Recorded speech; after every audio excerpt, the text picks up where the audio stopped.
Are we live? Are we live? Are we live? Are we live? Are we live? Are we live? Because it is day 2 of the NFL draft.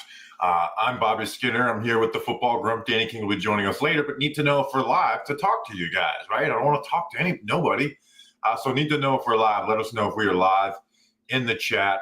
Giants have one pick today, pick 65. They traded away pick 34 and 99 to get this guy named Jackson Dart, a quarterback. So we're here to talk about it all. We are live. This is brought to you by Body Armor. Grump, how we feeling? We are tired, but we are wired for day 2 of the draft. It kind of stinks we're going to be sitting here for a little while before the Giants are on the board, but that's all right. In my opinion, kind of worth it. I mean, it all depends on just be good, Jackson Dart. As simple as that. We did our full recap today. And luckily for us, people have watched it, so they know our take. Bobby, your audio? Are you messing with me, Nico? Don't mess with me like that. This is not the time to play those games.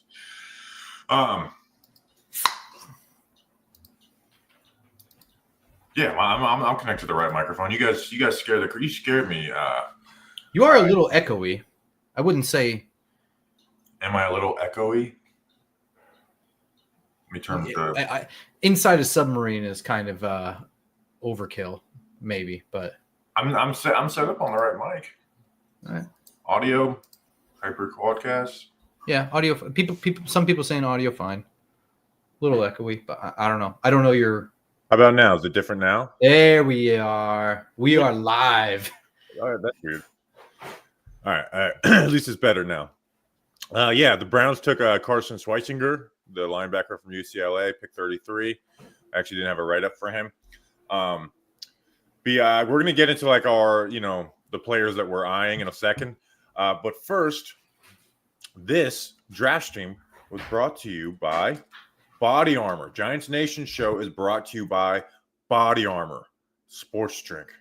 Rewrite your routine and choose better with Body Armor. Body Armor is real hydration with electrolytes, coconut water, and no artificial dyes, flavors, or sweeteners. With great tasting flavors like strawberry banana and orange mango, Body Armor will level up your hydration game. Grab Body Armor Sports Drink today at your local grocery store. Body Armor, choose better. You'd be glad you did. I've been drinking a lot of Body Armor the last couple of days, Grump. Specifically today. Literally did not go to. I went to sleep at 3 p.m. today, cranking out that Jackson Dart film breakdown. So thank you to Body Armor for keeping me hydrated and stopping me from passing out. And has tons of B vitamins to keep you awake.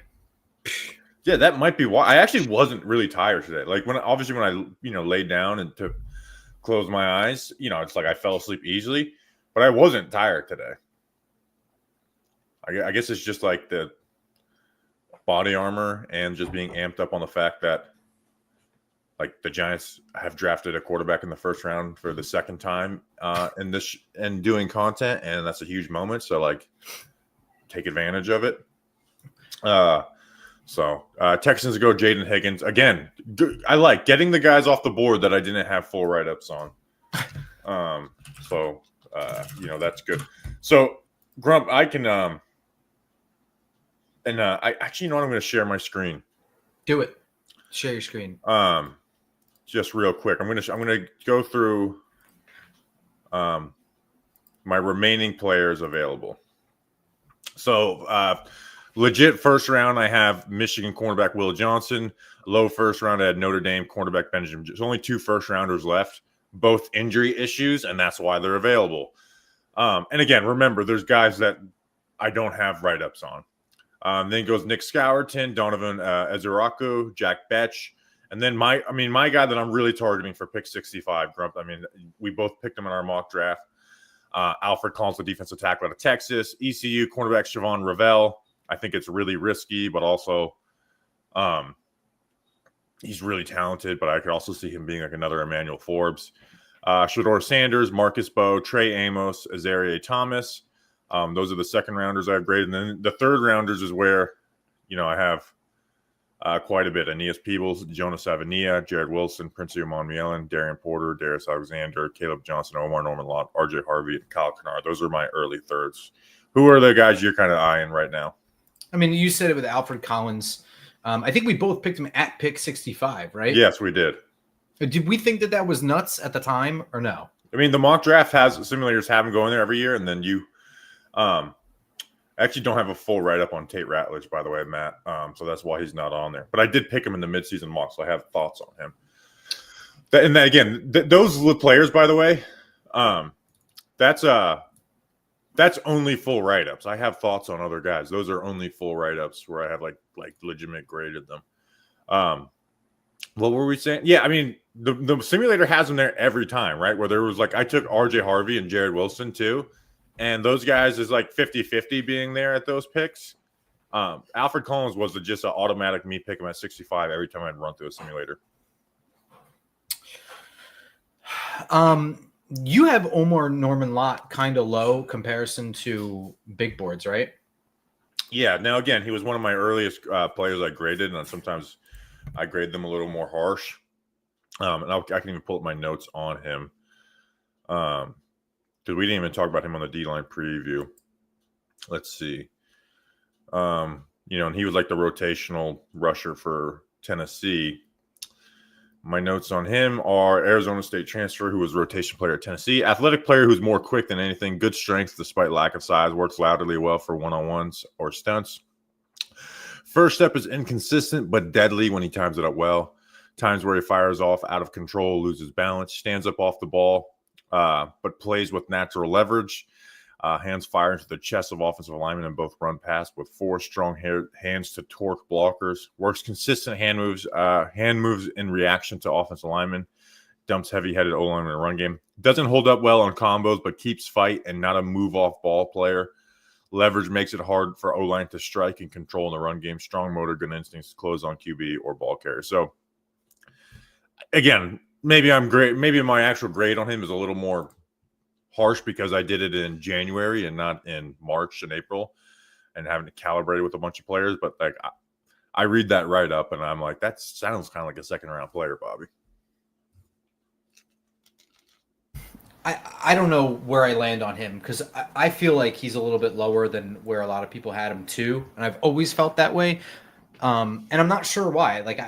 I look at him for some reason, it looks like maybe just not as polished or I don't know, just like a little raw. Kind of looks at times like he's just throwing his body around out there. Like he just plays like a little wild. Yeah. Like I said, he'll fire off the ball with lean and he'll just go that was one of the notes I had on him of times where he fires off out of control, loses balance. So there we go. We know ball. George Elmer, I want to make sure I get to this because he did a super chat, but he didn't write the message. He said, better than TV draft coverage, hashtag Viral Grump, Viral Gina. I'm excited we got to get Danny King on before we really break that down. Okay. But day 3, I think we're just going to go and read replies, which is nice about doing on StreamYard is I can just pull up the tweet and we can go through it. It's been an interesting day reading through those. Like and subscribe. Me too. I loved it. I quote tweeted one where someone was like, "You, this crack ass, ain't nobody watching this. You look gay as fuck."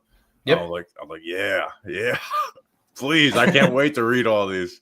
Oh, dude, it's hilarious. So Trashman just responded, which I thought was funny. He's just like, "You'll be glad you did." I think I liked it. Yeah.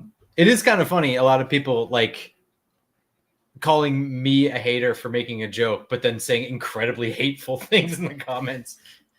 But whatever. That's the best. UK Flynn said, all the best with your future, Bobby. Been a fan of yours for many years, and I hope it works out for you. It is working out. Thanks to you guys. So thank you. Richard Sherman put on weight only in his face?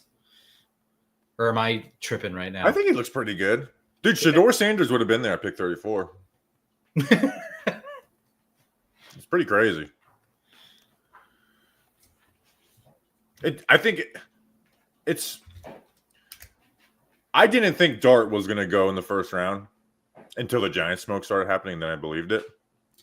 Jalen Milroe, this idea that he was going to go top of the second, first round, like I'm telling you, I'd be surprised. I'd be more surprised if he goes in the second round than the fourth round. Oh yeah, I've been saying that for a while, and it's just like there's so many things. The ceiling is undoubtedly super duper high, but he's very far from that ceiling. It's not like real close to where he's at right now. That's it. Not saying he can't do it, but a lot of things have to be fixed. I don't know. Yeah. No, I didn't think of that for Shedeur. I thought Shedeur would go late 20s. I thought Shedeur would go either Steelers or some team trades like 27 or 28 or something. Yeah, I mean that's kind of what I felt too, but I'm not shocked he wasn't picked. I don't know. I just feel like the Steelers, because they're always in that middle territory, that they would take advantage of like they take a quote unquote take advantage of a bad QB class, and then like kind of like what they did with Pickett. We're like, hey, we get to get the QB1 in the class, and it's still just Kenny Pickett. That South Carolina state again. We're going straight no Bobby evals. This safety Nick Emenwari out of South Carolina. Yeah. So I saw his combine testing, and I was immediate like, I bet you he sucks. And film watchers that I follow basically agree. Where it's like, oh my god, we're doing this again. Where you have this great testing safety, and he doesn't know how to actually play safety. This is probably a not take. This is probably a very stupid thing to say, but for some reason, South Carolina seems like the school that kind of player would come from. Is that a stupid thing to say? No, I mean, I guess Clowney. Oh yeah, maybe. Remember Marcus Lattimore? Marcus Lattimore, yeah, of course. He was like supposed to be amazing, and then he just got really injured.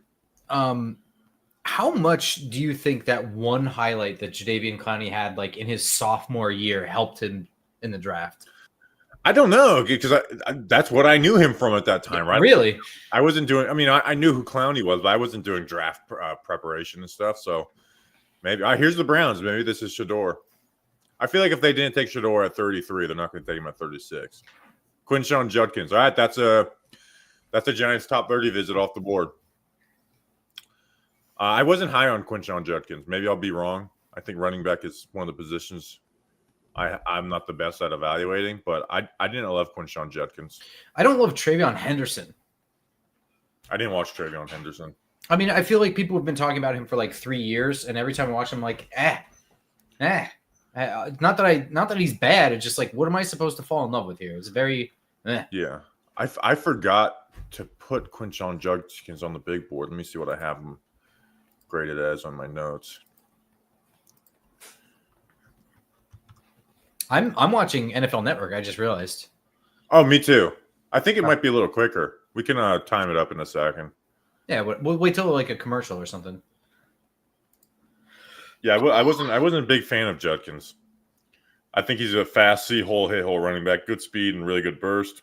Strong runner with good contact balance, runs through contact, doesn't brace, sets up tackles with stutter and go.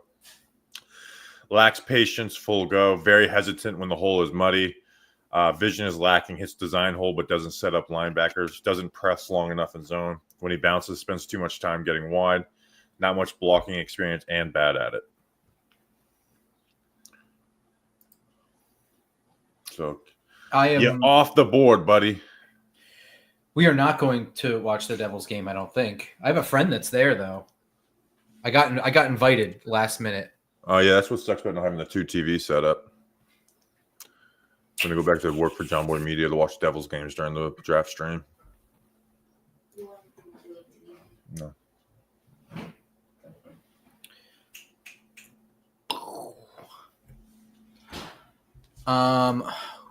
Who else?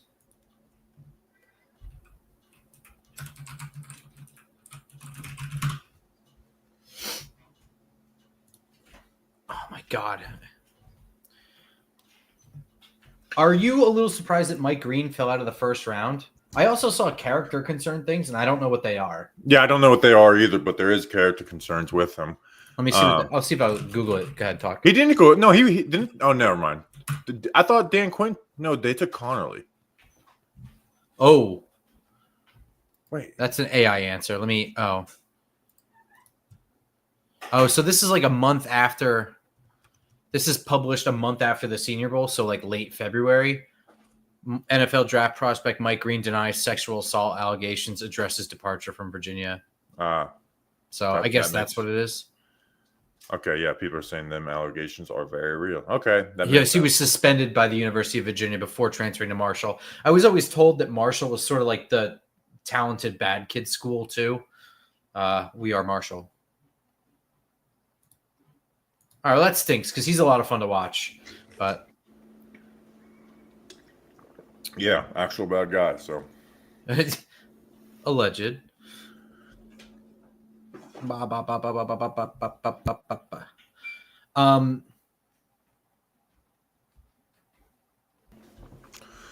Make sure to like and subscribe. We got 564 people in the chat. Ooh, that's a bad number, guys. Pick that up.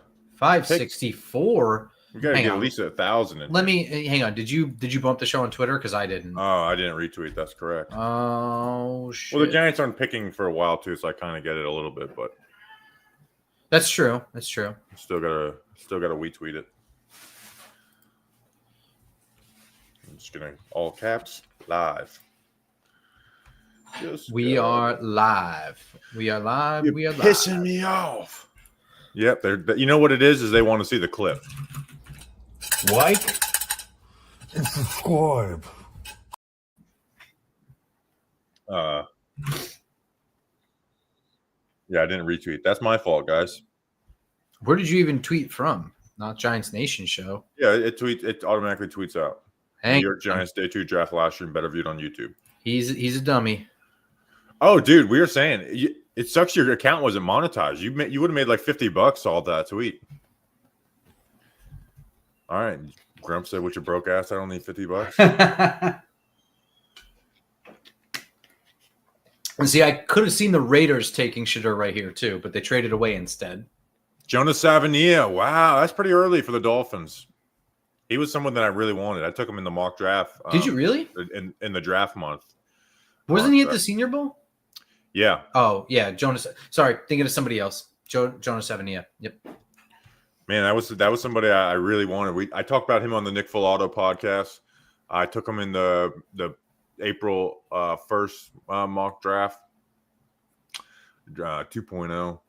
I feel like a loser when I say like 2.0 and 3.0, but it is a good way to say it.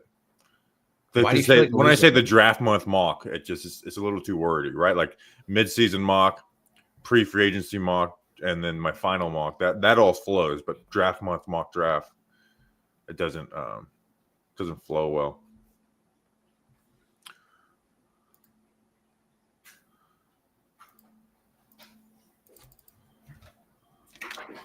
I actually love this fucking song. Sorry. Kickstart my heart, I mean.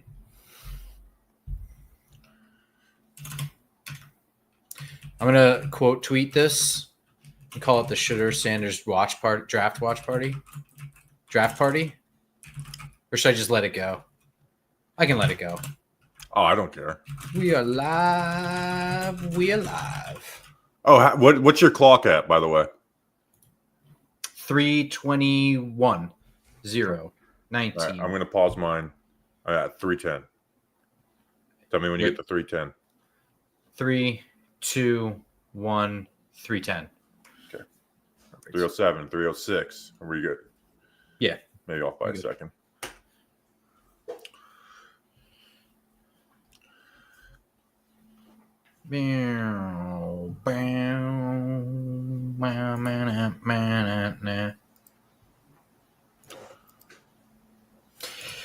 I don't have a write-up on him, Victor. So you picked Jared Wilson. Yeah. Do you think you don't think he lasts to 65, right? No way. I think he could. Maybe Yeah. I'm delusional, but I don't know. I didn't really watch him, so I saw like clips, nothing, not like all 22 shit.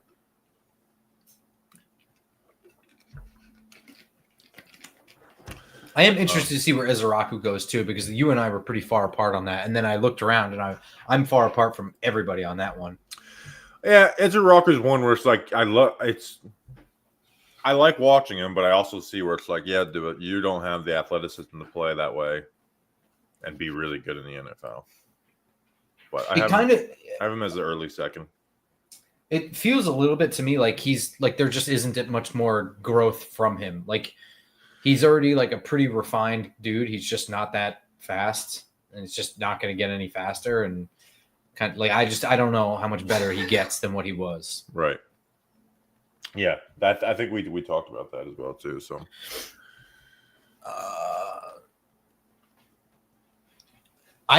Is there someone that you're like low key just like really hoping survives at 65? Is it just Alfred Collins for you?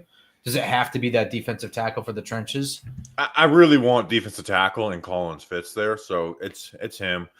I'm looking at the other defensive, all the other defensive tackles I really like Peebles and Omar Norman a lot. I wouldn't be mad at them at 65, but I'm not like celebrating it. Any other spots though? Because I don't know something. I don't think it's going to happen. One of the old Jared Wilson, Marcus Bowe is one where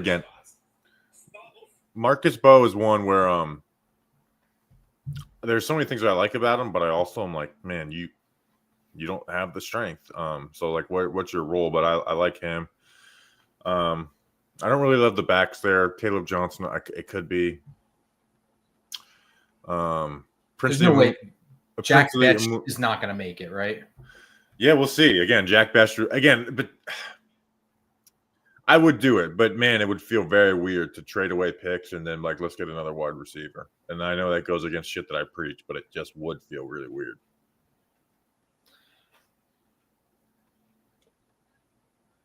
I don't know.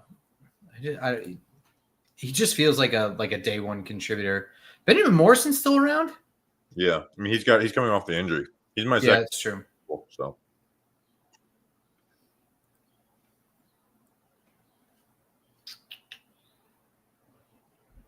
it really stinks that tackles are all pretty much gone.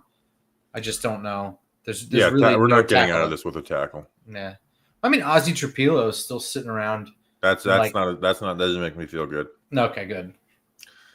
All right, Victor. Grow up, Victor. Yeah. Bobby, would you rather make our dart trade or take Shedeur 34? Oh.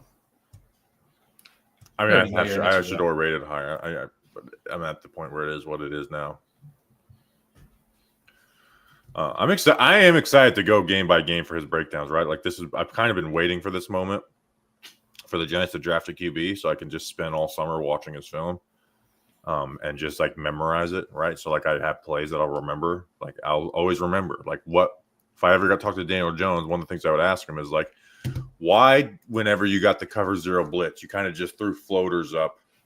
Was it because something like they don't turn their heads when they run those zero blitzes, whatever? Like, but I'll always remember those Clemson cover zero blitzes, and they just were like throwing like floater, weird back shoulder passes. I'll always remember the Virginia Tech game where he was fucking diamond deep passes, and the Duke receivers just kept on dropping. Oh my god, there's like a whole highlight reel of just drops. Oh, they're so bad, dude. The drops were unbelievable at Duke.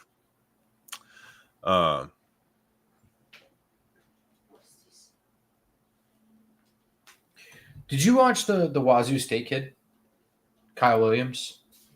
Yeah, I like him. He's got the three things you look for in a mid-round receiver. It's can he win vertically? Can he get off the ball? And can he get yak? He does all those three things. You find a role in the NFL doing that. Like there's things I want to see him get better at, but again, that's kind of it.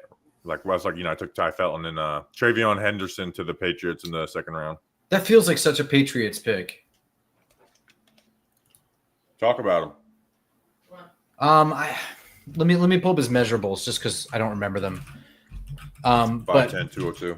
5'10", 202. I don't know. He just okay. The elite pass pro, I'll give him that. Definitely good pass protection. I would not call him a home run hitter at the next level.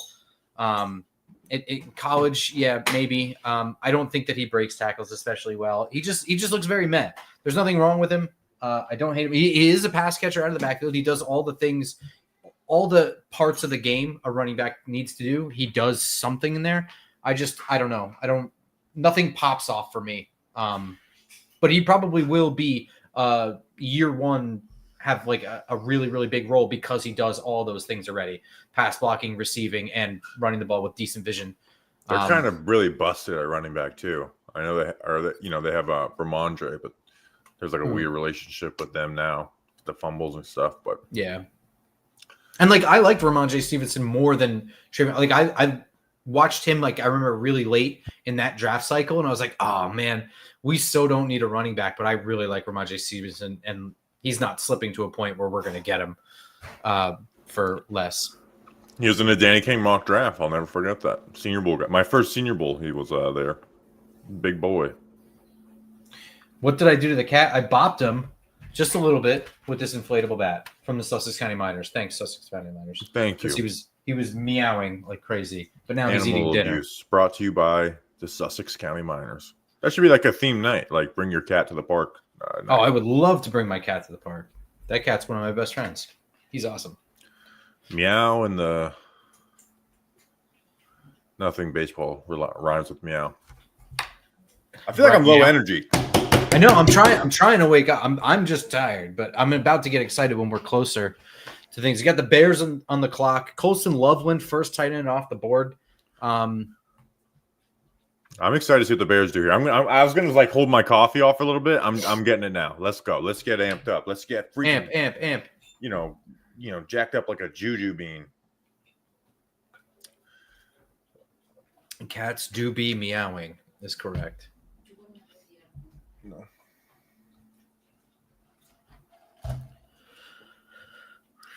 Body Armor sports drink. You'll be glad you did. You'll be glad you did. Like and subscribe. We got a barbecue sponsor coming up. Oh, shut up! Really? Yeah. Well, it's not a barbecue. It's like barbecue seasonings and stuff. That's okay. I love that shit. And sauces, and so it's not like a barbecue. I'm sure they have joints, but not nationally. Oh shit! I didn't mean to click that. I mean, at this point, you got to try them. That guy. How do the body armors? They taste like body armor. That's the only way to describe them. Body armor. Did you watch Demetrius Knight from South Carolina, linebacker? No. Wait, he was a Senior Bowl kid, wasn't he? I mean, not that that's a good place to really watch linebacker. I don't remember, to be honest. I want to say he was. I watched him like maybe 3 days ago, really quick. I could see that being a round 3 pick if he's sitting around. He was kind of in mocks a lot higher than that, but I don't know if I buy that. So I could see him being there in the 3rd round. And what flavor do I try for? I mean, you got to kind of go with what you like flavor wise is, right? Like I'm an orange mango guy or strawberry banana, but you may like fruit punch. I actually have fruit punch, and I had blue raspberry last night because I'm not a banana guy and I'm not an orange guy. Yeah, see, we're two very different people. Yeah. He's wearing a black shirt. I'm wearing a white shirt. He likes blueberry. I like orange. I've got a mustache. You've got hair. Yeah, we are very different people. The pick is in for the Bears. This is my one of my favorite team, my second favorite team in the NFL. Is it really? I do root for them. I don't know why. It's just because they're like an old franchise. Feels cool. And I'll say this: I was a big Rex Grossman fan back in the day. Oh, okay, yeah, I can see that. And so he was the Bears quarterback. Oh, so Arkham Dingus is bringing up something that I saw also, and I want to. Were we joking about this last night? Like legitimately, like we set the precedent of unretiring numbers? Dude, I don't know who said it. It might have been AP football. I don't know.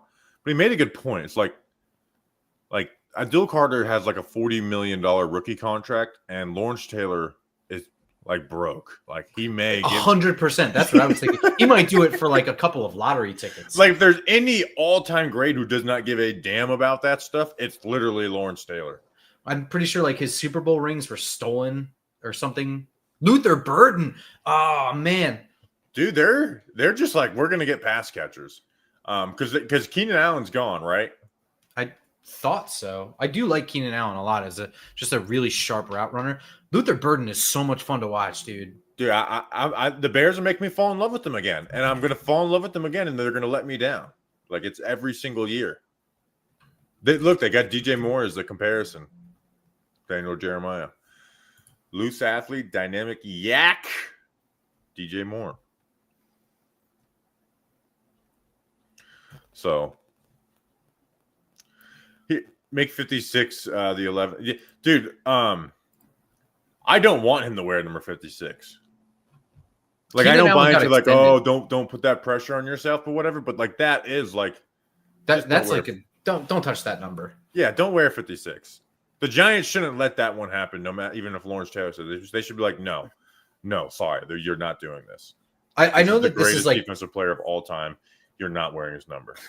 This is super not important, but I was like really not behind like unretiring a number for a rookie that hasn't done shit. It's just such a weird thing to do, weird precedent to set. I just didn't understand it. Yeah, and that's what's inviting this conversation right now. I was more for it until I realized like he was literally the first player ever to have his number retired. Yeah. I mean, I guess they called the family or whatever, but it almost sounds like they strong-armed the family. Yeah, I think Malik Neighbors are like, hey, you got to pick a number. And he was just kept on being like, no. Like he was just like, no, I'm not going to do that. Unless Daniel Jones wants to change his number, I'm not picking any of these numbers available.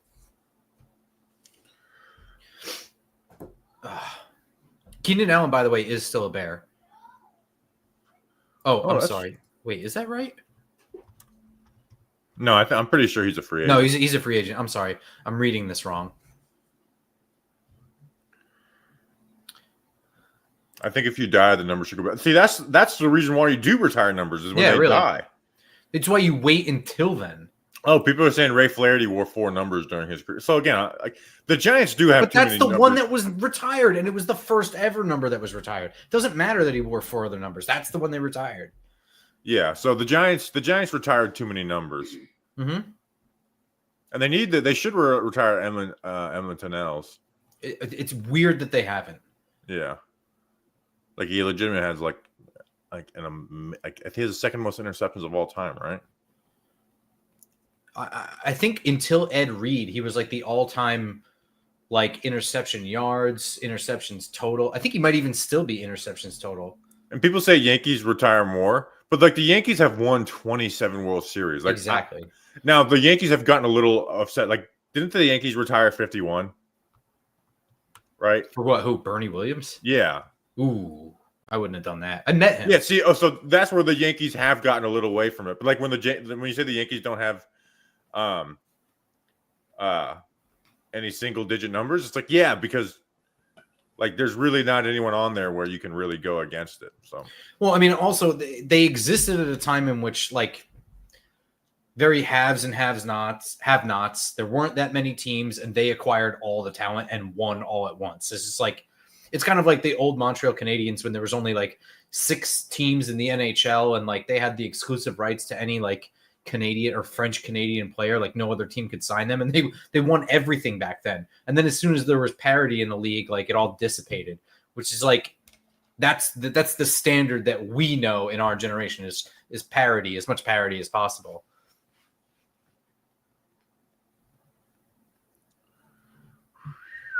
All right, so Luther Borden off the board. Saints pick. Todd McShay said that they're not taking him at 40, so with Shedeur, so I'm not expecting him here. The Bears are up after the Saints, by the way. Shit, really? Yeah. Oh, okay. Who are we looking at here for the Saints? I mean, they did lose Marshawn Lattimore and Paulson Adebo this year. So what does that mean? Azaria Thomas or I mean, they could be the Will Johnson team. Or oh my God, is Will Johnson still around? Yeah, that injury thing is actually must be really bad. Yeah. I bet you he also tested badly. Speaking of like really injured guys, they have Ryan Ramczyk. Ryan Ramczyk.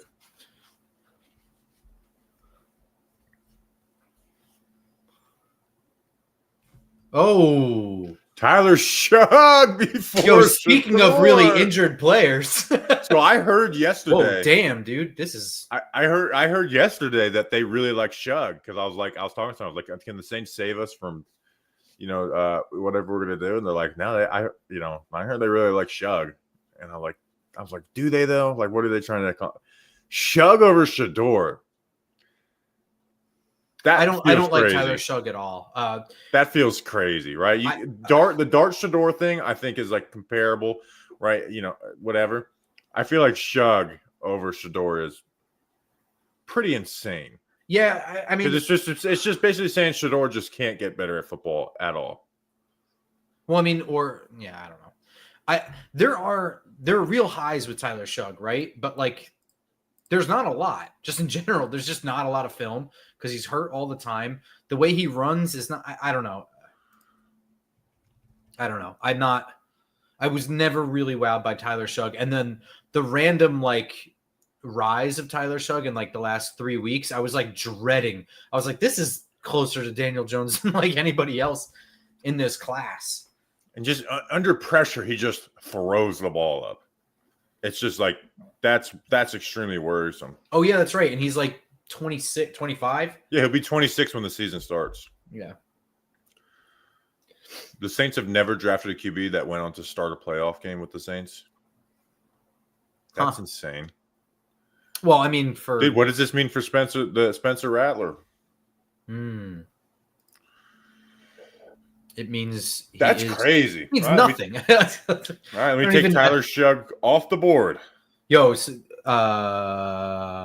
Mark Valerio is correct. Oh, did the Bills trade up with the Bears? Yep, the Bills traded up with the Bears.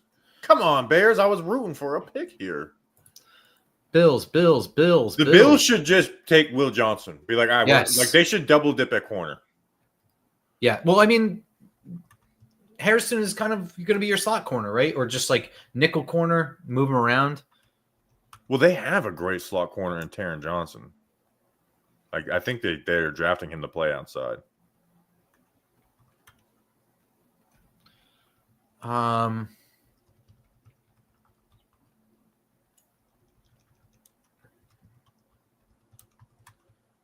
Let's go, Buffalo. I don't know. I have no idea. Double dip at cornerback with the Saints are crazy, dude. That's a wild pick. How do you sell that to your fan base?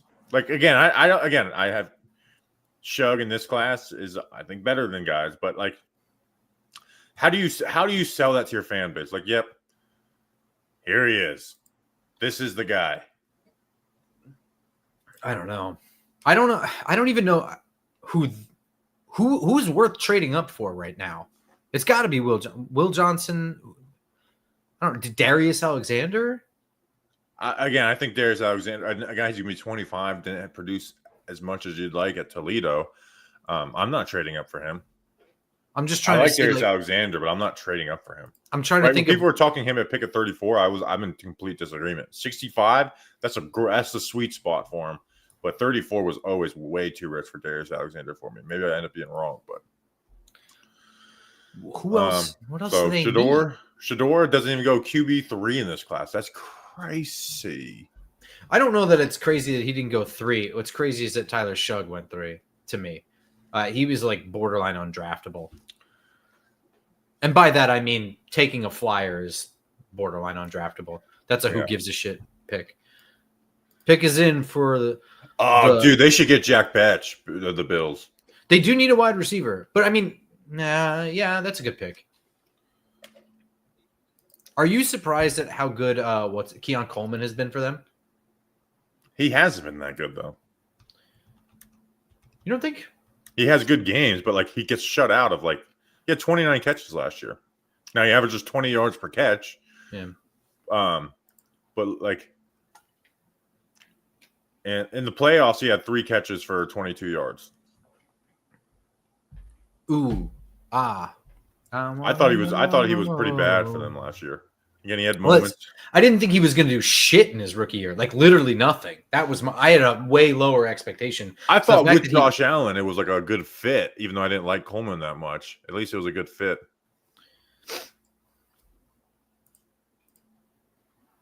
Is Twitter not working for you? I'm trying to like look at people's Oh, replies. I don't know. Is Twitter not working for me? What am I looking at? Notifications or? Here, this is funny. I'm going to share my screen. Don Parmesan. Don Parmesan, one of my favorite follows.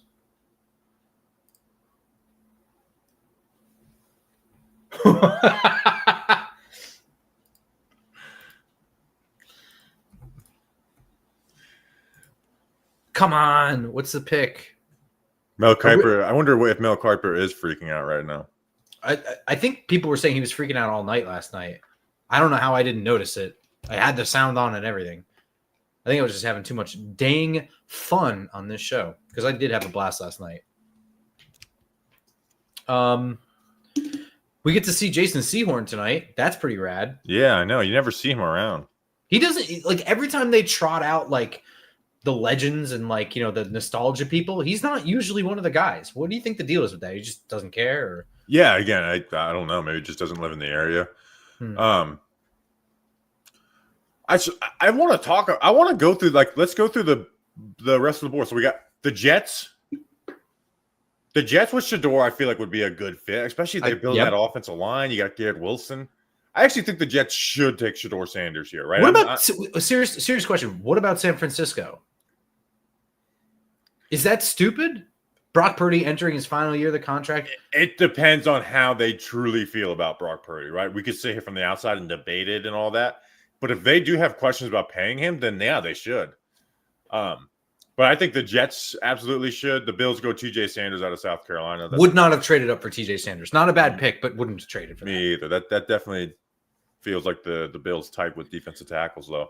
But what's we got the Jets. South Carolina is good with defensive linemen. Dallas, Jerry will have a hard time passing that one up. But he just I understand that, but it'd be a hard time passing that one up. Indy. Yeah, Indy, the Rams. I mean, basically all of these, the Raiders are coming up. Essentially every team. But the Raiders literally just passed on him. They just passed him at 37. So no, they didn't have 37 because they traded. They didn't have pick 37. Isn't that passing? Sure, I guess, but like every team besides Arizona, Cincinnati, Denver, Tennessee, Tampa, but out of the next 8 picks, 6 of them should really consider it. And again, you put Shedeur in Shedeur on a bad situation is something I'm feeling great about, right? But if you put him in a good situation, I can see Shedeur having success. 100%, especially that's what I'm thinking. San Francisco. I was not a Shedeur Sanders fan at all, right? When I watched the film, I was like, you guys are crazy saying he's 3rd overall. It's just not there. But I also his skill set lasts in the NFL, right? Isn't reckless, is accurate, can throw the ball in quick game on time. Has a solid deep ball. So it's just a skill set that lasts. Well, I mean, in all honesty, I think that the 2 things that he needs to get cleaned up right away, like the worst part of his game, is learning to give up on plays and learning to know the limitations of your athleticism, right? And they're 2 kind of the same things. You see them like at the 20-yard line on 3rd and 3, and then he takes like a 25-yard sack, and then they miss a field goal, like really bad shit. And it's easy to clean up. Just like, dude, you are not the fastest guy anymore. This isn't Jackson State. Throw the ball away. Throw the ball away. Get 3 points. Live. And I feel like that's an easy thing that in itself fixes a ton for him, in my opinion. There are some things that are just never going to get better. Like I just think the arm strength obviously is not going to get any better. You might be able to get him to clean up some things I don't even know. Like to me, the things that were unfixable were things I just couldn't live with, which was just like not being able to throw things on a rope, like just way too much air underneath passes and stuff like that. I don't know. That to me is rough to deal with. But you can, like you said, like he has a skill set that works in the NFL. He's not going to be able to elevate a shit team. Right.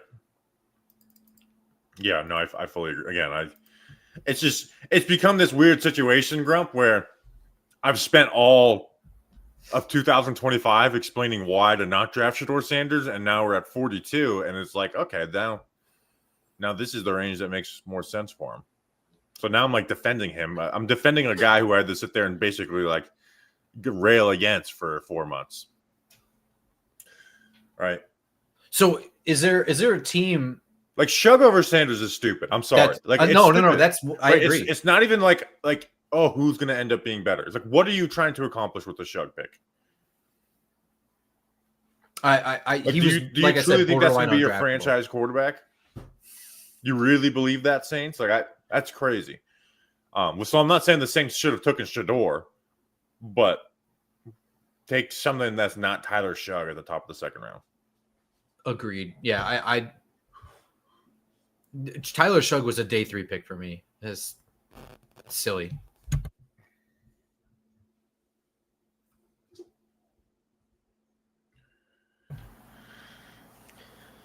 All right, so Jets. What does that mean? Because, but what, like, again, I understand not wanting some of the stuff that goes with Shedeur and all that, but like, what are we really talking about at the end of the day? Like Deion Sanders Jr. being annoying on Twitter.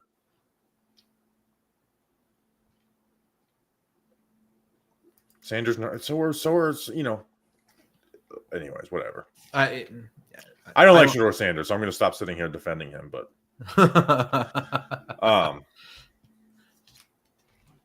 I'm trying to think. The Jets made a really, really good move going to Armand Membo last night. They really wanted a tight end with Warren. Who are the tight end? You can see him going like Elijah Arroyo here. No, I think this tight end class stinks. I think after Tyler Warren and Colson Loveland, it's like a huge drop off for me. Everyone else is day 3. Yeah, I didn't do a ton of tight end work this year.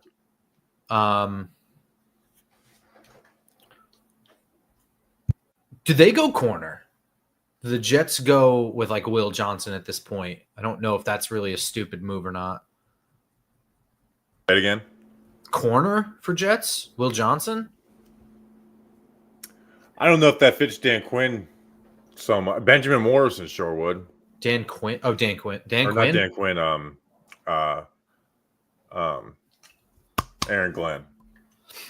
What about Makuba? That'd be a good. They need safeties, right? Yeah. Like their safety room is not anything to be, excited about. Betch here could make sense. So could Kyle Williams. John Abraham. Dude, John Abraham was a freak. Mason Taylor. I didn't watch Mason Taylor, to be fair. Following in his father's footsteps of playing for the New York Jets. My ball, Zach Ertz.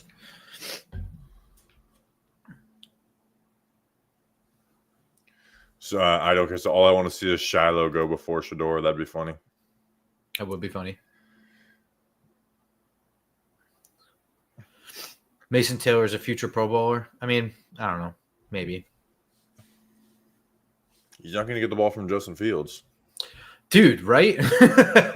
I don't like the Jets going after Justin Fields. I think that was a waste of money. They're spending more money on Justin Fields than I think the Giants are on Russell Wilson and both years of Jameis Winston by like $5 million.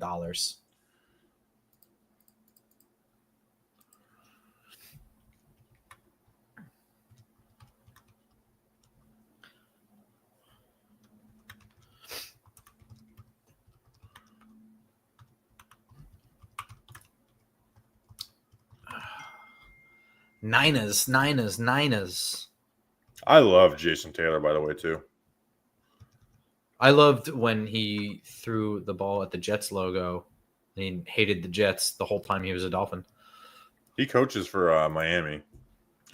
He does? As University of Miami. What, as like a linebackers coach? I don't even know. I think he might even be like just like an analyst or whatever. Oh. He is currently the defensive ends coach. There's a defensive end who's like, I'm so screwed up in the head. I'm already thinking about Alfred Collins. No. Oh my God, that's a really great pick for them. No. I didn't even consider that. The dream is dead, bro. Alfred Collins is a massive person. Oh, wow. Massive is literally the first word that they had on the screen there. Massive.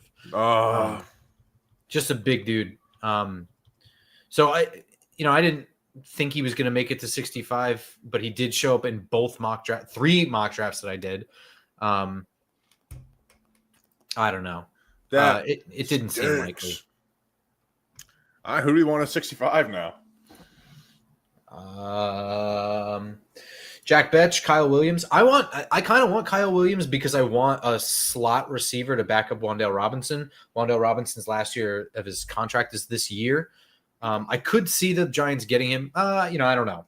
I could see Wan'Dale Robinson having like career year, but like a breakout year with some downfield action actually happening in this offense, and him being underneath more open, not being surrounded by 7 guys 2 yards from the line of scrimmage and having to break 6 fucking tackles. I just don't know how much I'm in on Kyle Williams at 65 with other guys on the board. We'll see.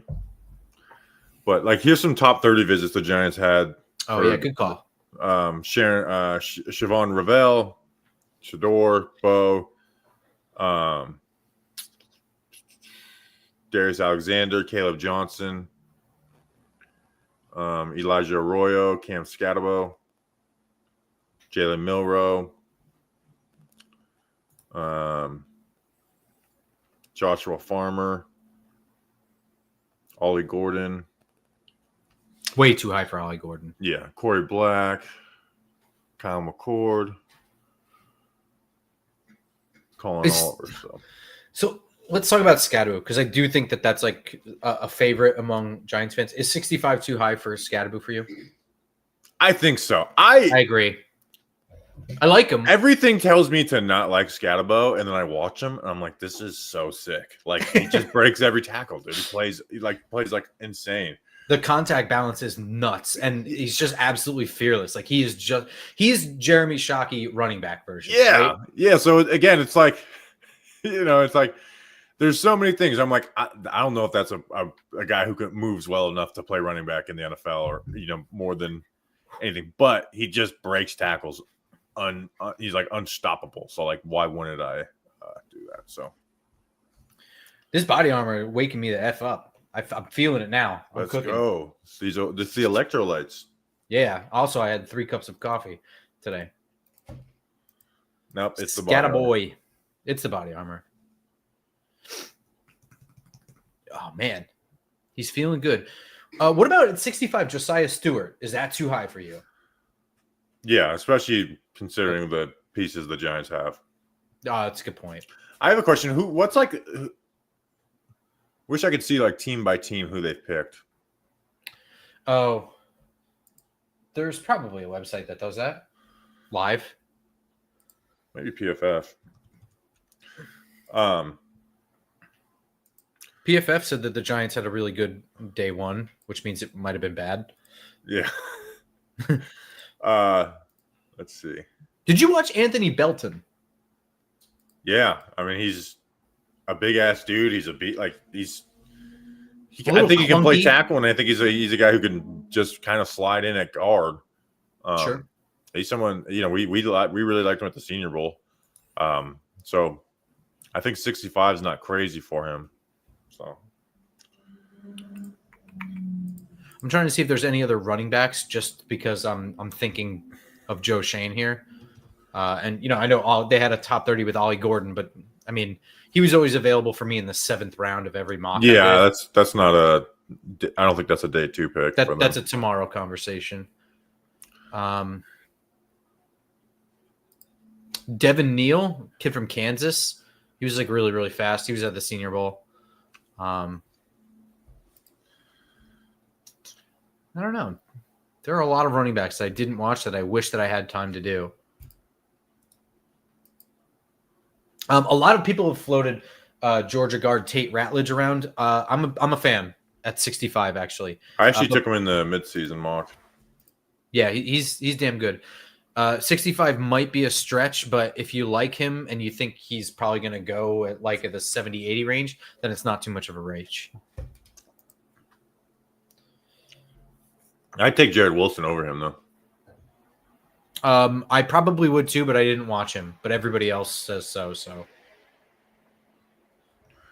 Travis Frederick, Guillain-Barré syndrome, GBS. Cowboys, here we go. Pick 44. Them boys. Oh, Donovan Ezuraku.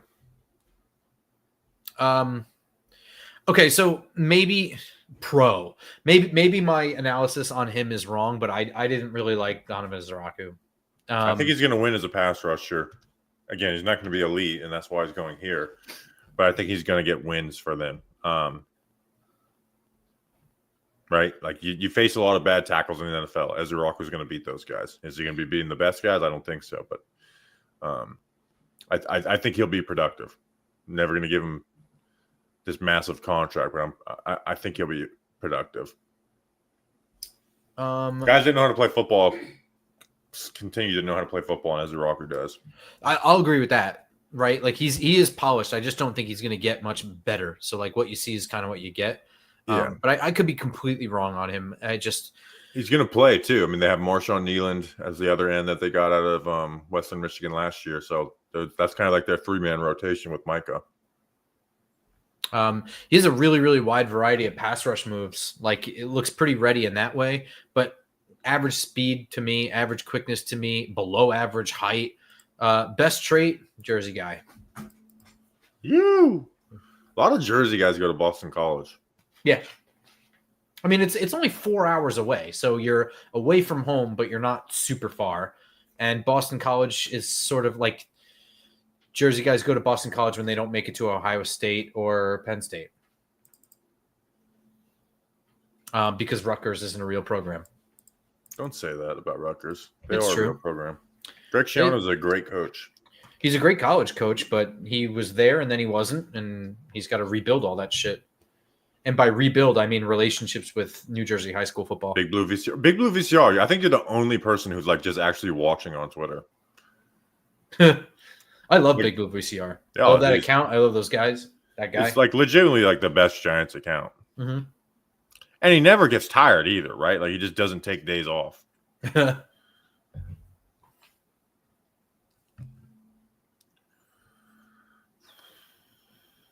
What about Arroyo? No.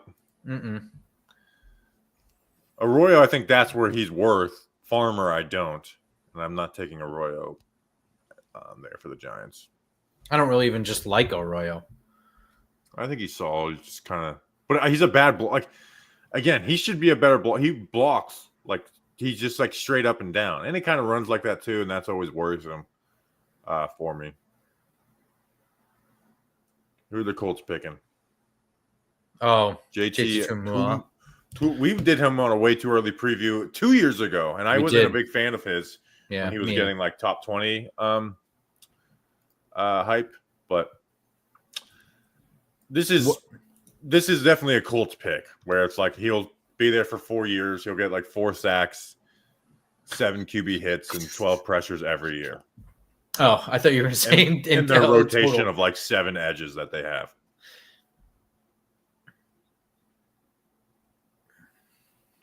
All right, take him off the board, Bobby.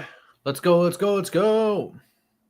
Yeah, I'm agreeing with the chat. The Rutgers hate is just so unnecessary. Hey, I mean, unnecessary, my ass. It's the truth. I live here, so I watch all of the Jersey talent leaves Jersey. If Rutgers were a more serious program, they would stay. And at one point, it was. At one point, it was when Schiano was pulling like Mohamed Sanu and shit. People out of Florida, like he was really recruiting hard. But it's difficult because Penn State and BC. I don't hate Rutgers. I don't like or not like any college program. I don't care. Why is the camera in the Colts war room like that? Like as if someone knocked over the kickstand. Yeah, it's literally like not like someone just bumped into it. Yeah, it's very difficult because for decades, Penn State, Notre Dame, BC, Ohio State, they take all the talent out of here. So it just is what it is. I mean, yeah, It just is what it is. It's going to take a really long time to rebuild that. Danny King said he'd be on in an hour and a half ago. Danny King liar. Call me. He's going to be eating wings and shit when he pops on here too. I know it. I had to tell him yesterday. I was like, "Hey, the Giants are on the clock. Stop eating." Isn't that when he had like the 1,000-yard stare? Like, didn't he just have like a nugget in his mouth? I don't know. I was like, "Don't chew on stream." Are you just yelling at him? Yeah, I was like, "It's been an hour." I'm a big like never eat on camera. No one wants to watch you eat. Oh, that is a lie. But So like when we did the people. draft stream, like in New York, and we'd have like some food out there, like I go outside for 10 minutes and eat. Yeah, Fine, like it's fine by me. Especially when on day 3 when we're going for 7 hours.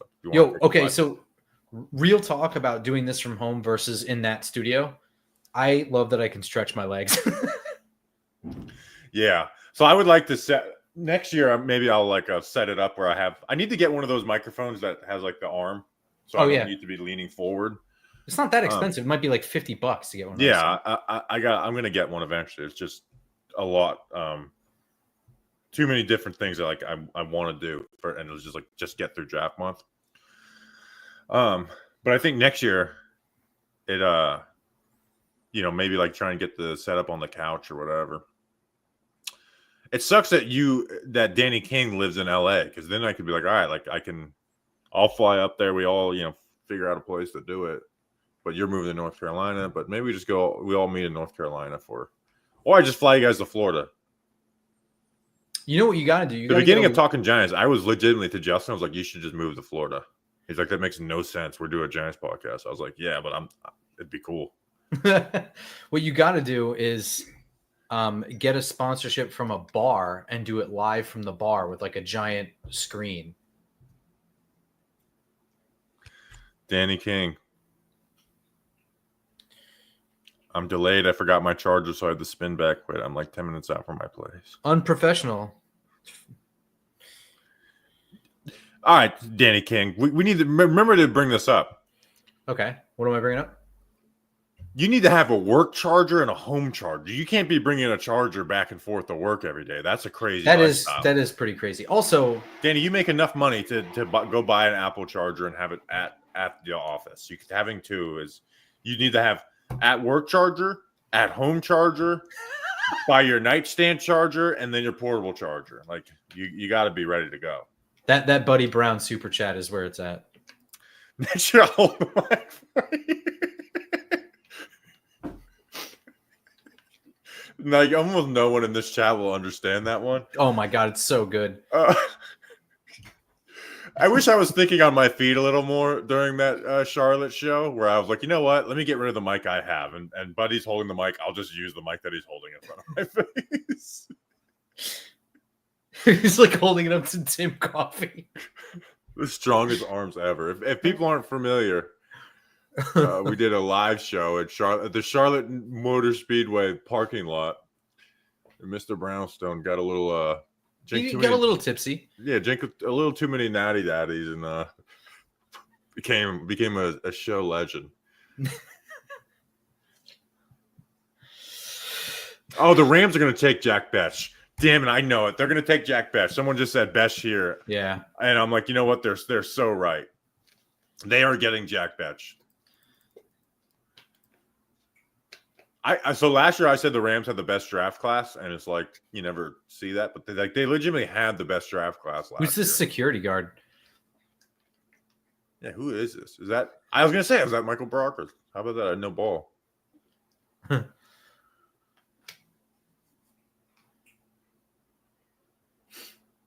They're gonna take Jack Besh. If they don't take Jack Besh, it's gonna make me doubt myself about Jack Besh. I'm trying to think of what else the Rams need. Michael Brockers was not a good enough player to be like pumping up a fan base that has no fans. He's also like, look, this is like very low energy. Like this is me doing this. Everybody get up. Let's do this pick. Terrence Ferguson out of Oregon. Oh, I didn't watch him, but there is guys that liked him. They do need a Bob tight end. acknowledged Michael O'Brien is a little bit of a shit stir. So he used to go into Pat Leonard's chat and be like, Bobby Skinner's talking all the shit about you. And then he says you're a hack. And then he'd come in my chat and be like, Pat Leonard is saying that you're a wannabe and stuff like that. I love that. It's the only conversation I've ever had with Pat Leonard. I was like, hey, this guy's lying. Just wanted to let you know. Did he block you anyway? No. That's legitimately the only conversation I've ever had with Pat Leonard. I was like, hey, this, because someone clipped it. I was like, this guy's lying. I've been blocked for a really long time, and I don't know what I did. Was it the when they hired Brian Dable, when he was saying Dable was going to Miami? No. It might have been about the Kadarius Toney trade, but I don't think I said anything to him directly. I might have liked something clowning on him or something like that. I don't know. But I mean, I don't think I'm the only person to say that, I just found out I'm blocked by him. I think for a while I was also blocked by, who was the Giants beat writer for ESPN for years before Jordan? Dan Graziano. Yeah. Graziano had me. I wasn't even on Twitter when that happened. And it's like another thing. I was like, I don't even think I've tweeted at you. How the hell did I get blocked? No, I would not double dip at QB, Sean. No, that's not the same thing.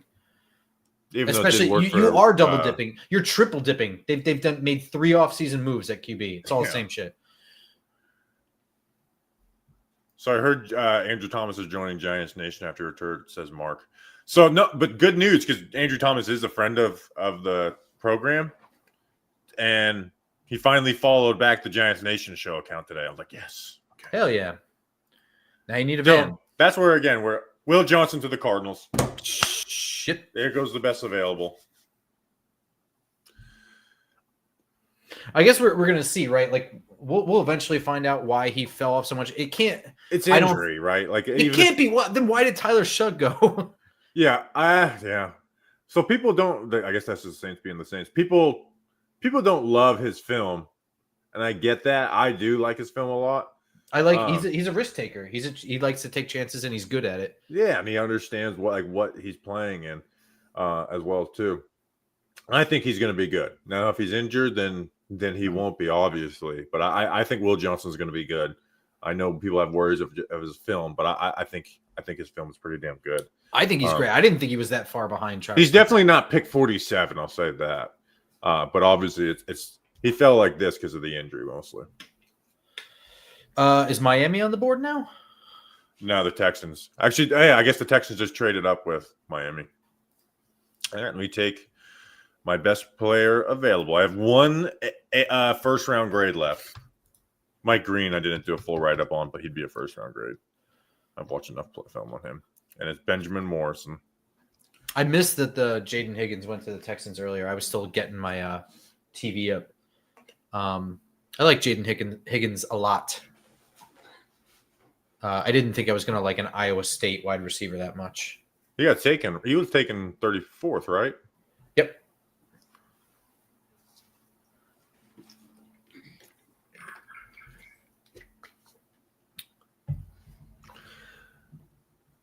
So if you weren't paying attention to injury, the Cardinals would have like a great draft so far. Walter Nolan and Will Johnson.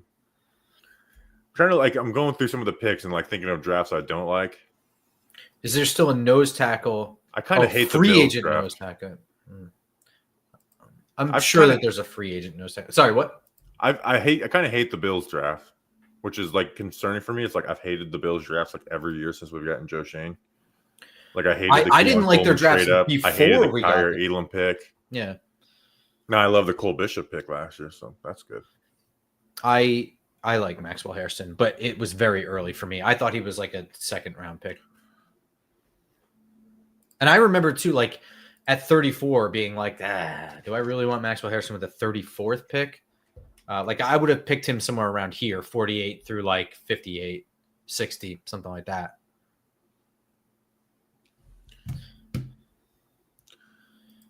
We're officially hitting if Shedeur Sanders falls to the 7th round conversations, which I love. So here's what's actually funny about that, right? The number 2 criticism of my viral tweet is that Like he's saying the tweet he has is I'm built for whatever today brings. And my joke is like, well, what about tomorrow? People are like looking at it too literally. It's like, well, if he doesn't get picked today, then that's something he's it's like built it's a for. joke. But if he doesn't get picked today, then it really is literally correct. You should quote tweet it again and just say tomorrow with the star, like the typo star. Asterisk. I don't know why I didn't just say asterisk. The typo star. I'm an idiot. I'm a stupid ass idiot.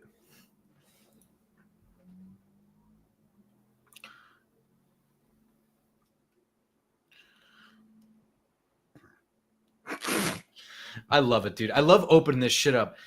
I haven't thought about it in a while, so I open it up. I'm confused. Did this kid commit a crime? Why are they hating this hard?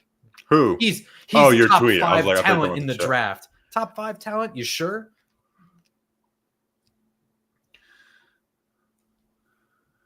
All right, we're gonna end the stream here.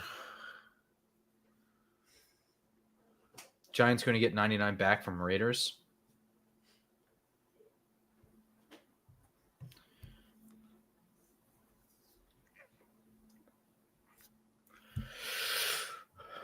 Do you have like, well, so that Alfred Collins is gone. You just like at this point, fingers crossed for Jack Betch or Jared Wilson?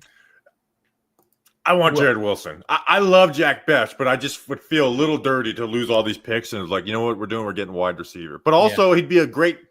You know what? Screw it, Bobby. Stick to what you believe in. Okay, don't be bullied. Get talent. Don't by fill your holes. building. Yeah, get Jack Betch. So I would go Jack. Well, I have Benjamin Morrison ahead. Okay, yeah. And Nick Scourton. Nick Scourton with. At some point, you do have a little too many edges. Amos. I don't love Amos. I guess I have him as a late second, so I could see him being the best player available there. But I think he's someone that can only thrive in a cover 3 scheme. I could see that. He wasn't super. I don't know. He was one of the better players in the Senior Bowl, but he didn't like jump out. Like, he wasn't. Oh my god! Like we watched Tyreek Stevenson down there, and it's like, oh, this is fun. And Amos had definitely moments. So I'll pull up. It was like press corner who plays with confidence, speed of solid, but doesn't possess great long speed. It's good quickness to transition well, but not click and close speed. Will lose vertically if he gets stacked. Comfortable to play in press and disrupt receivers' route. Doesn't match at the release, but funnels and is physical. Loses release to quicker receivers and lets guys get to their spot. That's again, I could say all these positive notes. That note right there, that's like the biggest red flag for me. Overplays vertically, which leaves him vulnerable on stop routes. Comfortable in quarter shuffle with eyes on QB. Ball skills are solid. Looks to poke the ball. Really good at instincts and zone to jump and passings off. Very good run defender. Low second. So again, there's a lot of things I like, but loses release to quicker receivers and lets guys get to their spot. That's just with corners, man. It's a very much like you can do a lot of good, but if you have a thing bad that you do. Owen Daniels, like I liked Owen Daniels. I used him pretty well. I utilized him well in Madden on that Steve Slayton, Texans team. But that's kind of surprising. He's announcing picks for the Texans. It's not that. Oh, Ursary. This is. I mean, they need to do this, right? They need to protect CJ Stroud. Huge guy, not the most fluid. No. Also, couple things. Owen Daniel, I mean, like, name lots of great Houston Texans over the years. It's not like a very old franchise. There's not a ton of people you can trot out year after year. So I'm not. Who else are you going to? Matt Schaub, Andre Johnson. But yeah, Andre Johnson is probably the number one. But if he's not really willing, Darian Foster. Oh yeah, Darian Foster. Arian Foster. Arian Foster. I was like, that doesn't sound right. And then going back to Trey Amos, I think all of Trey Amos's shortcomings come from a lack of speed, right? He has the slower long speed and he knows it. He can't make up ground when he's beat. So those stop routes, like you said, like he gives way too much cushion because he's afraid he's going to get beat over the top. And then he goes to adjust and he can't make up the ground when in either regard. If he gets beat over the top, he can't make it up. If he overcompensates, he can't make it up when it's a stop route. So he kind of gets screwed there. And then the other thing is I didn't like his lack of physicality. Like in terms of the run game and making tackles, there's just like no desire whatsoever to get his hands dirty. So he just kind of like runs up to the pile and just stands there. It's like, I don't like that, because when it's one-on-one, I want to know that you're the guy out there in the open field that's at least going to hold on to the guy long enough for help to get there and bring the guy down or bring him out of bounds or whatever. And he just ain't that. So with me for Amos, I just see like cornerback too at best. Yeah. Dude, I think the Bengals should double dip here with Scourton. Or Benjamin Morrison. It would be nice. I guess they got Miles Murphy. I like Miles Murphy. He's gotten injured. He's been injured a little bit. Are they ever going to protect Joe Burrow? Demetrius Knight, your guy, South Carolina. Talk about him. He's a leader. Yeah, he's really athletic. Great coverage skills. Oh, okay. They say inconsistent coverage. No, I think stick by your thing. I am. Daniel Jeremiah. I maybe it is inconsistent, but he definitely has the traits to do it. He has the athleticism, the speed, and he, follows guys around the field.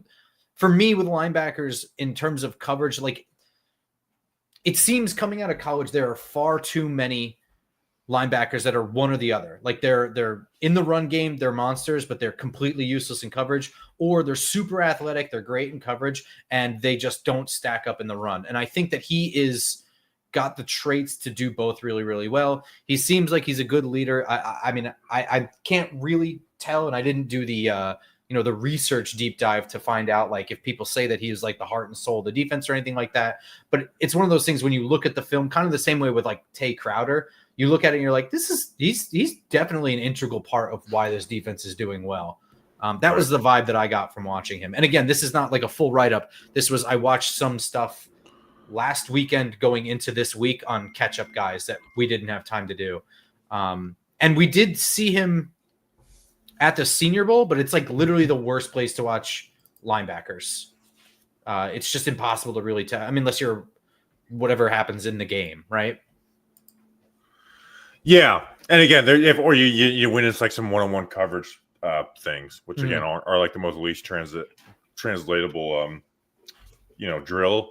But if you do well in them, it's like, oh, that's cool because this is built against you. Like that's how we watched Shamar James this year.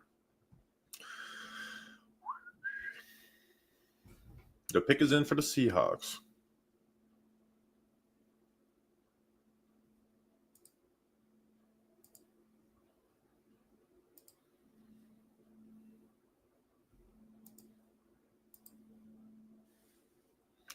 Because Curtis Lowe was the finest picker to ever play the blues.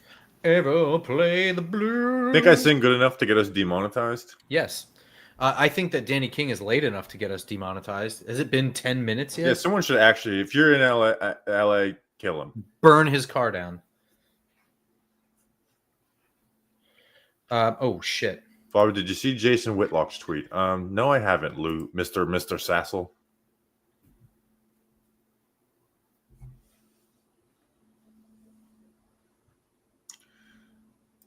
My mom is watching. Hi, Mom. Hey, Mom. Like and subscribe. No, you got to do the other one. Threaten my mom. Okay, Like and subscribe. She has no idea what we're talking about. Guaranteed. But that's okay. Did your tweet get big enough to where like it got posted to Instagram pages and like friends at work or like? I asked my fiance today. I told her about it this morning in a like really, really tired stupor. Because she woke me up because I wasn't waking up to my alarm. And I was telling her about it, and she told me later on that like Reddit had a whole thing on it. Yeah, every once in a while. So remember when? But I showed you DraftKings like screenshot it and did like betting odds for Shedeur Sanders, and they used my tweet as like the ad for it. When obviously he's gone, but Dwayne Haskins, remember when there was like a story that he got punched by his girlfriend and his tooth knocked out? I don't remember that. You don't remember that? No. So I posted like Dwayne Haskins' new roster photo, and I put like a little black dot over one of his teeth, so it's like he's missing a tooth, and that went. people were like actually sending me death threats over God. that one. Which again, you don't pay attention to No. death threats on Twitter. Buddy says it made it to NFL. But that was like IG making it to like all like these. Say it again. Buddy said it made it to NFL meme IG accounts. There you go. That's big. I haven't been on Instagram all day today. Which we are means someone closing might in have on the sent it to Giants me. pick. Please talk. I'm not talking about Jason Whitlock's tweets. He doesn't watch it.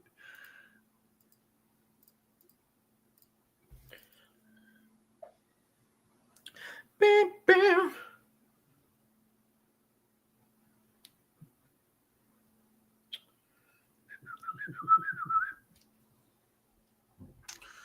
Who are the Seahawks going to pick?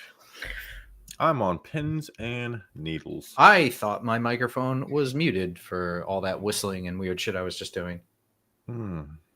We all wish it was, buddy. Yeah, I bet. Victor says my tweet made it to Pornhub. Way to go, me. Mom, I made it. We are closing in. The Giants are picking in 15 picks. Yeah. Will the Giants pick before Danny King gets here? Probably. We should when Danny King comes on, we just remove us from the stream. Like I handle this for a little bit. Yeah. Yeah, you do this. Seattle has the 50th and 52nd. Elijah Arroyo. Elijah Arroyo. 1 year. So one of my things that worries me is like he played with Cam Ward and he had 1 year. Like it's not even like 1 year of good production. Like he had like 7 catches before this year. But like he moves fairly well. I think he's pretty like snappy in his routes. And he can stretch the seam. So there's things I like about Arroyo. I wasn't in love with him. He was a Giants top 30 visit. But he out of all the players on the Miami team that like kind of flashed as like this could be someone at the next level. Arroyo was that for me, but I had him as a late third. I wasn't super high on him. Yeah, he didn't. I thought he was going to blow me away at the Senior Bowl, and he didn't. That's all. I mean, it's not like he had a bad time there. He actually had some highlight catches and stuff like that, but yeah, just didn't blow me away. And sometimes that just happens. Someone said Fannin better. I don't know about that. The NFL has to love this Shedeur slide, right? Because this is just like, oh, dude, ESPN loves this. Shedeur Sanders is the new LeBron James for them.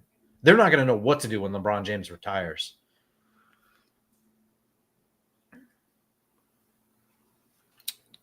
What does Carolina need other than everything? And they got McMillan. I mean, they could still use another receiver. I feel like they need some DBs. Yeah, I was going to say corner safety. I mean, really anything on defense. I know they've invested into the trenches, but they could always invest more. I mean, there's really no position off the table for the Panthers. They're trading up for somebody though, so it's something they really value. Oh shit! I didn't even realize it. Yeah, you're right. This is a trade. It's my new hometown team that I don't care about. Remember when Chuba Hubbard signed a contract extension and then had the most yards of his career against the Giants? Nick Scourton. Yeah, they like strength on the edge. Grump. Greg Hardy. We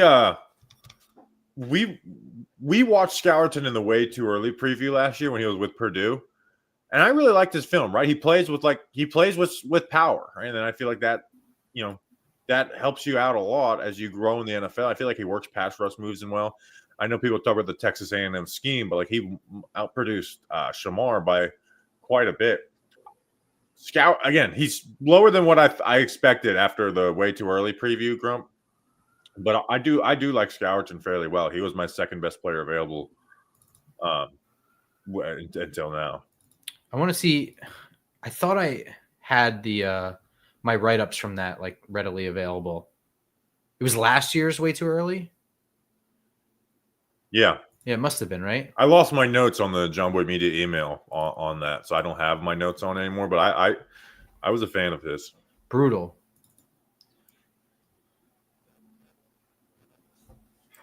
Man, I can't. Dang. Oh, wait, hang on.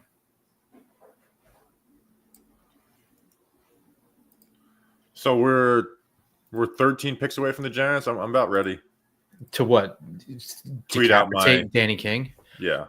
Tweet out my list. Oh, here we go. Is this what I want? What the fuck did I just do? Oh. Bob. Yeah. Bob. Damn, I can't find that at all. All right, let me take Shedeur Sanders off this list. I would be okay with Tate Ratledge at pick 65 for all the people continuing to say it. It's not a stupid move at all. Okay. Keith Bullock, New York Giant at one point? Yeah.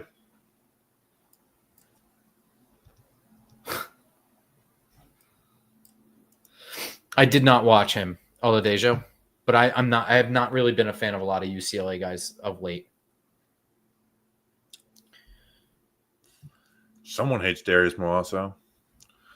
Somebody doesn't value Alex Johnson's corner safety versatility as a UDFA.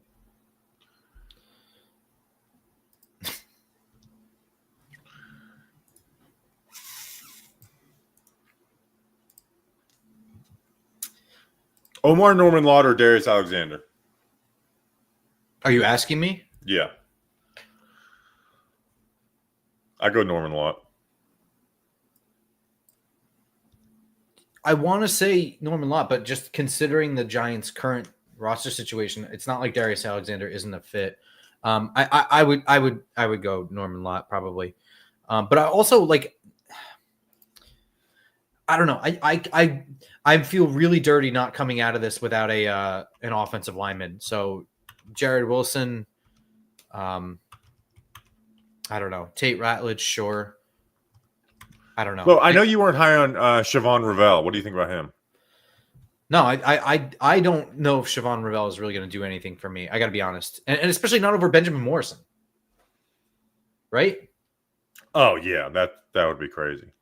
Where's I'm going to pull up my Siobhan Ravel thing. I was like really confused. I was like, why is he so high up on everything? Like, I get the man coverage stuff, but like, damn. I can't find the asterisk button on this keyboard. Shift 8? Let's try it out, buddy. There it is. I'm an idiot. Nah. Ravel. Coming off of a torn ACL for number one. Tall and long, good speed, good closing speed, solid man coverage skills that need some work, a little too far off at times. Sometimes not physical at the line of scrimmage, could use some work on reducing in movement. Back pedal feels forced. Zone cover, that's like a huge red flag for me. If you're good at man coverage, but your back pedal is bad, I don't know. That really worries me. Zone coverage needs work. I think that he gets lost or sometimes drifts way too often in zone coverage. He has good closing speed to be in good zone if he can get the coverage and timing right. Decent getting head around at the catch point, which is actually a huge positive I had on him because I put a couple pluses after that. Lower level of competition, but he did have opportunities. Physical enough in the run game to come up and make tackles, comes in on blitzes pretty well. But he is also on the older side with some rawness to his game with athletic upside. So it's weird to be 23 years old where you're like unpolished and just athletic. That's usually something you see out of like a 20, 21-year-old. Yeah. Don't hate him, but I just didn't understand. There were people was like, yeah, like pick 35. Like, I don't know. I just tweeted out my list of guys I'd like at 65. I got Notre Dame corner Benjamin Morrison, TCU wide receiver Jack Betch. I'd put Siobhan Revel on there. I'd take a chance at 65. Jared Wilson, Marcus Bowe, Tate Ratledge, Omar Norman Lott, Darius Alexander, Trey Amos, Azariah Thomas, Aeneas Peebles, Darian Porter, Caleb Johnson. Hey! Look who it is. And he's muted. I made it through LA traffic. Do you know that song, Guy Clark, LA Traffic? I think I might have heard it. Well, you should listen to it. I would listen to it all the time if I lived in LA. Danny King packing a lip full of nugget. You're always eating on the streams. You're the skinniest guy in the world, and you're always eating. Bro, I get hungry when I get home. I'm not eating dinner tonight. I mean, until after the stream. I ordered pizza before, so I'm gonna probably at one point be like, "Oh, I have to go to the bathroom," and then come back 10 minutes later, like with sauce all over my face and mustache. Just eat on stream. Just embrace it. So has your door not gone yet? Still, is that still accurate? That is it's crazy. All right, yeah, did Tyler Shug went? Yeah, I saw Shug went. I was like, wow, this is actually kind of crazy now. It's like just at this Danny point, King has made it to. Now I know it go. Oh, I'm surprised, Grump, your tweet hasn't gotten more viral since he still waited. Oh, we considered doing something and then I didn't. I mean, 100K is still 100K. 100, yeah. Tomorrow we're gonna like just go through replies. I'm so excited for the Giants to make their pick in the 5th round and then not have any picks for like 80, because that's where we're just getting in all of our shenanigans. 7.5. Say shenanigans one more time. Shenanigans. Is that Simeon Rice for the Bucks? Yes, it is. What call? Remember, we almost got Simeon Rice when Michael Strahan was threatening retirement, and then we won a Super Bowl that year. When he didn't show up to training camp at all and showed up like a week before week 1. I remember watching TV in the south of the border restaurant, and they're like talking about Michael Strahan's training camp holdout. I wish my hair was as good as Dan Duggan's, Mike. There goes Benjamin Morrison. The Bucks. Dude, I mentioned him for the Bucks in the 1st round. Yeah. Coming off injury? Yes? No? Yes, he missed like the majority of last By the year. way, look, this is the Miners shirt. It's beer and then just yeah. It quite literally doesn't get better than that. Just doesn't. Miners shirt. Well, that's nice. Oh, Packers are. I don't know why I put Darius Alexander as Tulane. I always get Toledo and Tulane mixed up. Bro, I did hear the Packers pick last night. I love that whatever that guy's name was, like the way they saying like we're finally taking a wide receiver. Oh, really? I didn't hear any of that. He was like, for the first time, I think it was like 2002, we're taking a wide receiver, and like the crowd just went nuts. Like they just saw like their favorite celebrity. Mark Murphy, thank you. I just got a text. A lot of those guys on your list are red, injury, or blue shitbag players. That's awesome. Well, that's nice of him. Yeah. Thanks, man. Why don't you take some shitbag players though if they're talented? You need some shitbags in your life. Yeah. That's what people listen to this for. Yeah, exactly. You're not listening to the show for nice people.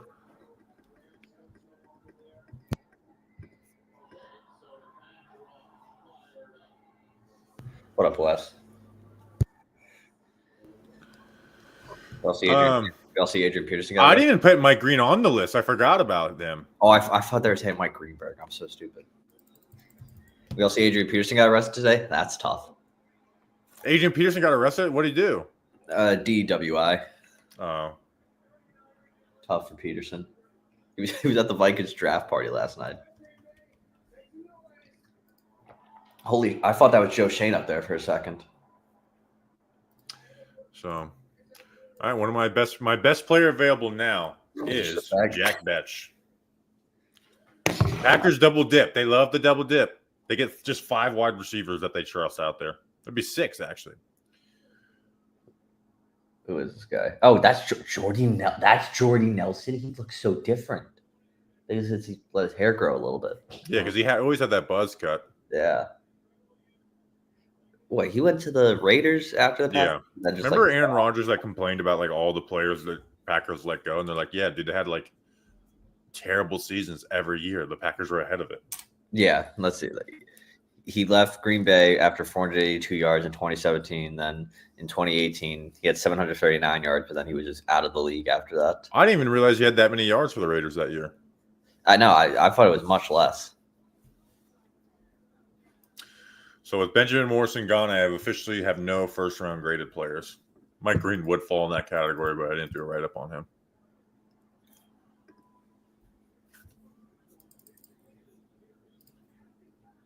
One thing I feel Anthony Belton to the Packers. Ooh, that's another guy kind of like, oh shit, is Grump in the waiting room? Probably. My bad, dude. I keep on I take you guys out whenever it's like you guys leave, and I forget about you. No, I know. I was trying to do funny shit to catch your attention on the. Well, the issue is I'm looking up at my TV, and then I'll check Twitter. I'm like looking at my remaining players. I'm not even looking at you guys all that often. I just got a text saying let me in. Low key offended, but I'll survive. All right, I'm actually gonna go pee in the toilet. Pee in the toilet. I really liked Anthony Belton. Really big dude. I think he's got like clunky feet. It's not that he can't play tackle, but you can see he's a little sluggish. He's not really smooth or fluid, but he does whoop ass, and that's pretty important. On NFL Network, they're showing him push a car like it's nothing. So pushing a car like it's nothing. Seems like a dog. I mean, granted, it's too bad that he wasn't behind your car in traffic, huh? Yeah, I know. He could have just probably picked my car up and just like launched it in my parking garage. Somebody that I trust told me that he spit on somebody in a game, got like suspended or something. Ooh, that's the type of personality I actually literally never looked that up.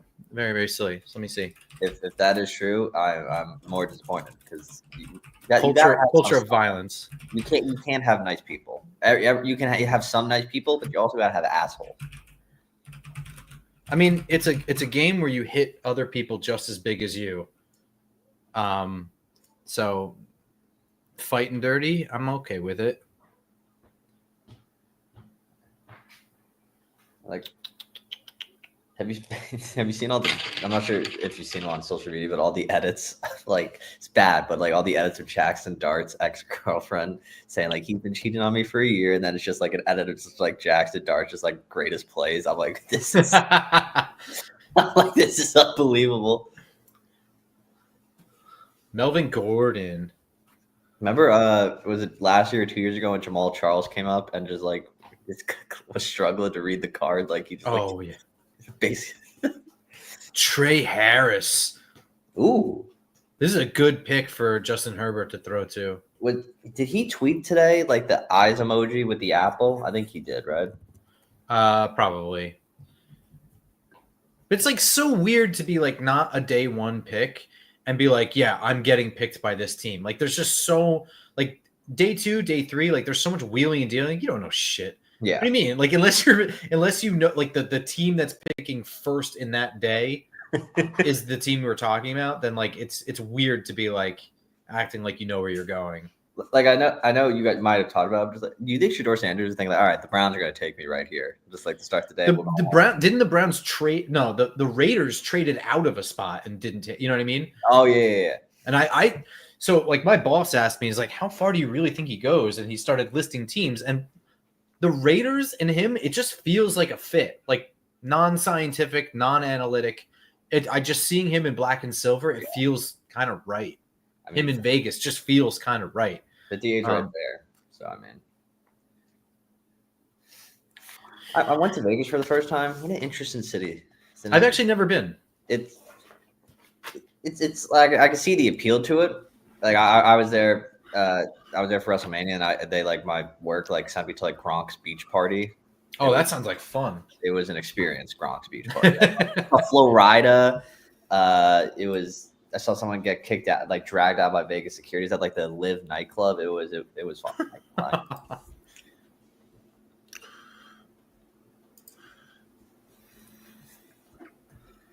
You let yourself back into the room quickly, unlike us when we're. I know. Screwing around. So who went? Well, oh, Trey Harris went.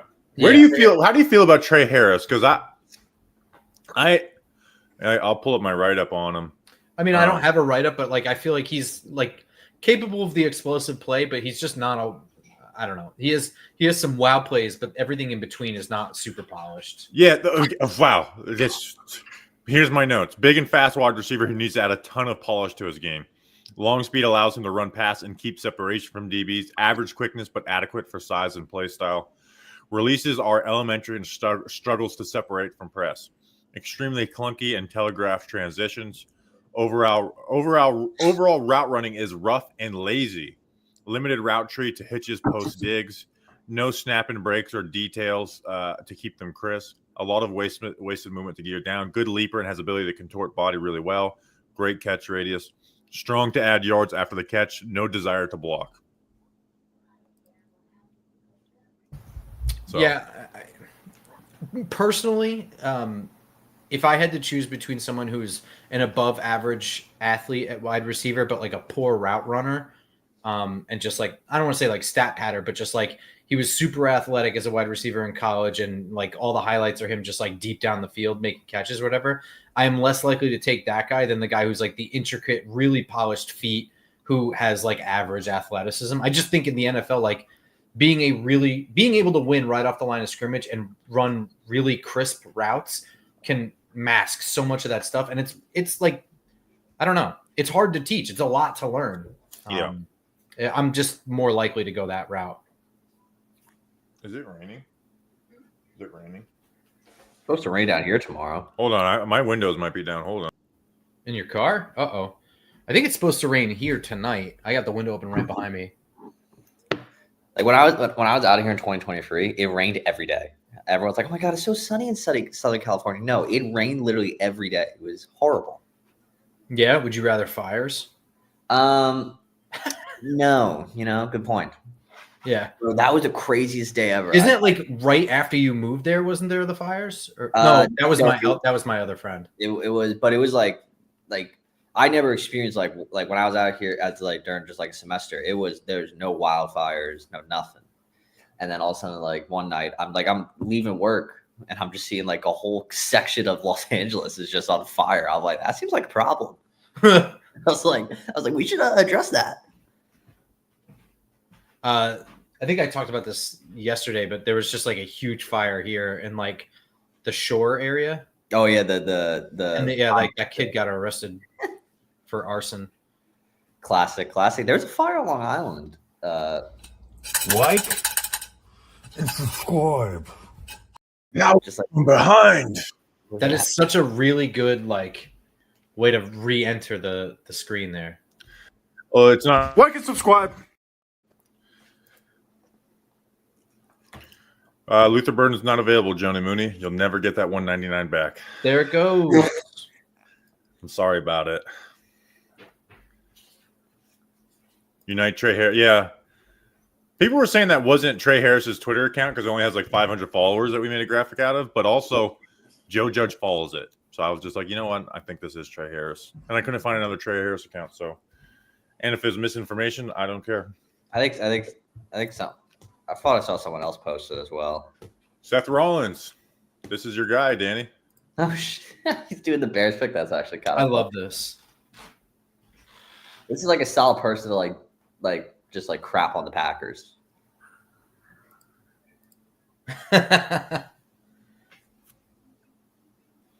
Bro, I would get like that belt with the Giants logo. Do you know how expensive those things are? Oh my god, I went to do one with the Mets logo for my friend for like his birthday, and I was like, Jesus Christ, maybe Christmas.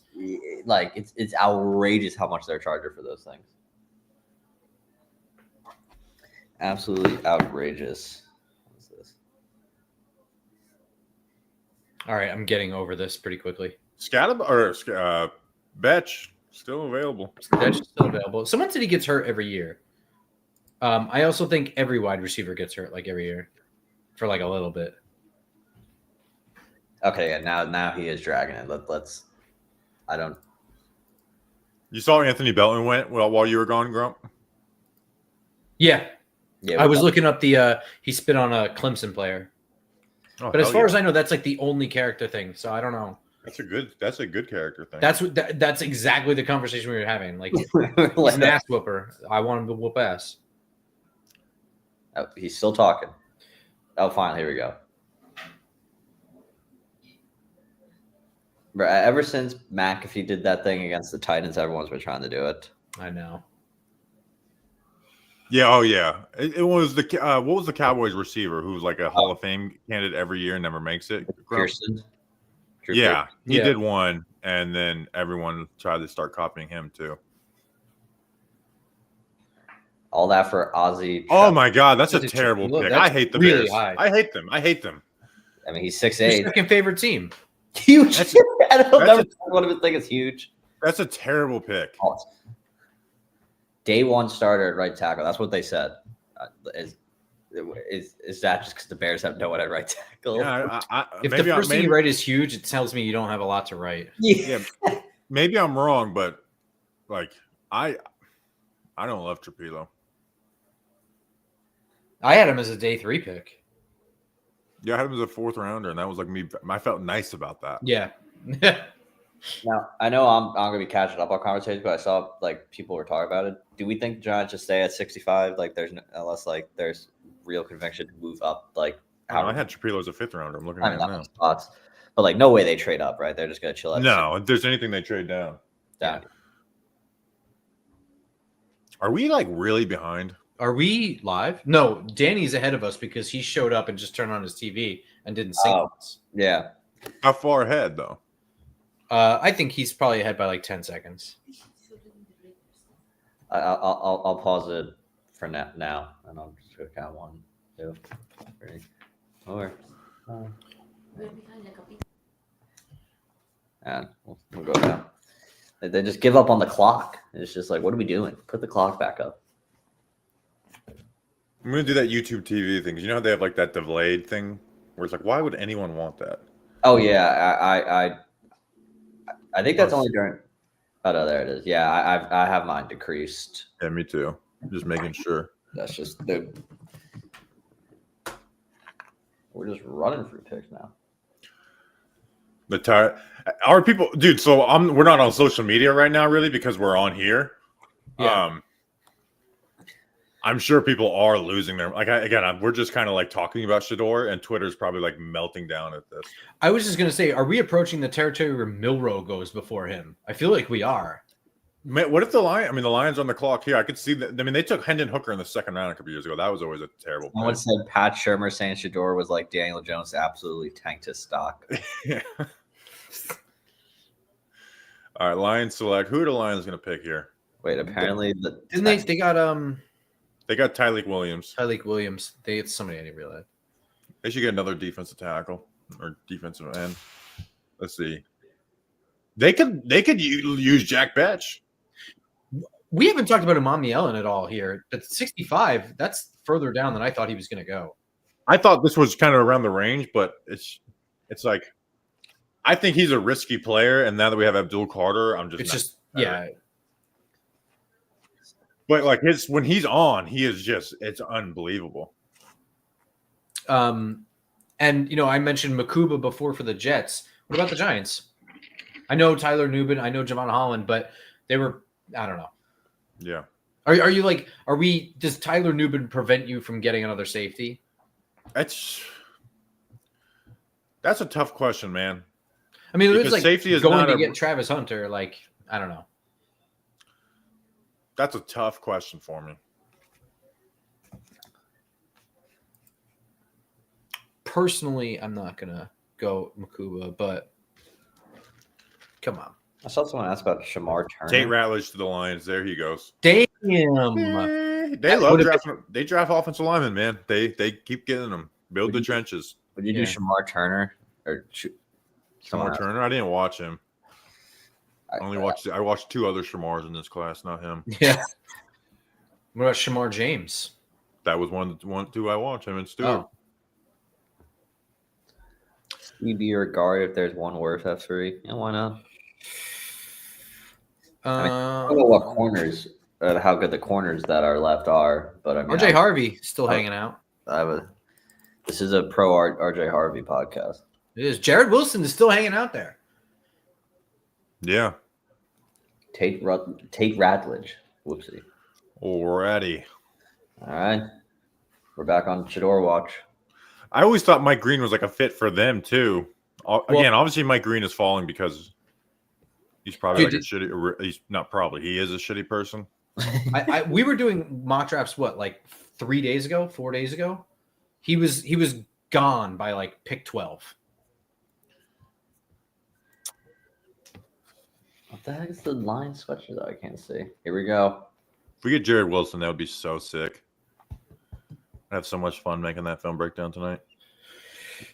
These guys are going now. Raiders select Omar Norman. This could be Shedeur Sanders. It has to be Shedeur. Oh, shut up. God, what a weird fan base they are. It's just the weirdest people.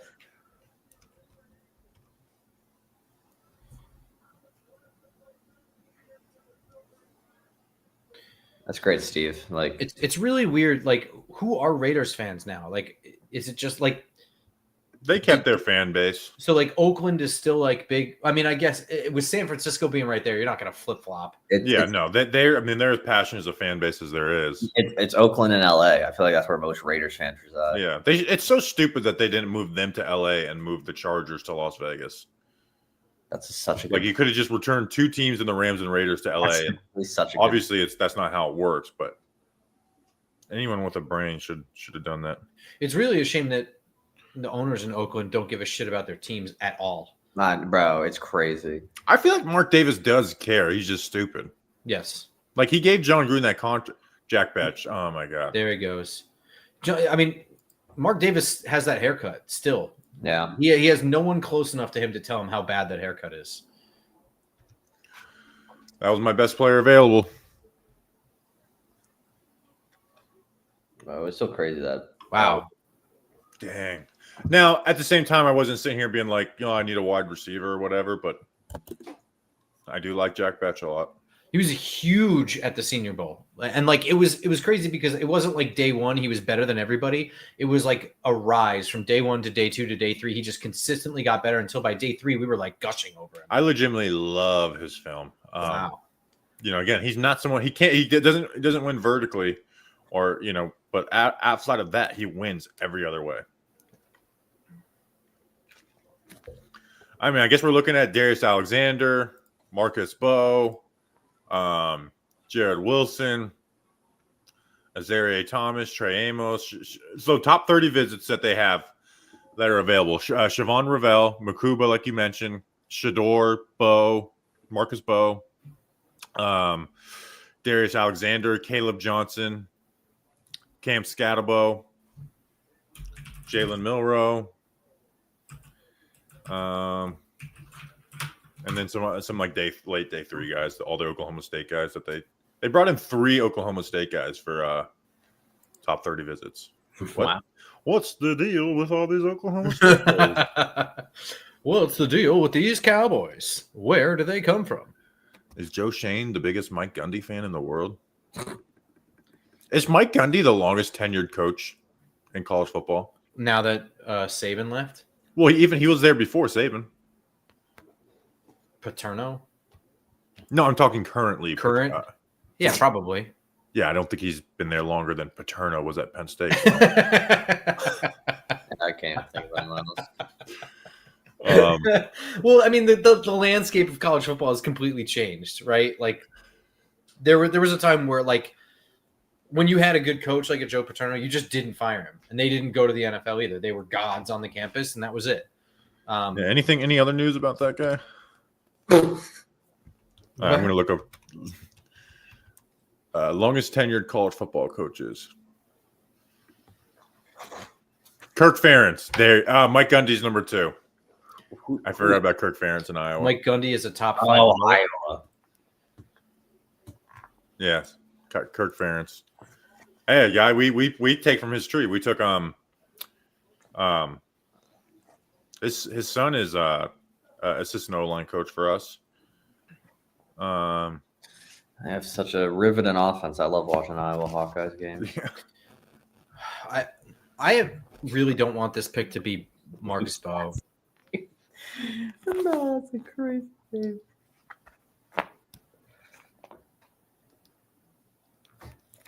Bro, also those dap ups that Dayball and Shane had with Abdul and you're muted, Bobby, and Jackson Dart, insane. Dable's elite at dapping up. Yeah, I was going to say, I don't think that's chemistry. I think he's just an alpha dap. Oh yeah, even though he must work on it. He's like, I'm a head coach. I got to be able to dap these guys up. Even though he got a whiff of Abdul Carter on that, like the way he leaded had me crying. Also, I was looking at Jackson Dart's brother, not him, because they're very similarly like same haircut, same everything. He's like the same everything as Zach Wilson. I feel like Jackson Dart's face looks different every time I look at him. It does. It looks so much different than I remember it last night.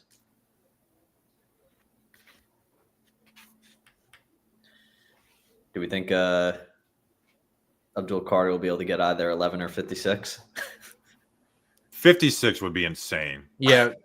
So Danny, The Giants should we not were allow joking that. about that last night, right? No, that was serious. He was dead serious. But last night we were joking about that, the three of us, right? Or Oh, did I yeah. like was fever dream that? No. He said it on the Micah Parsons live stream. He was like that 56 looks good, and I was like, yeah, it looks good hanging in the Raptors. You ain't getting it. No matter Put how Abdul Carter on the show. you need to keep your Venmo on the screen or in the show description. I want to. Well, throwing shade, you can go to patreon.com / Vientos. Dang. Oh, did the What? Mets What? Patreon.com/Giants. What? have the Mets? What? Mets are winning 4-3 right now. They took the Top of the lead. eighth. Bro, I Yo, the Devils, end of the first, 1-0. Hell Bro, yeah. It was. I saw it was bases loaded, 2 outs. I think they got 1 run across. It was Nimmo, and then that was like maybe 5 minutes ago. And now the Nationals have blown the lead. That's hilarious. I mean, is it best record in baseball? Yeah, I think so. They're definitely tied in the National League with best record. I think they passed the Padres. Oh, so yeah. I Trash think man, don't make me hate you. Come on, man. Stop that. Ravens on the clock. Tickety talk. Do do do do do do do. I feel like I got interfered. Do. Balty. Interference in my ear. Oh, the dog. I don't know who that guy is. Yeah. Who gave us the lead? Oh, it was. Is make sure you guys' stuff is plugged in. I'm hearing interference. I don't know. I heard that too. I don't know what that is. I mean, my stuff's plugged in. Everything looks good. Let me just. Danny, do you have your microphone? No, it's back home. Okay. It's gone now. Yeah. Now, Grump, you talk for like 5 seconds straight, Grump. 1, 2, 3, 4, 5, Like and subscribe. 8, 9, 10. I actually wanted you to do that, but I was like, this is way too good for me. Talk for 10 seconds straight, Danny. Well, the Mets took the lead because the National Like and subscribe. right fielder missed the ball by a mile and it went to the backstop. It was like you were talking that whole time. Did the Ravens just trade up? Am I stupid? I don't know. No, this makes sense for Oh, where they they would traded be. down, didn't they? I think No, this makes sense for where they'd be. They lost in the second round. Pick 59. Oh, No. this is their pick. I'm sorry. wow. So the Giants, this is their last pick of the entire second and third round. That's funny. Who the Ravens got Malachi Starks. Who are the Ravens gonna take?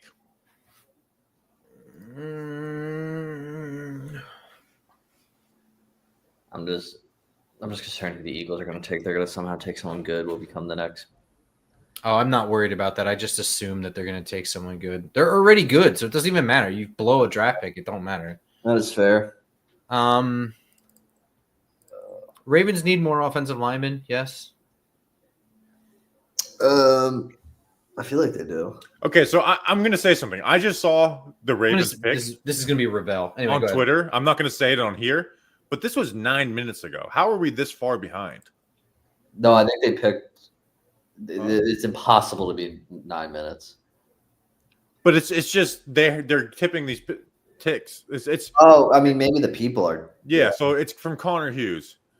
Oh, my favorite. known But Ravens. this is where it's so frustrating. It's like, do we post on like I don't want to spoil, but also like being 9 minutes late is bad. Well, this is kind of like this is my problem with the way like they've made this too much of an event for me. Like they've gone too far. Like don't forget why we're here. Yeah, just like Just rattle names off. I don't care. Is that Jelly Roll? so. It's not that they're announcing these like 5 minutes ago on TV and we're getting it now. As long as it's not that. Yeah. Because this is yeah. People in the chat. As long as we're not behind from the chat. Yeah, no. We're here for the live stream. We're not here for socials posts. Yeah, so, no, they're just tipping. yeah. I Well, mean, they're tipping because the pick has been in for Oh, yeah. forever. I mean, I wish if anything they do that like the no tweeting rule for like the real reporters for like at least the first and second rounds. After the second round, you could just do all you want. I don't know. It's like God. with the Giants pick, it's like I got to stay off Twitter for 10 minutes before it. Yeah, it's fucking annoying. I think that reporters should just keep doing it until people complain and they cut this shit out. I don't need this. Also, like, do they really gain anything? I mean, maybe they gain something. Mike Oh, there he Green. goes. Like, I doesn't mean, we really- don't need to break down much. Like he fell because he's a piece Friends of with shit. Ray Rice. But he does help their team a lot. He's a lot of fun to watch tape. He had the highlight from the Senior Bowl by bowling over Josh Connerly. Yeah. A lot of speed to power. He still has some stuff to learn, but you can see the raw athleticism in there somewhere beneath all the blubbering tears. So again, we're not a morality show, so let's just talk about it from a football standpoint. Malachi Starks, who I thought was a top 10 player in the draft, and then Mike Green at pick 59 is amazing for the Ravens. They just posted the Josh Connerly play. That is really, really good value. So I like their draft. Let's see. The draft I hate the most is the Bills. I hate Maxwell Hairston there, and then TJ Sanders. I'm not a big fan of. Why is Danny taking a picture of me? Says Clayton.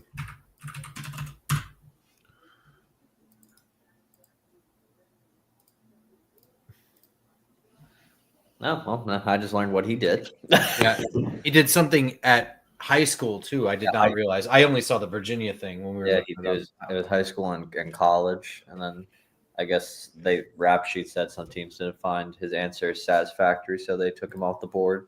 I don't blame them. No.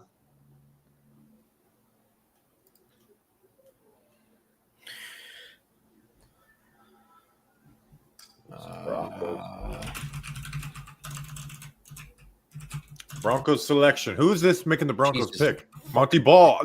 Dude, I need to start saying this. I was like, is that Monty Ball? No way to have Monty Ball out there. Who's doing our pick? No, Jason Sehorn, right? Yeah, Jason Sehorn. Imagine like being that one guy. The Giants like, hey, we want you to do our second round pick. You're like, sure, why not? They just trade it away.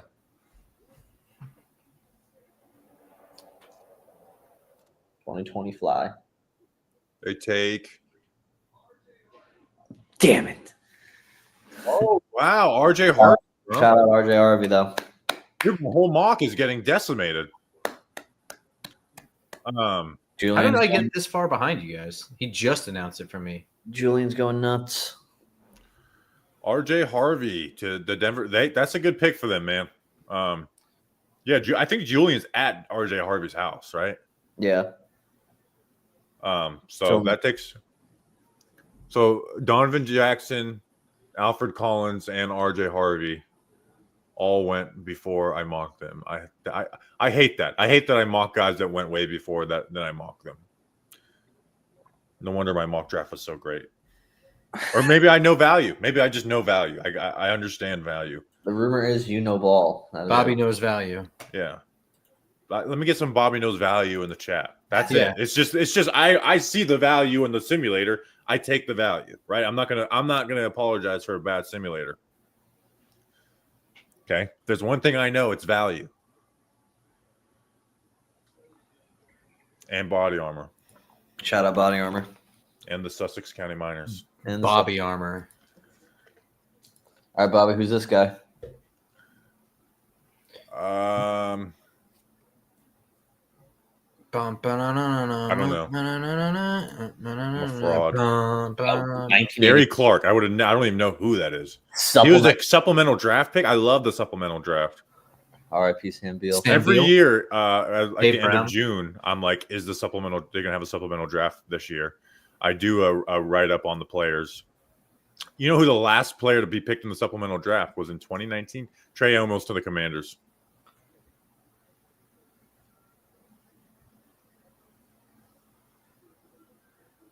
I'm trying to think if I like that. I mean, if it's Dan Quinn making the pick, then I trust. Dude, he knows how to get the most out of corners. Yeah, so I'm not going to They question need it. corners desperately.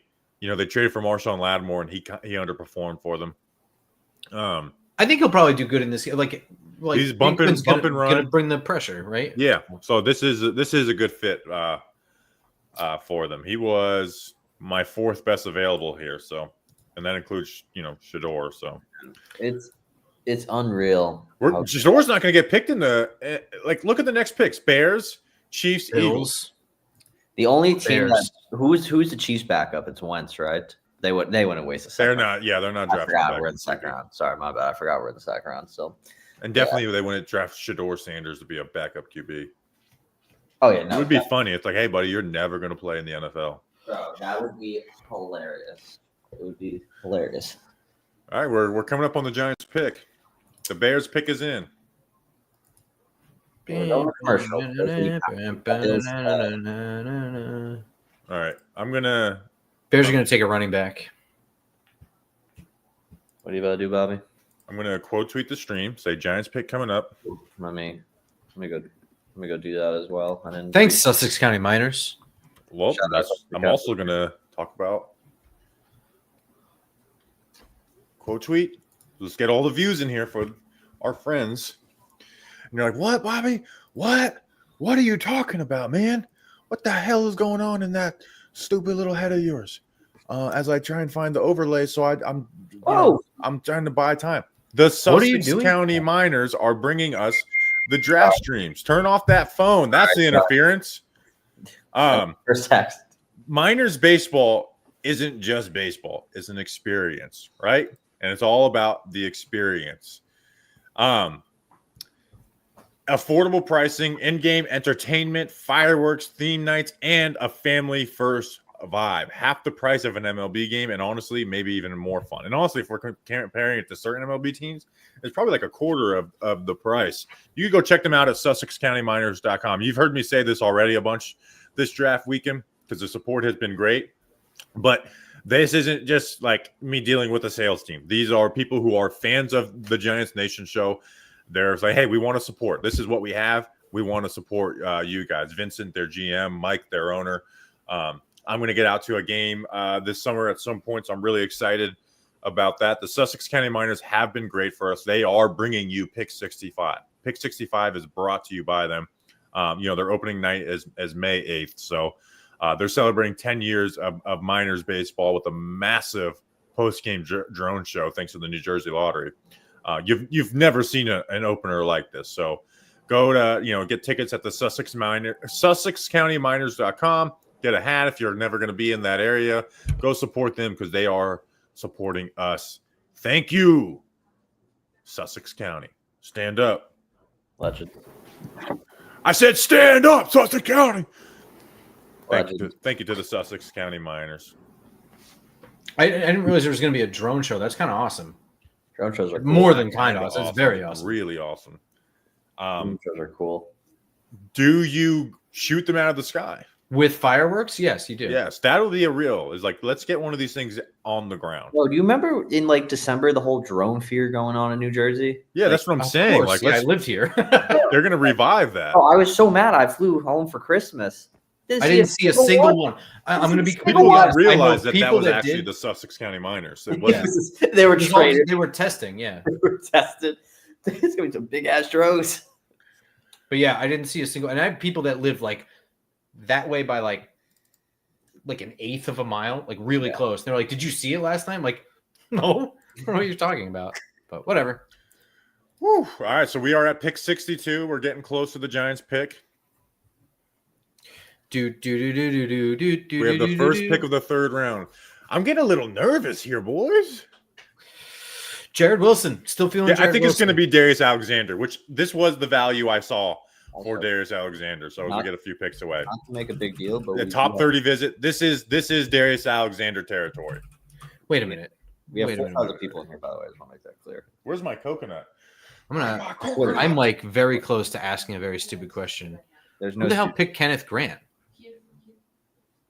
The Dolphins. They did? Okay. Yes, they did. Why do you think I lied to you about that, dude? I don't know. Maybe. I would never lie to you about something trivial as a joke. I'm going to repeat this. I really don't want this pick to be Bo. I don't Okay. know. Boho. Yeah. Marcus Bo. Marcus Bo. Marcus Bo. Oh, another Bears pick. Oh my God! Please don't drag this one out either. Say the Packers suck. Yada yada. Move on. So let's just go through I'm going to go through top 30 visits as we get close. So let's let the Bears make their pick, and then we'll do it. Des White. I don't know who that is.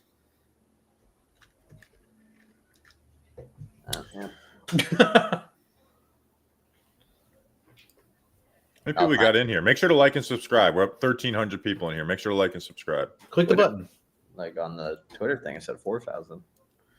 Yeah, I mean the Twitter number is kind of fake. Well, that just ruined my night. Shamar Turner. Okay. Okay. Like I said, I didn't do the things. All right, so let's go through top 30 visits. Andrew Makuba out of Texas, that's his name. Mhm. Siobhan Revel, the ECU corner. Shedeur Sanders, Marcus Bo, offensive lineman out of Purdue. Darius Alexander, defensive tackle out of Toledo, which that's my prediction for the pick. Caleb Johnson, the Iowa running back.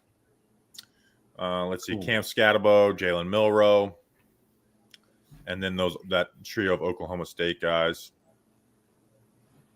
Joshua Farmer, the defensive tackle at FSU. I think that'd be rich for him here. Savion Williams, they did, but I don't see that being the pick here.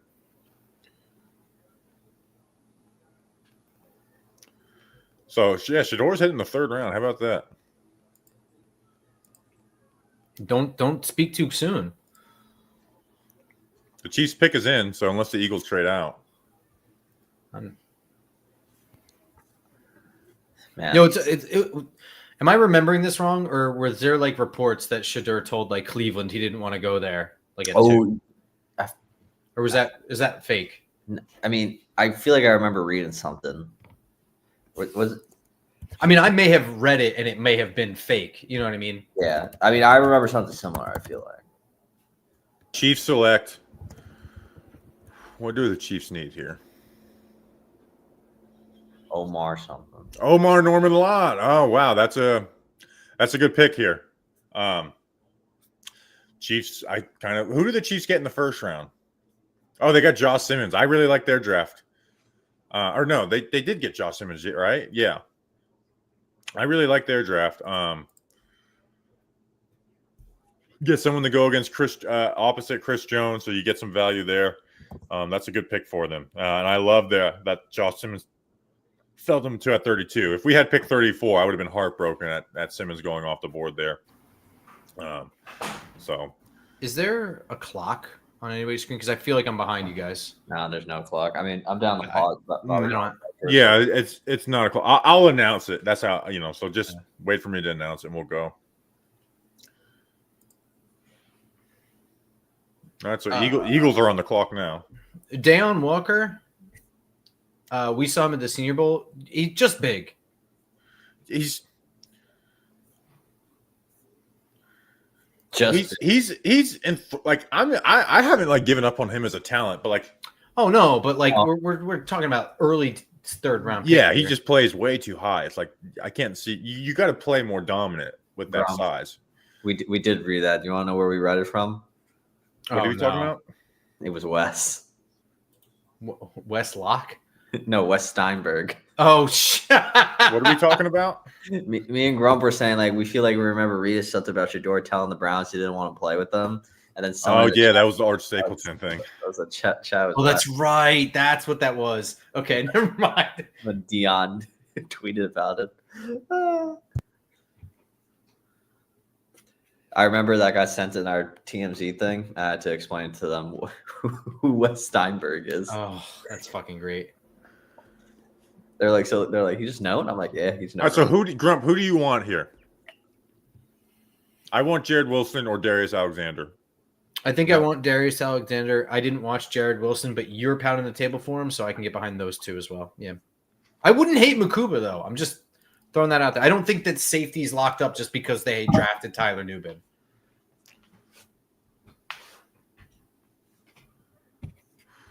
Dude, it's unbelievable that we talked all a long time about picking Shedeur Sanders at pick 3, and now he's going to be available to us at round 3. Oh wait, I might like Kyle Williams here at 65. Given the other guys on the board, probably I might not. block this guy from the stream just for saying that. Like, all right, well, I'll prove you right if you want me to, buddy. Have we Like and figured out subscribe. our guy Anthony? Yeah, I think it was just for the stream. Okay. I think he's able to be back because we found his YouTube and I couldn't find That's anything. smart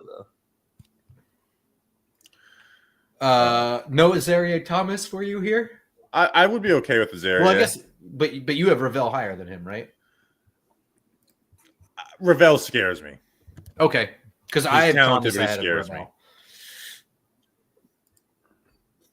So I'm thinking, so either Bo, Alexander, or Wilson. That's kind of my 3 guys right there that I want. I'll go Alexander, Wilson, Kyle Williams. What do you want, Danny? Yeah, I think I'm on the Darius Alexander thing. I'm not gonna act like a draft expert, but I want some better depth with Dexter Lawrence. Like to give him, like you guys have talked about, he needs breaks. He just cannot be on the field every single play. Yeah. As much as I would love it. So give me a solid defensive tackle depth because it's just they have not been able to fix that ever since Dalvin Tomlinson left. Damn, look at Danny Analytics over there. Yeah, you know me, little PFF stuff. Who are we thinking for the Eagles here? I could see them taking Darius Alexander. I could see them taking Darius Alexander. I could see them taking Makuba.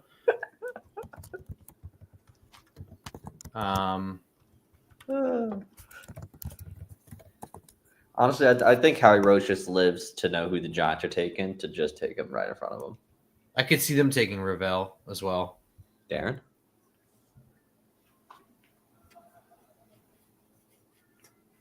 You go, Bird. Shut up. It was funny. I got a text from someone that I went to college with. Who is this? Oh, is that what's his name? Bo something? Oh, is that the guy from Oh, never mind. Yeah, it is Bo Allen. Oh God. It's like I'm looking at my own forehead on the screen. He's big as shit. Wow. I thought he would just be standing there for 9 hours. Who are the Eagles taking? Giants are about to be on the clock. Andrew Go Birds. Andrew Makuba. They took Andrew Makuba. Wow. Yeah. All right, so again, it's Welcome. Workaholics cosplay. All right, I'm throwing on private chat. I'll get a. yeah, let's close the chat. We don't want spoilers. Oh, yep. Here we go. Private chat. Private in the chat. Private in the chat. It's going to be Cam Scatterbo. Give me defensive tackle. It's got to be O line or D line. Yeah. Oh yeah. It's got to be O line or D line. So my prediction is I think Alexander is my best player available on the defense on the trenches. I have him above Marcus Bowe. Are there any other top 30 offensive line visits still available? Guys, that came. Yeah, Marcus Bowe. Marcus Bowe.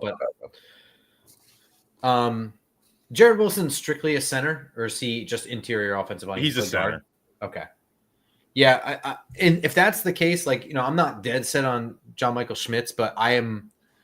If all things are considered equal between Wilson and Alexander, I would rather get Alexander and give Dexter Lawrence some breathing room, right? Dude, yeah. If all things are considered equal. And here's the thing, man. This is pick is in. This has felt like the board has felt. I'm flustered right now. It's fallen well for the Giants, right? I like Darius Alexander at 65. I didn't like him at 34. I thought he'd go through like 47 or whatever. So we shall see the Giants selection. Where's Jason Sehorn? Oh, they're doing a military thing. My nephew just graduated from the Coast Guard or boot camp, I guess, or whatever it's called. Hey, shout out. Congrats. Like 2 weeks ago. Look, I know the Coast Guard. Congratulations, Christian. I know the Coast Guard sometimes gets some crap. It seems Please be a player we know. That's the only thing I ask, honestly. Coast Guard low key seems fun. I'm a slave to the content. You're insane. I mean, I went on a tour in like the 6th grade, like because someone in my class, like his dad was like the head of the Coast Guard out by me, so they just had us like doing everything, like they had to do like drills and shit, and like 5'4", 900-pound Danny was like carrying a 60-pound dummy. It was pretty lit. Right, yeah, until you're jumping into crashing waves. That is pick 65 as we are on the clock. Giant selection is in. But we gotta listen to the song about how about we won't forget the men who died, who gave that life. So are they playing a song right now? Yeah, they're playing Proud to Be American. Yeah, the stand. Oh, this woman is into it on NFL Network. She might start crying. Who is that? She has to be someone who's on Twitter. That woman? Yeah. I was asked for digits. Let me stop. So these guys are standing. I mean, we do have like the #1 Giants stream, Danny. So like we could probably make that happen for you. Like, hit me up. Here we go. All right, so predictions and wants. There no Space Force. My prediction is Alexander. My want is Alexander. I'm so tempted by Jared Wilson here, but defensive tackle is such a big need, and that's the tiebreaker between two players for me. And Wilson, I do have actual worries about Wilson. It's just his profile projects into a really good player that I feel like I could have some remorse if we pass on him here. Or it's going to be someone that we don't know. Grump, your prediction and want. Prediction is Darius Alexander. I think he makes the most sense, and I want him a lot. But if I'm going to do just, vary up this conversation a little bit, low-key kind of want Kyle Williams. Think he's a really explosive slot receiver. Really, really quick, really, really fast. Offers home run speed, game-breaking ability. All right, here comes Jason Sehorn. With round 3, pick 65, the New York Giants select. The New York Giants pick with round 3, pick 65, first pick of the 3rd round. Darius Alexander, defensive tackle out of Toledo. Love this pick, right? He was rumored at 34 for the Giants. I thought that was rich. 65 is a perfect spot for him.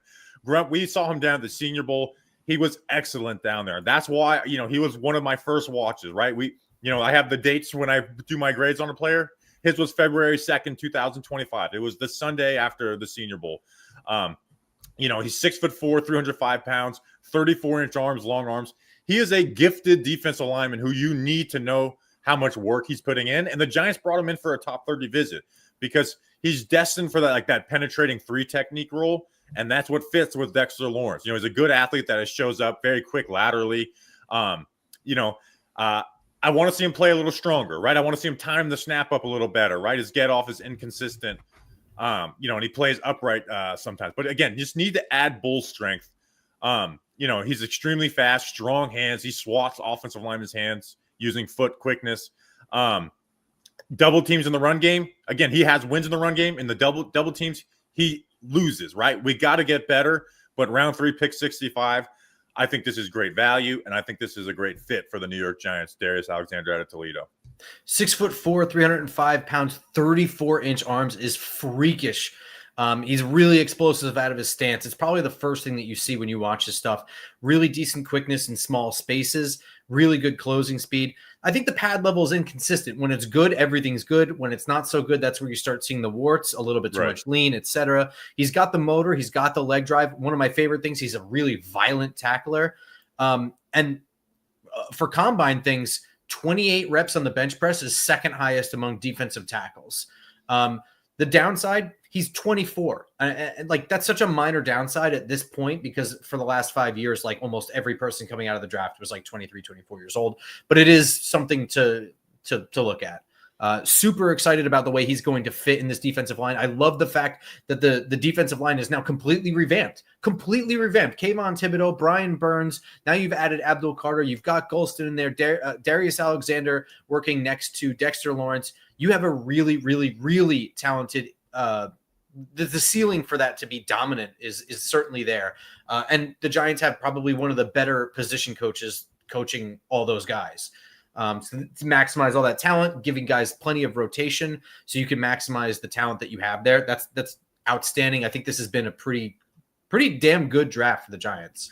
Yeah. So again, you don't want to let Dexter Lawrence make you decide what you're picking in a defensive tackle, but having him allows you to get a little more like, hey, we could take some of the penetrating guy, but the Giants' run defense needs to get better.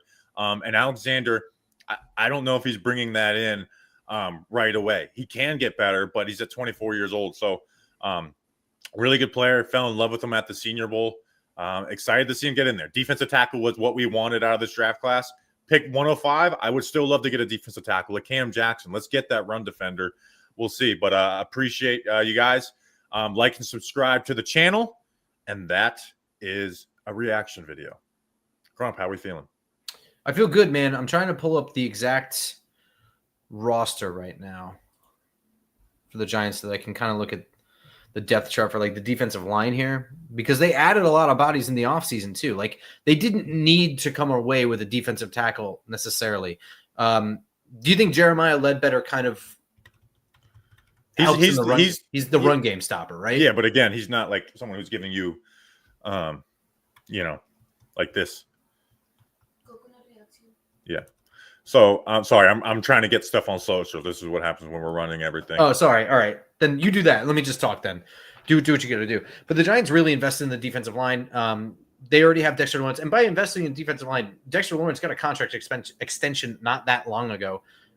So, you don't want Dexter Lawrence to dictate the style of person that you pick, but you have heavily invested in Dexter Lawrence being here for a long time. So I don't think that it hurts for a 3rd round pick, 65 overall. Yeah. To get someone that matches what you got. Again, this pick 65, this makes sense for the Giants, right? There was smoke at him at 34, and I was like pretty against that. Yeah. And there was even some like late first smoke with Darius Alexander. I didn't see that. But like I kept on saying like 65, I love it. 34, I'm not. And this is where we got. I didn't think he'd be available here. So I really like this. It was between him and Jared Wilson for me. So and I get to do a defensive tackle draft breakdown tonight. Yes. It's the easiest breakdowns to do is D lineman because you just watch them. How are we feeling? Like and subscribe. I'm pumped up. We did our reaction video and all that. I'm like officially pumped up now. You got to do a coconut video, buddy. You do. Yeah. Well, right now I'm uploading the. Well, I'm just saying I fulfilled my obligation of reminding you. I'm going to turn the volume up on this so I can hear. I'm just so happy about our defense because I am clipping the. Danny, how do you feel about Darius Alexander? I mean, his highlight reel on NFL Network was showing. I love it. I mean, I'm just having lovely dreams about this defensive front. I almost said the other type of dream, but it is fantastic defensive line we got. So we Dexter Lawrence, Kayvon Thibodeau. I almost said Jahad Ward for some reason. Brian Burns, and Abdul Carter, Dexter. It's just beautiful. It's just beautiful. I still got some questions about the secondary still, but I mean, if they don't generate a pass rush this year, then they're just never generating a pass rush again. That's just, well, it's like also remember that with what they had last year, they were leading the league in sacks for like 6-7 weeks. Yeah, it was that. Yeah, Dexter was killing it. Yeah, and now think about what they've added, and again, allowing Dexter Lawrence to get some breathing time on the sidelines in between stuff that can go a long way in maximizing Dexter Lawrence. I feel like I'm saying that a ton, but I think it's really important. I think people forget about that. You pencil in your starters and you think everybody else is depth, but when your depth can actually go in there and do stuff. Yeah. Oh, Harold. Harold Fannin just went to Cleveland. Stinks. I was a big fan of Harold Fannin, and he was really good at the Senior Bowl too. Yeah. From what I was reading when I did my mock draft, I read a few things on him. People were a big fan of Harold Fannin. Harold Fannin? Who went? Did the Browns take Harold Fannin? Yes. Yeah. Oh, wow. I took him at 105 in our mock draft episode, Bobby, and I don't think people liked it there. So, maybe I took him at 99. I could be wrong, but either way, it's a 67. So, who's our second string tight end right now? Theo Johnson, Daniel Bellinger, yeah, and Chris Manhertz. Yeah, I mean, it really depends on what the play is calling for. Yeah, I mean, Manhertz is there for vibes, just like me. Manhertz there for blocking. Manhertz. I'm trying to save this thing, and it's giving me issues. Oh, that's because I'm saving the picture and not the actual. And Greg Dulcich too. Oh yeah, don't forget about Greg Dulcich. I did forget about Greg Dulcich. What are you gonna do about it? I'm so excited for him in training camp with Jackson Dart. Oh, this guy's back again. Oh, All right, it's uploading to YouTube. Good Lord. Okay, I'm just telling you. All right, how we doing? Actually, I'm pumped about Darius Alexander. Again, like I had him. This is 65 for him. I considered him in mock drafts. All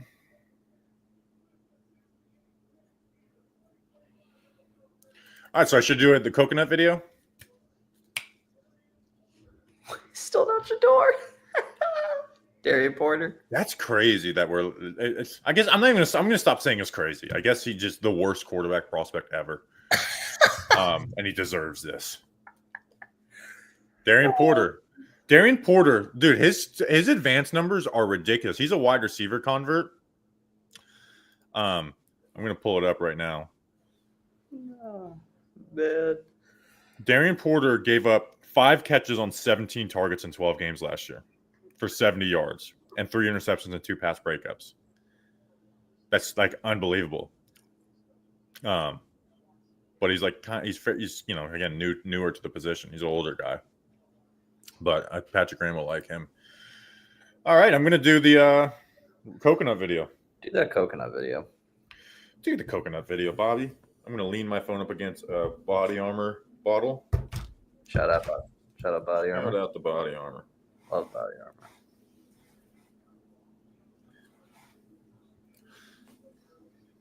Oh, the Mets lost. Fantastic.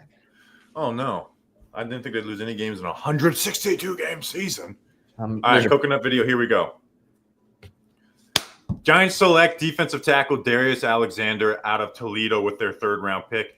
There was smoke around him for pick 34 with the Giants. I never really bought into that, but pick 65, I can get down with that as I pull back my notes up on him. He's like a penetrating, quick hands, like defensive tackle, right? That's how he wins.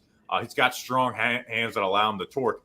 Now, needs to add more strength to his game. And a guy who's 24 years old, you don't really like saying that, right? And his production was limited at Toledo. So there is some red flags there.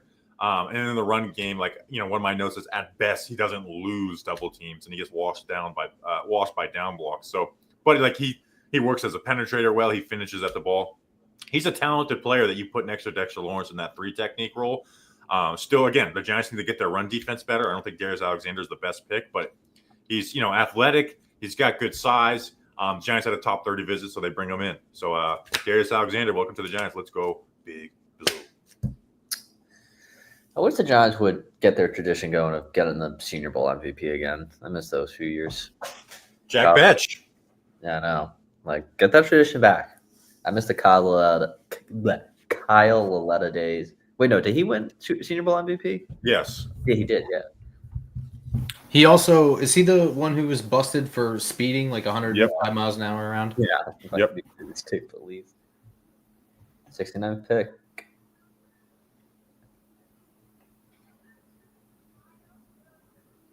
Kyle Williams. Can the Giants get the third round right? And the Giants what? Get the 3rd round right. Oh, right. So this is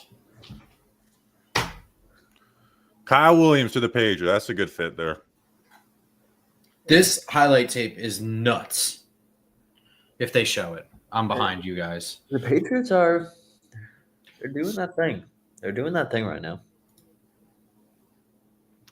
So he legitimately was my first watch after the Senior Bowl, like February 2nd. I think that was the Sunday of the Senior Bowl with Darius Alexander. So, well, we didn't watch him going into the Senior Bowl, right? So no, he caught our eye. So again, he was like one of my first watches after.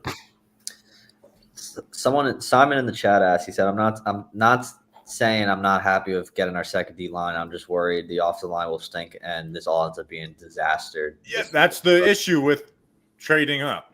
Yeah. Well, Is you lost but pick here's the 34 thing. and 99. Why?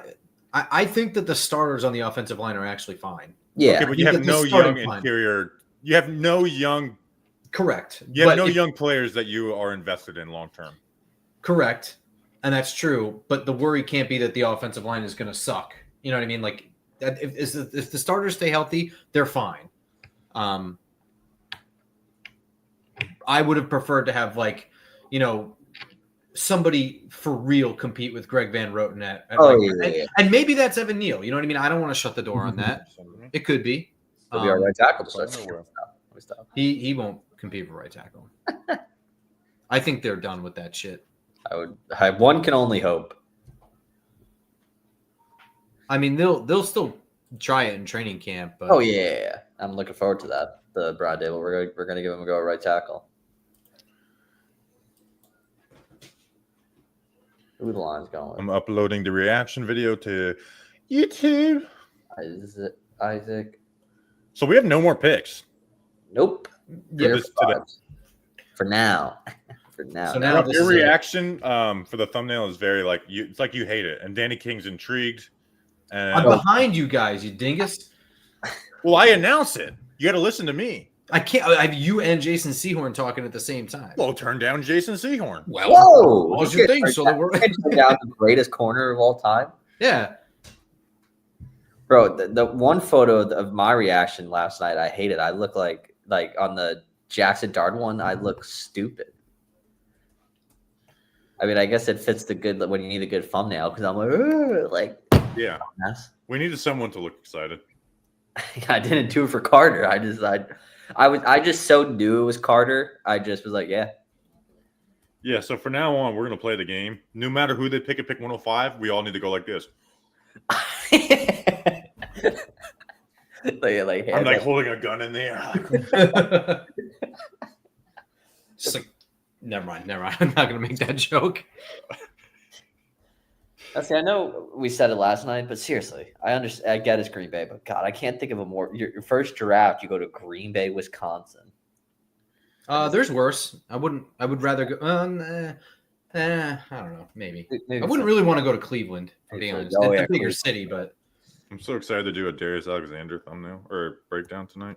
Where's the 2027 NFL draft? Where's this one?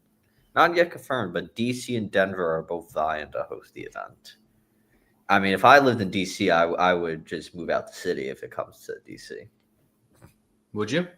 Yeah, because I feel like DC already has a bad traffic.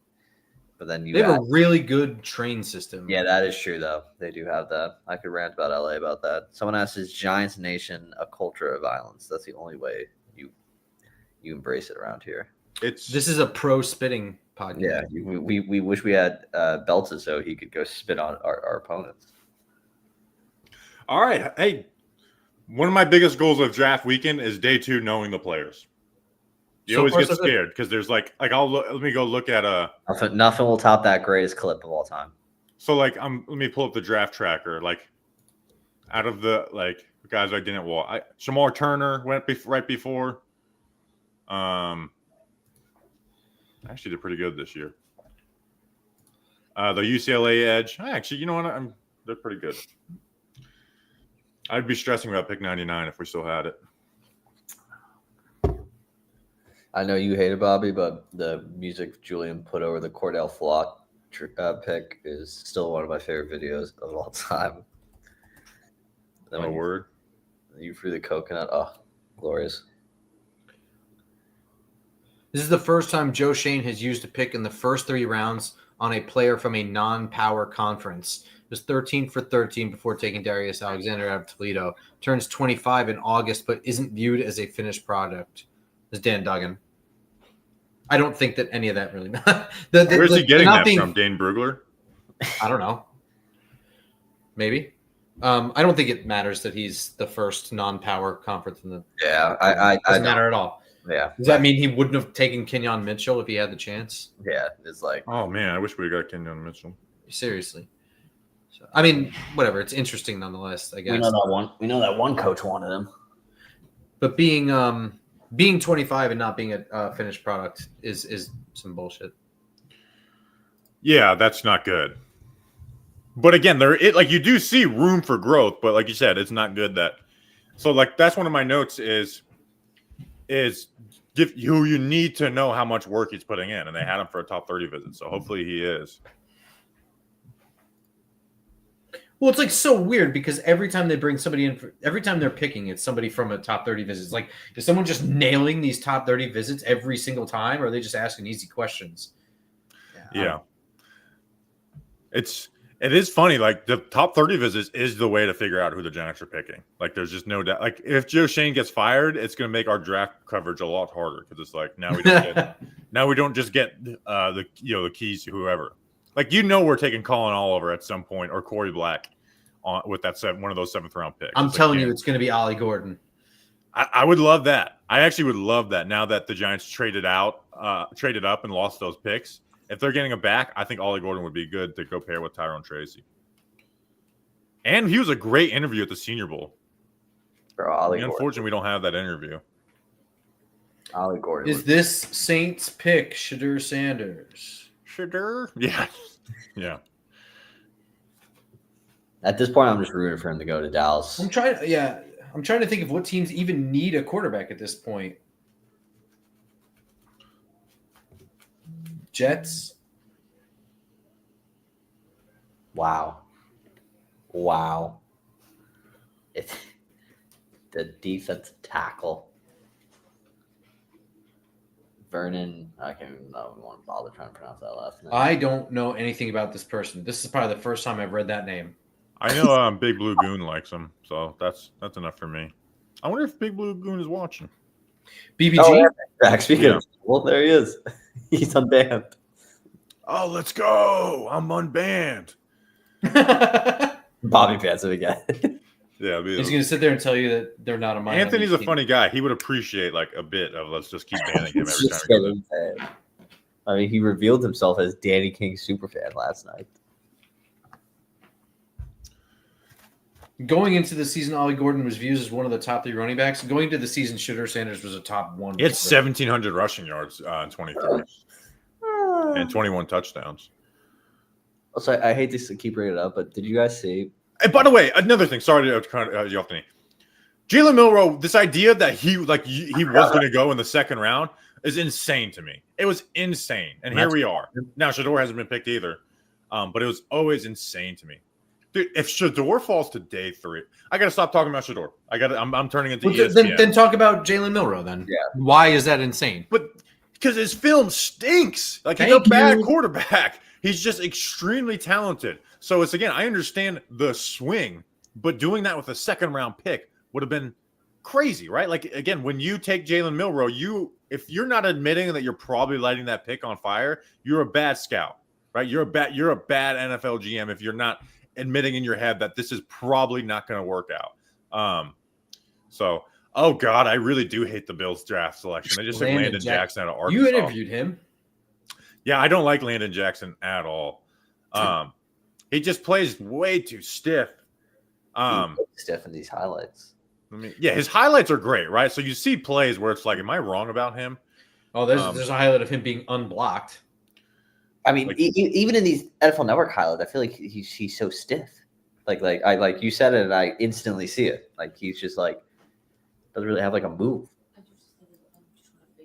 Maybe I'm wrong. I'm not gonna act like I know exactly what I'm saying, but like it looks like. Yeah, let me pull up my Jackson notes. I had him as a 4th rounder. Good sized edge with plus speed, but missing something. Speed shows up in get off. Get off is good to challenge corner, explode into the offensive lineman's chest, charges up movement, straight legged, lacks bend, loses balance often, struggles with hands on him, needs to win point of attack. Hand usage is advanced, uses cross, chops, swipes, etc. Efficient mover, working outside in, sets a solid edge and can shed, but not an ass kicker. Good eyes in the run game to find the ball, full effort at all the time. So I guess I don't hate him that much, but I had him as a 4th rounder. So I remember they're like picking someone. Yeah, go ahead. He was doing nothing at the Senior Bowl. He was terrible until day 3, and then he had a really good day, and then he had a great game. Yeah, here's why he had a great game. He was going up against that that D5 offensive tackle. Jackson Slater? No, it was the other guy. It was maybe the Alabama A&M guy. Oh, hang on. Also, Bobby, I saw what you meant about Grump's face in the thumbnail. It is. Yeah, look at the thumbnail on the Giants Nation Show Twitter or YouTube. Zaria Thomas to the Jets is awesome. Here, let me show me. So this is I'm clicking on it. This is what we've created for possibly the next pick. Is just actually using the thing. Yes, use that. I That's love that. That's so clickbaitty that people will hate us. Even if it's like the worst pick of all time, People who see us for the first time will look at that and they'll be like, "Oh, you guys are liars and scumbags."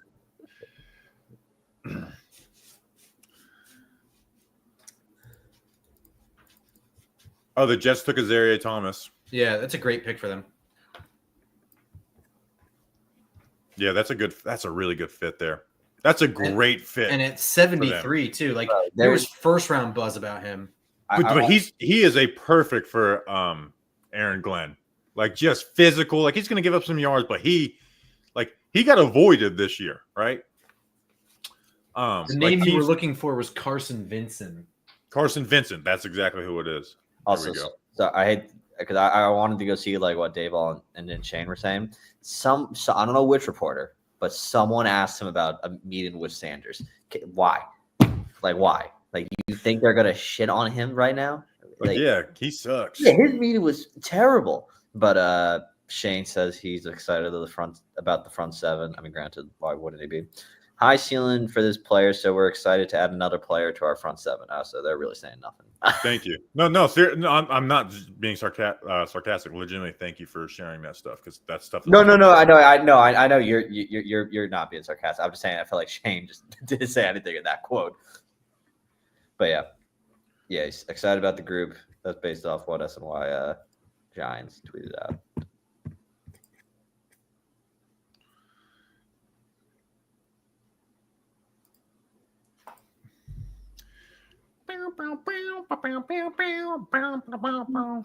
I should stop doing that. That's annoying.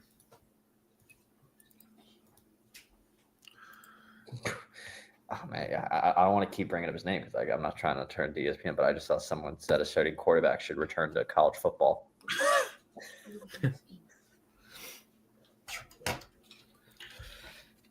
Do we want to talk about pick 105 and so at this point is position just like completely not at all in regards at 105? You're just picking talent now. Siobhan Ravel's still hanging out there. Yeah, I was right about that. Yeah. I mean, like they shouldn't. It wouldn't shock me if they still could do the position thing. I mean, like if they're, I think they could survive with offensive line.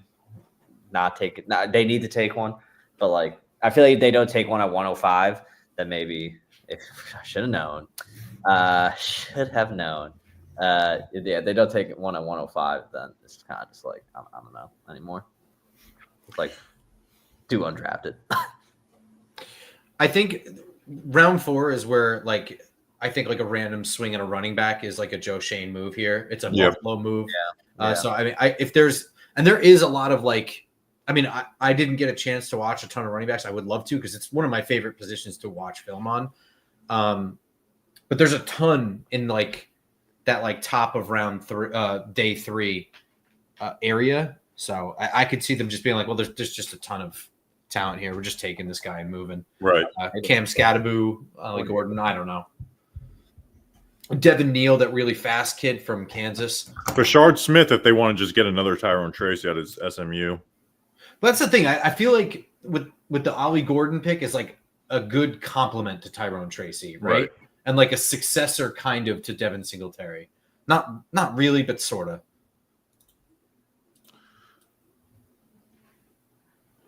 Yeah, I agree. I kind of am in on the pairing. I would like, and it's like one of those things. Where it's like you wear down a defense over time and then close out a game with just a physical runner that's just going to beat up a tired defense and seal a game. I think it's like not like a cheat code, but it's almost unfair. Yeah, at that point to just have a rotation like that. That's something the Giants kind of need to do. They don't. And at 105, I'm going to say I don't mind Cam Scadaboo at 105. I think that's actually fine. Yeah. Oh, you want to talk about getting a little yin and yang there? I mean, dude, Cam Scatabo film breakdown. Oh my god. Oh man, yo. So This segment is all the broken tackles. It never ends. sometimes when I am like just not able to go to sleep, this is not like all the time because I always have trouble sleeping, but randomly, like once every like 6 or 7 months, if I'm like really just bored and I can't fall asleep, something that always makes me smile is just putting on a random like Mike Allstott highlight film and just watching that for fun. Yeah. And that's like the I don't know. Cam Scatterby was like Mike Allstott light. When I watched him live, I was like, that's a fullback right there. Yeah.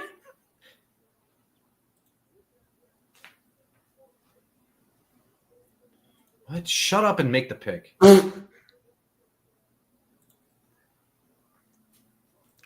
Pat Bryant. Well, Illinois. Pat Bryant? Yeah. So this is a good story. Yeah. Hold You on. wanna go? Hold on. I'm uploading Darius Alexander highlights, so let me do that real quick, and then I'll tell the story. But we got a good story about him at the Senior Bowl. Oh, you do? Yeah. So we did. Again, I want to give my full focus on this story, so I'm actually going to upload these highlights first because I'm about that life, boy. I just ripped this entire video off YouTube like a scumbag. There we go. Culture of scum. So we do interviews at the Senior Bowl, right? We get up at 5:30 in the morning or whatever to go and do them, and we don't really even like doing interviews, especially with college prospects who are afraid to talk. You don't have any prior relationship with them. It's just not something I'm looking forward to do, but we did it one. I guess I could say this now because I don't work at Jumbo Media. They were trying to make us go for less time and like maybe make it a 2-day trip and like rushing. Whoa, really? Yeah. So I was like, well, we got to do interviews. So we got to get there on Sunday because I'm not trying to rush in there Monday night and then we got to do a podcast. That's just miserable. So I was like, well, we got to do it. So that's one reason. I guess I could say that now. That's how I made sure we could go to the Senior Bowl longer instead of turning into a little short trip. But if you get quarterbacks, it's good, right? Like we interviewed Michael Penix and Joe Milton the year before. The Penix interview was really nice. This year, and you put together a request list. This year, we got none of our requests. Forget no quarterbacks. We got none of our requests, and not even like they're not bringing people over to us and stuff. They were also kind of like straight up lying, like because you guys are doing some interviews and I'm standing around, and they were like people will come up to me like in a couple minutes I'm gonna have this person coming in here, and I'm like, oh yeah, sure, send them that way, and they just didn't show up. Like literally, they just weren't there. And they're like, yeah. So finally, it's the last day. We did it like 3 days in a row, and we're like, we're done. So we start packing up, and Jeff's not with us, our editor and producer. And Jeff comes over, and he's like, they just told us we could get Pat Bryant, and Justin looks at, he's like, get away from me. He didn't say that. But he's like, no. He's like, no, we're not interviewing Pat Bryant. Okay, like, please, like, stop. We're leaving. Because we get up at 5:30 in the morning to interview like 3 guys we don't even know. well, also, so like one of my we're favorite sitting around waiting for people to show up. Well, we're just sitting there we got bitching. up at 5:30 doing nothing. Yeah, we're bitching and moaning, and then Jeff comes over and it's like, they told us we'll get Pat Bryant in 5 minutes, and Justin's like, no. And I was just like, this is my favorite stuff. Well, wait, but that's not the whole thing. So we started unplugging stuff, and then like the girl came over with Pat Bryant, and Justin was just like, we already started packing. No, that wasn't even Pat Bryant. That was somebody else. Oh, was it? My bad. I don't know who that made. It was somebody else, but they came over with somebody else to interview, and we're just like, no, sorry. Oh man, that's gonna bother me. I need to go like look at a best available list to figure out who that was. I'll remember. Completely different memory of that shit. Call him out. Hey, Siobhan Revel Jr. Oh, to the Cowboys. Yes, sir. I get some of the man coverage stuff with this guy, but I think that he's super raw. I don't love this it. could be another Emmanuel Forbes. And again, like Emmanuel Forbes at least played at Mississippi State. That's an SEC school. This is East Carolina, and he had some warts Yeah, again, he's got some great plays, but like he gave up a lot of yards. He didn't see like basic like pick routes and stuff. And you're not gonna be playing these shitty ass quarterbacks in the NFL. We throw these balls on flea flickers or whatever. So. Oh, Panthers traded up. Who they traded? It's the second time they've traded up. Who was here? Um, It was here. Who's your best available, Grunt? Mine is I'm trying to see. Siobhan. Mine. You want to know who it is? Actually, for me, Jared Wilson. I'll just say Marcus. Jared Wilson. Sorry, I didn't scroll down because Shedeur's up there. Yeah, well, we just let that one go. I don't know if he's ever getting picked. Obviously. All right, so let me make sure I got everyone off my board. Seriously, Bobby, you're the GM of the Carolina Panthers with Bryce Young. Why not Shedeur? Seriously, right here at 77. Yeah, I guess the only thing would be like you don't want to do that to Bryce if you actually believed in Bryce, but sure. Also, you shouldn't be doing anything for Bryce. Oh yeah. All right, so I'm just taking the guys off my board that I have. All right, so Pat Bryant, Farmer, Josiah Stewart. What did I have? I had Pat Bryant as a 5th rounder. Oh, Prince Umanmielen. Prince Umanmielen. That's a pretty good fit. Oh, eyes are starting to get itchy again. Again, Umanmielen could be great. Like he can legit like be an 8 to 10 sack guy in the NFL. But I worry, man. It's just like I worry that like he was just so good against bad tackles, and then against a good tackle play, he was left rendered useless. Like you're seeing the highlights versus Arkansas. That Arkansas left tackle is one of the worst SEC tackles I've ever seen in my life.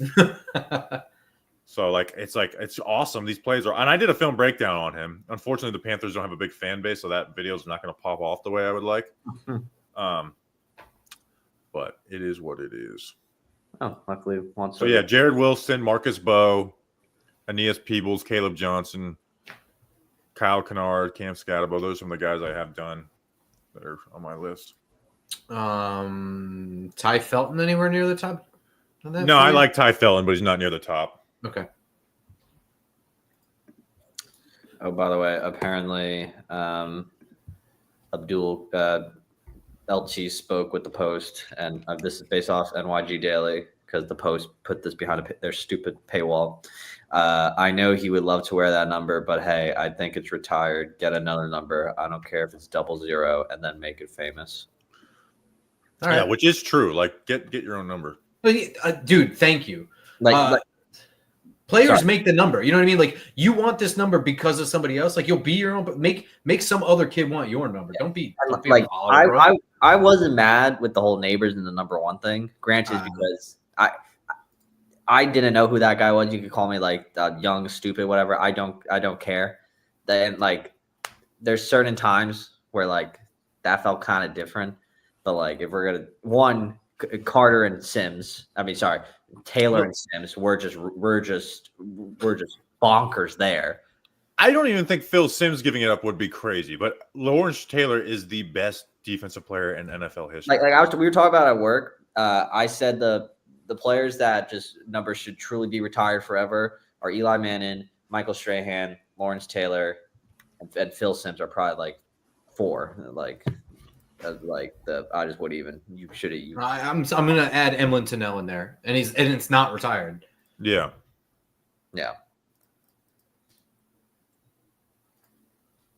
So, you know what's like really crazy? The story of Emlyn Tunnell getting the job with the Giants. He like hitched a ride from like the Pittsburgh area, not Pittsburgh, but just like Western Pennsylvania. I think he just like hitched into a truck with like nothing but the suit on his back and like a bag full of like athletic gear, and just showed up at the Giants facility to try out.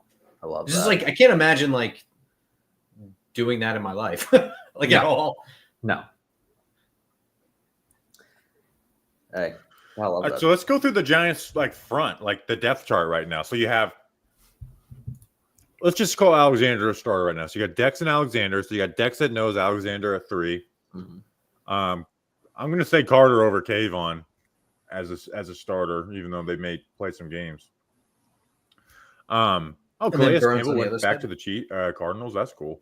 Yeah. And then Burns, and then you have Kayvon as your backup edge. Chauncey Golson kind of going between both. I think with Darius Alexander, I think Chauncey Golson moving inside is a little redundant. So I guess he's like more of your, let's sub him in on some rundowns on the edge. Jeremiah Ledbetter, they like Roy. I mean, they paid Roy Robertson Harris. I still think they need a lot of defensive tackle help. Like Darius Alexander doesn't fix that, but it certainly helps. Do they cut Nacho? There is cap savings if they cut him. Yeah, I would. Yeah, I would do it. They save like $4 million or something like that. I would. Is there like a big penalty, or is it just solely? No, the penalty is like 1.4, but the cap hit is 5, so they save like $4 million. Yeah, I'm all for it. Yeah, I'm off of Nacho at that point. But like you still have like other guys that they sort of like as big bodies in the middle, like Jordan Riley and DJ Davidson. I don't know if they make the roster or not, but they'll certainly compete for spots. Yeah. I don't know if Elijah Chapman survives now. Ooh, yeah, I mean Elijah Chapman didn't really. Yeah, he didn't do anything last year. He shouldn't have been in there in the first place. Casey Rogers probably gone. Corey Durden. Yeah, he's gone. It's Ledbetter, Harris, Roy Robertson, Harris, Alexander Dex, and then somebody is the fifth guy. Also, this is being picky, but Bobby, you think they would? I feel like they would start Kayvon over Abdul, and then at some point in the season make the switch. I think they're just gonna like for optics' sake with Kayvon. I feel like I'm not saying like whether it's. Say it again. I got 10 people talking at one time.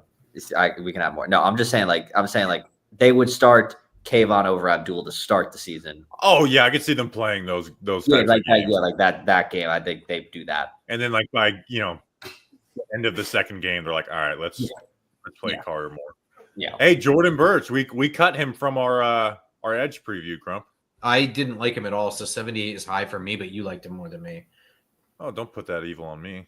No, you were right, not me. I had him in the fourth rounder. He had 8.5 sacks and 11. The big run defending edge with good instinct, solid athlete for size, but plays with urgency, above average get off, moves laterally. Okay, natural power to push pocket and hold on, uses hands but don't come in or land well. Strong hands to shed and pull blockers, stays square in the run game and sets a great edge, gets pinned and down blocked, doesn't anchor well, will bear down on a puller like a rock. That's probably one of my shorter write-ups because it was like right before we did the episode, and I was like, I need to get this done. By the way, Trashman said Elijah Chapman for fullback 2025. Hey, not a joke though. Not a joke. Would do it. Dan Casey, like the football coach who like puts all these. He was like, this is how a fullback's supposed to fit the run. Like a week after the Giants got Elijah Chapman, and it was Elijah Chapman doing that against for SMU. I put together a cut up of Elijah Chapman fullback. Did you actually? Oh yeah, I do cut ups for every UDFA, even Jude McAtamney. Which he played. How many? Do you remember how many UDFAs there were in 2019? There were so many. There was like 9 trillion. Who was my favorite one, Danny? Oh God, I have the worst. You remember? I have the worst memory. Give me the first letter. I thought he was going to be Taysom Hill. Oh crap! It was the Syracuse quarterback. Yeah, what was his name, Grump? I can't believe I forgot that. This is how you know I'm getting washed. Damn it! What was his name? It was the Syracuse quarterback. The chat's got to know. Yeah, chat, save us. Syracuse QB UDFA Giants. No, let the chats give. Yeah, I don't want to look it up. Chat. Who was the Syracuse? It makes me sad that I forgot his name. The chat is the worst right now. Not Nassib. No, it wasn't Nassib. Do none of us know? I'll be honest. I looked it up, so I have it in my head. No, people are saying Ryan Nassib. No, it was UDFA who like Ryan Nassib was like a 4th round pick. Yeah, he played like Tim Tebow in college. Barry McConnor. So, wow, none of us know who this guy is. Should I say the name? Or are we gonna give the chat a few more minutes here? No, give the chat. Chat at Syracuse. There it is. Jones, Eric Dungy. Oh, Eric Dungy, that's right. I can't believe that. God, Dungy. Dude, so Danny King like brought him up on our UDFA, and I thought he was just a rookie camp invite. So I went and watched him. And it's like, this guy is a psycho. So I spent like all 2019 summer being like, hey, try him in the Taysom Hill role. But He injured his back, so he didn't really do anything in training camp. Oh, yeah. Who was this? Who was my my guy, Danny? That I was like, he's gonna do something in preseason, and he did. At a Long Island. Oh, son of a! He was He had the pick 6 in the Jets preseason game, where he tipped the ball up to himself and returned it. Fuck, he went to With the Nico long Lalos. LIU. Post. Damn it! Shit. Nico Lalos. He was Nico Lalos was one too. I remember cutting up Nico Lalos long snapping clips. Long snapping clips. Yeah. Is crazy. It was it starts with a J. It does. Danny, you got to get this before the chat. Was it Come on, Danny. Oh, it was Jay Carlock. Jay Carlock. There you go. You beat the chat. Jay Carlock. I got a Long Island guys I had to remember. Long Island products. This guy for the Bengals right now is a fucking stud. Sorry, I don't know. Yo, if he talks like he did the last time, he's like sounds bored making the pick. Like, shit, I got to do this again. Andre Westbrook just brought up Andre Miller, Maine tight end, turned into fullback. Okay, never mind. I take back everything I said about that guy. He literally, like you said, Grump, sounded miserable. Like Dylan Fairchild, the other Georgia. He went before Jared Wilson. Yeah. Ooh.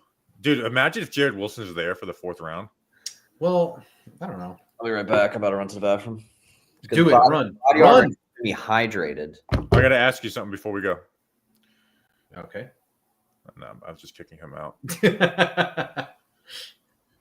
Athleticism 96 for Dylan Fairchild. I didn't watch him. And also, Me neither. did you see that like Minnesota corner or whatever, Wally? I didn't even see that name. No, let me Grump pull it up. doesn't know ball. Justin Wally. Remember we did like the PFF users picked thing a couple years ago, and like for the 7th round, and they just all picked the same guy. No, they're not even. Yeah, so like in the 7th round, it's because I have the PFF pick tracker up, and like it tells you like who should they pick, and it was just all that quarterback. I think it was Jacob Eason. Everyone's just putting the same quarterback in there, or maybe it was Justin Ross too. But people aren't even doing Shedeur. The Colts. We're only 20 picks away from the end of night 2. I know. What time is it right now? 10:15. So we got probably another hour and a half.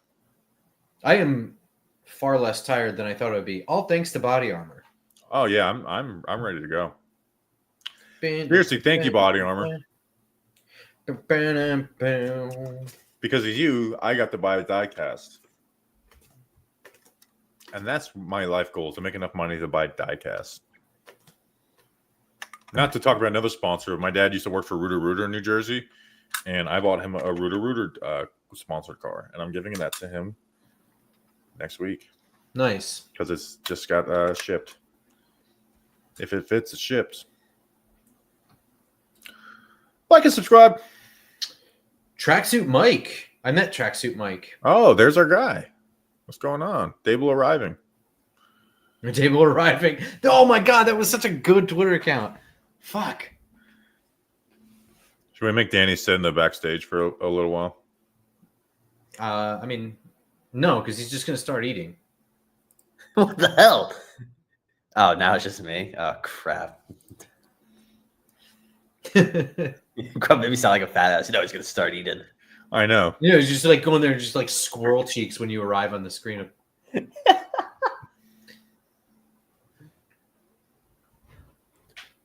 Why missing personal alert for Danny? Well, I think Bobby said if we don't get 20, if he doesn't get 20K, like he's like taking me out or something.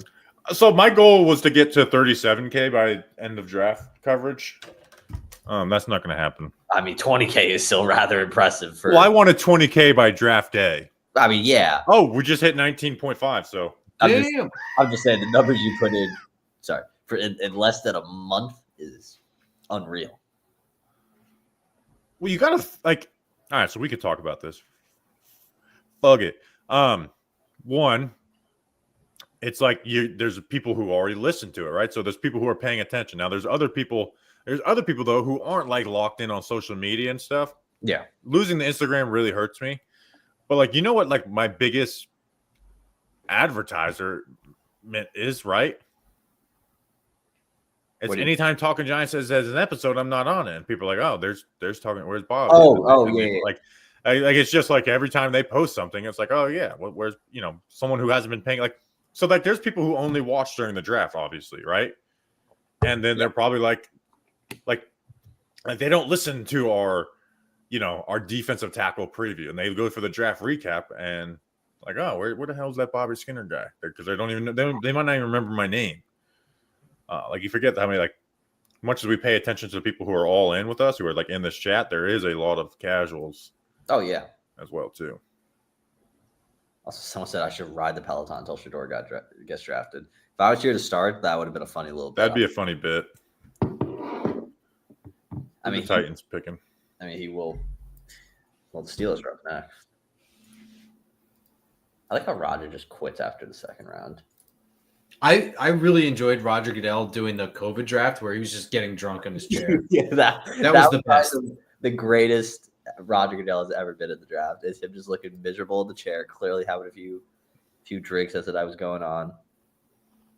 Remember, Dave Portnoy won like the charity giveaway to like watch a football game with Roger Goodell in his basement. No, I don't remember that. Like it was like a COVID thing. They were like donated to like whatever, and then he won it, and then the NFL did took it away from him, saying like, "Oh, we did like a background check on you, and this and decided that you're not eligible to watch the game with Roger at his house." So the Titans are up on the clock. Steelers are up next. I'm not going to say it because I feel like we're talking about them too much. But Titans already selected. Yeah, they already selected. How far behind are you? The Titans pick just went in. Oh, I have the Kevin Winston. Yeah, Kevin Winston. That was the Giants' top 30 visit. I didn't watch him. That's my mistake.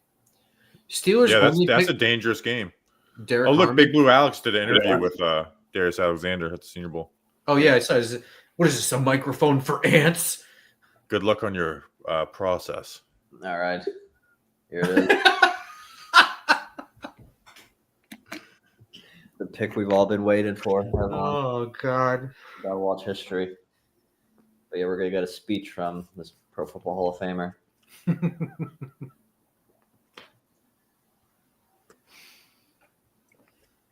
Any day now. Any day now.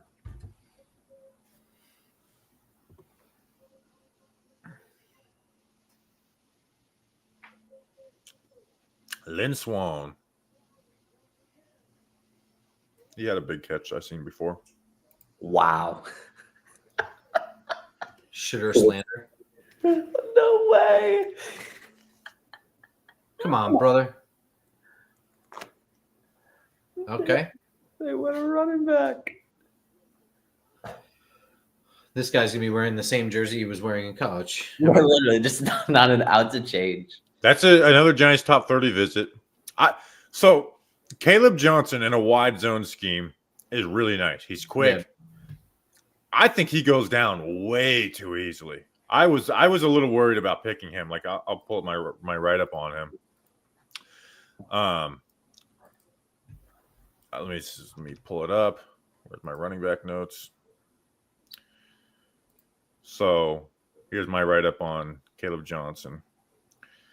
Zone running back who plays with patience and tempo, good speed, especially builds up through the hole, lacks the elite takeaway angle, long speed, lacks the strength that his frame suggests because he's 6'1", 224. Cuts lack quickness, too many gather steps, doesn't have stop and go ability. Skinny base allows him to be tripped up easily. Stops through contact, doesn't keep feet underneath him. Very good vision, always taking the correct path and sets it up. Patient runner, runs with tempo before taking off. Nothing special in his bag. No jukes, broken tackles, no make you miss.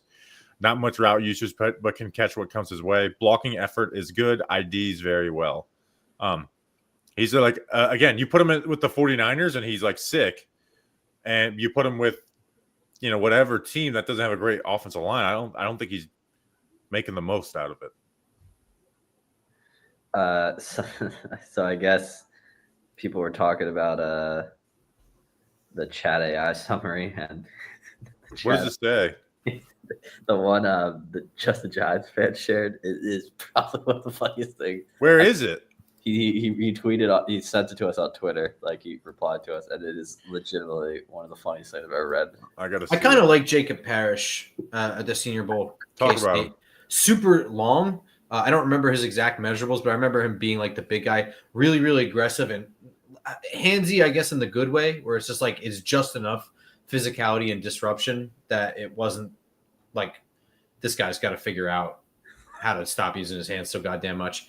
But he didn't like super wow. So like right here, late round 3, entering the comp pick territory, this is kind of where it felt like he belonged. Upper round 4, later round 3. K-State underrated program. Sorry, it's so stupid. The more you read, the more stupid it gets. Yeah, it gets ridiculous. All right, so viewers in the chat are speculating about potential NFL draft picks for the Green Bay Packers, including John Boy, Greg Paulus, Caldwell, Desmond Watson, Stackhouse, Justin Pennick, Dex, Chapman, Barry McCocker, McNabb, Sanders, Bryce Ford Wheaton, McNassib, Hugh Janus, Michael Buckendorf, Sam Roberts, Ryan Leaf, and Pat Hanlon. What the funniest thing about that? So stupid. I cried. Barry McCockner being on there got me. Like, Also, someone said I should fast until fucking Shedeur gets picked. Oh my god. Noel Williams. Oh no. I've never heard of this person. A corner from Me Cal. either. This is the first I've never even heard of you player. I guess that Minnesota corner, Wally. Yeah, I don't know. Justin. Oh, this is the guy that intercepted Cam Ward on that really like his stupidest play he's ever had. Lucky. Do you remember that time Jerry Reese took a safety from Texas, Michael Thompson, that like didn't even think he was like he had talked to like no teams. Like people asked him, was like, "Yo, where'd you think he was going to go?" He's like, "I didn't think I was getting drafted." And then he like busted his Achilles in a preseason game and never played it down. Oh. That might have been one of the worst draft picks in Giants history. Actually, it definitely was one of the worst draft picks in Giants history. Philip Dillard, and who was the other doofus? Adrian Tracy? Is that a name? No, it's talking about the tight end. No. Oh, Adrian Robinson. No, there's not him. The JPP of tight ends, Adrian Robinson. Yeah. Who was it? We're going like way back. Was this like 2009 maybe? Clint Sintum. Ugh. Oh wow, that was a terrible one. What's his name? You don't remember Clint Sintum? Yeah, me either. It's because he didn't do anything. Clint Sintum, Rhett Bomar. We drafted a lot of quarterbacks with Eli. You had Andre Woodson, Rhett Bomar, Webb, Laletta. I feel like I'm missing. Oh, Nassib. We drafted 5 Jones. QBs. Jones. Yeah, Jones technically too. Who was not? Taking swings. I feel like there was one more. No, I guess Andre Woodson is the one I'm thinking of.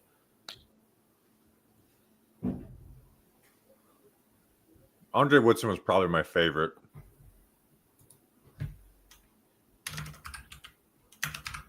Chargers are on the clock. I'm really interested to see what they do. They're killing their draft. Trey Harris is risky, but I can see it working out with them. I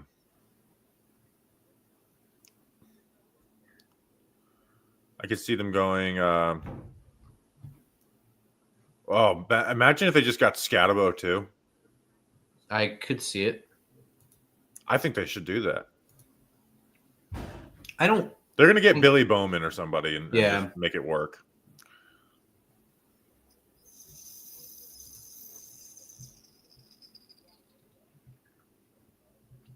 Where is the thing that I'm looking for here? No. Here we go. What? No. What? Did you see Isaac Tesla? What it really already, Grump? Isaac Tesla. What did he do? Heard he went. I missed that one. A little bit. I would have said early day 3, round You 4, went to round the 5. Lions picked them. We completely missed that one. I always worry about anyone that is called a big slot. Like, who are the big slots in the NFL? There are a couple. Hang on. Let me think about that. There's Amon Ra count. He's what, 6'1"? Yeah, but is he? You look at him and think big. Yeah, that's what I'm saying. Like, I'm saying who are the big slots in the NFL?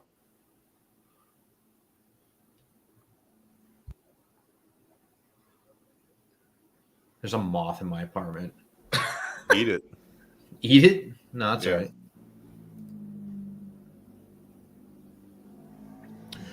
Oh, look, we missed some super chats. A GNS White can subscribe, T-shirt next. I always think about like putting those stupid phrases on T-shirts, but then I'm like, who would actually buy them? Heard Shedeur Blue GM interview badly. G-Man. I would love Scabo or O-line next pick. We are cooking this year, low key. Sanders might have to learn Mandarin soon. Sanders making a push to be a man. Everyone's just making fun of Sanders or asking for Cam Scatabo. Tackle for the Chargers. Ravens look to get Scatabo and use him as to give Henry breathers. Oh, Jamari Caldwell. Ooh, oh, that's a great fit for them too. They need that on the inside. I like Jamari Caldwell. Yeah, he was like another right guy around we here. cut last second from the preview. Did we?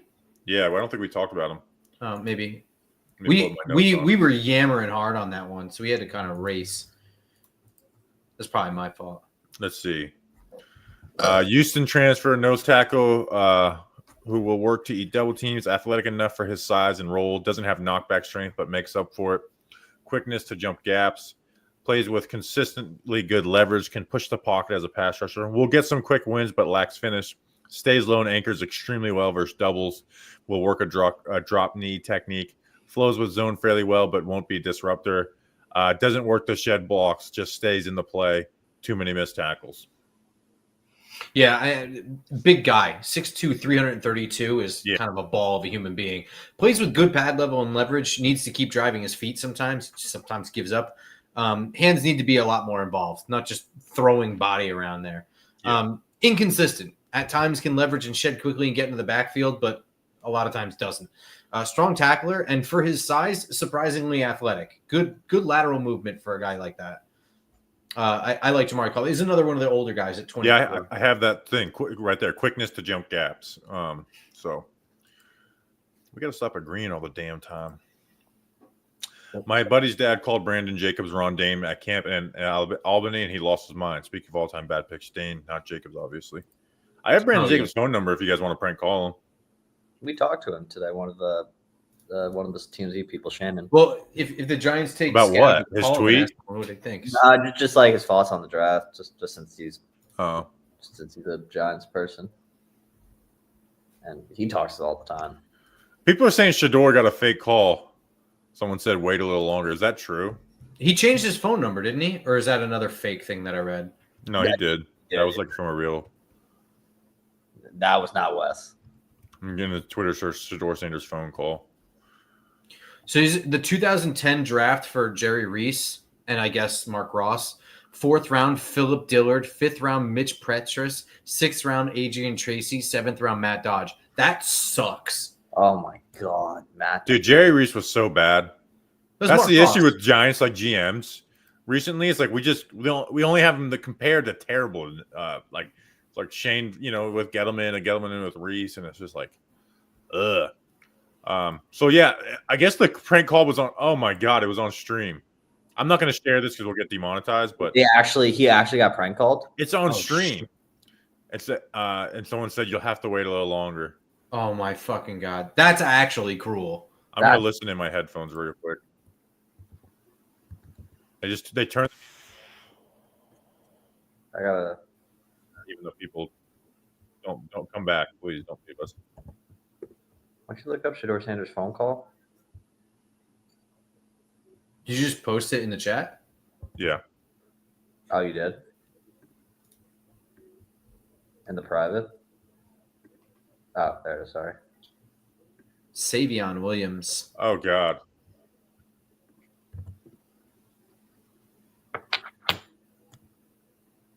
Nah, that's actually unreal. That's why you don't. So Savion Williams, what do you think? I think he sucks, Grump. I didn't watch him, but I'm watching him now, and I'm not that impressed. He's a top 30 visit. He stands up very upright in his run. Dude, so you watch his highlights and you're like, this is kind of cool. Like he's 6'4". I was like trying to find my notes on him. The Giants actually brought him in for a top 30 visit. And again, I joked about it. The Packers literally are just taking five wide receivers. So big wide receiver has highlight plays, but not consistent. Good build-up speed and can separate, but build-up takes time. Releases have a hitch and are undeveloped. No foot quickness. Just struggles to have smooth releases versus press and has hitch when free. Has some quick transitions at the top of the route. Can work some double moves. Route running lacks nuance. No sell. Plays at one speed. Tracking skills are average. Good leaper with ability to high point the ball. Good ability to contort to the ball. So again, you'll see 6'4" and then see those plays, and it's awesome. Lets ball get into his chest and has drop issues. Jumps for the ball when not necessary. Used in running game as a wildcat quarterback. Doesn't want to block, but has some nice reps. That's one of my pet peeves is jumping when you don't need to catch the ball. So he is probably versus consensus, probably my biggest. I'm lower than I have him as a 6-rounder. I genuinely, again, maybe I'm wrong. He is talented. I genuinely, and the Packers get wide receiver right. That's true. But I genuinely think he is just flat out bad. And how's he going to play on that team either? So I guess we'll never find out. So just looking through, I'm just watching his highlights right now. It feels like he's the most athletic guy on the team, and they just kind of just did whatever with him. He doesn't know how to play. He doesn't know how to run routes or anything. And like I said, that's what I mean. And also, like Jack Betch is on that team. Obviously, it went before him, but like Jack Betch was much better than him. No question. Caleb Bransaw going to the Jaguars. Tulane corner. Is that a Senior Bowl? I don't remember him really doing much of anything, but I remember a lot of people around us thinking that he was really good. People down there thought that he had some really good practices. It kind of sucks because whenever we do stuff, we have kind of to like pick which day we're watching corners, wide receivers, and which day we're watching O-line, D-line. And if you pick the wrong day and you're just like, I missed all the good, DB wide receiver drills, but is what it is. This is a funny tweet by Ethan. Someone's like said in November, you sound like Shedeur's number one hater. He's like, thought I was Shedeur's number one hater, but turns out I'm number 33. Ooh. Good one.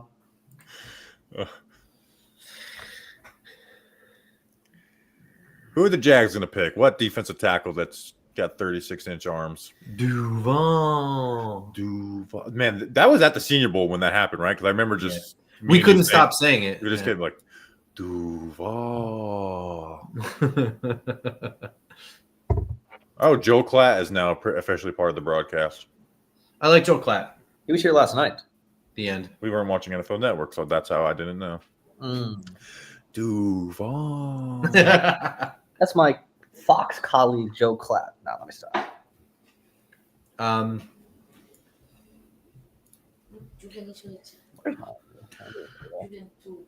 Who's this now? Oh, the guy. That's not him. TJ, what a name. TJ Slaughter. Oh, yeah. TJ Slaughter. Football guy. Yeah.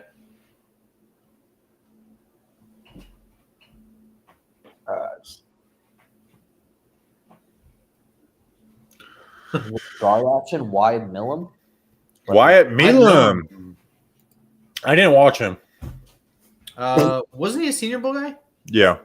Did he play there, though? I think he might have been an invite and he didn't play. Could be. Or didn't practice. Wow, they showed not an ounce of a highlight tape for him. I think he's a popular guy among Giants fans. A lot of people wanted him. Oh, God. I'd love to know why. Oh, we're at less than 1,000 people. I got to retweet this stream. Like and subscribe. Retweet the stream. Oh, don't. I'm gonna need that tomorrow. I'm waking up at 9 a.m. Well, I mean, I'll be up before 9 a.m. But 9 a.m. You mean our noon? yeah, the correct time. The I'm trying like. Oh yeah, I forgot about that. To bring it back to Giants. I'm trying to think of like how I was watching the draft. Since it's in the moment, obviously it's so different. But like, and I guess I was since maybe we have a quarterback right now. I'm just very much enjoying this draft so far. Like they could all suck at the end of the day, but like I'm just liking the process. Shane and Dable have done so. The process they've done so far. I'm satisfied. They didn't be able to get quarterback for somewhat decent value. They got one of the best pass rusher. Added some depth at tackle. I'm a fan. Should I DM Dion? Yeah, do it. Oof. I really like the Giants offseason so far. I think that Joe Shane's done a good job this offseason. I think that they've made the right moves to put a team on the field, and it allowed them to do the draft the right way, which is to just take talent, take the best guys, and I think that they've worked pretty hard to use the draft for their future and free agency for the short term.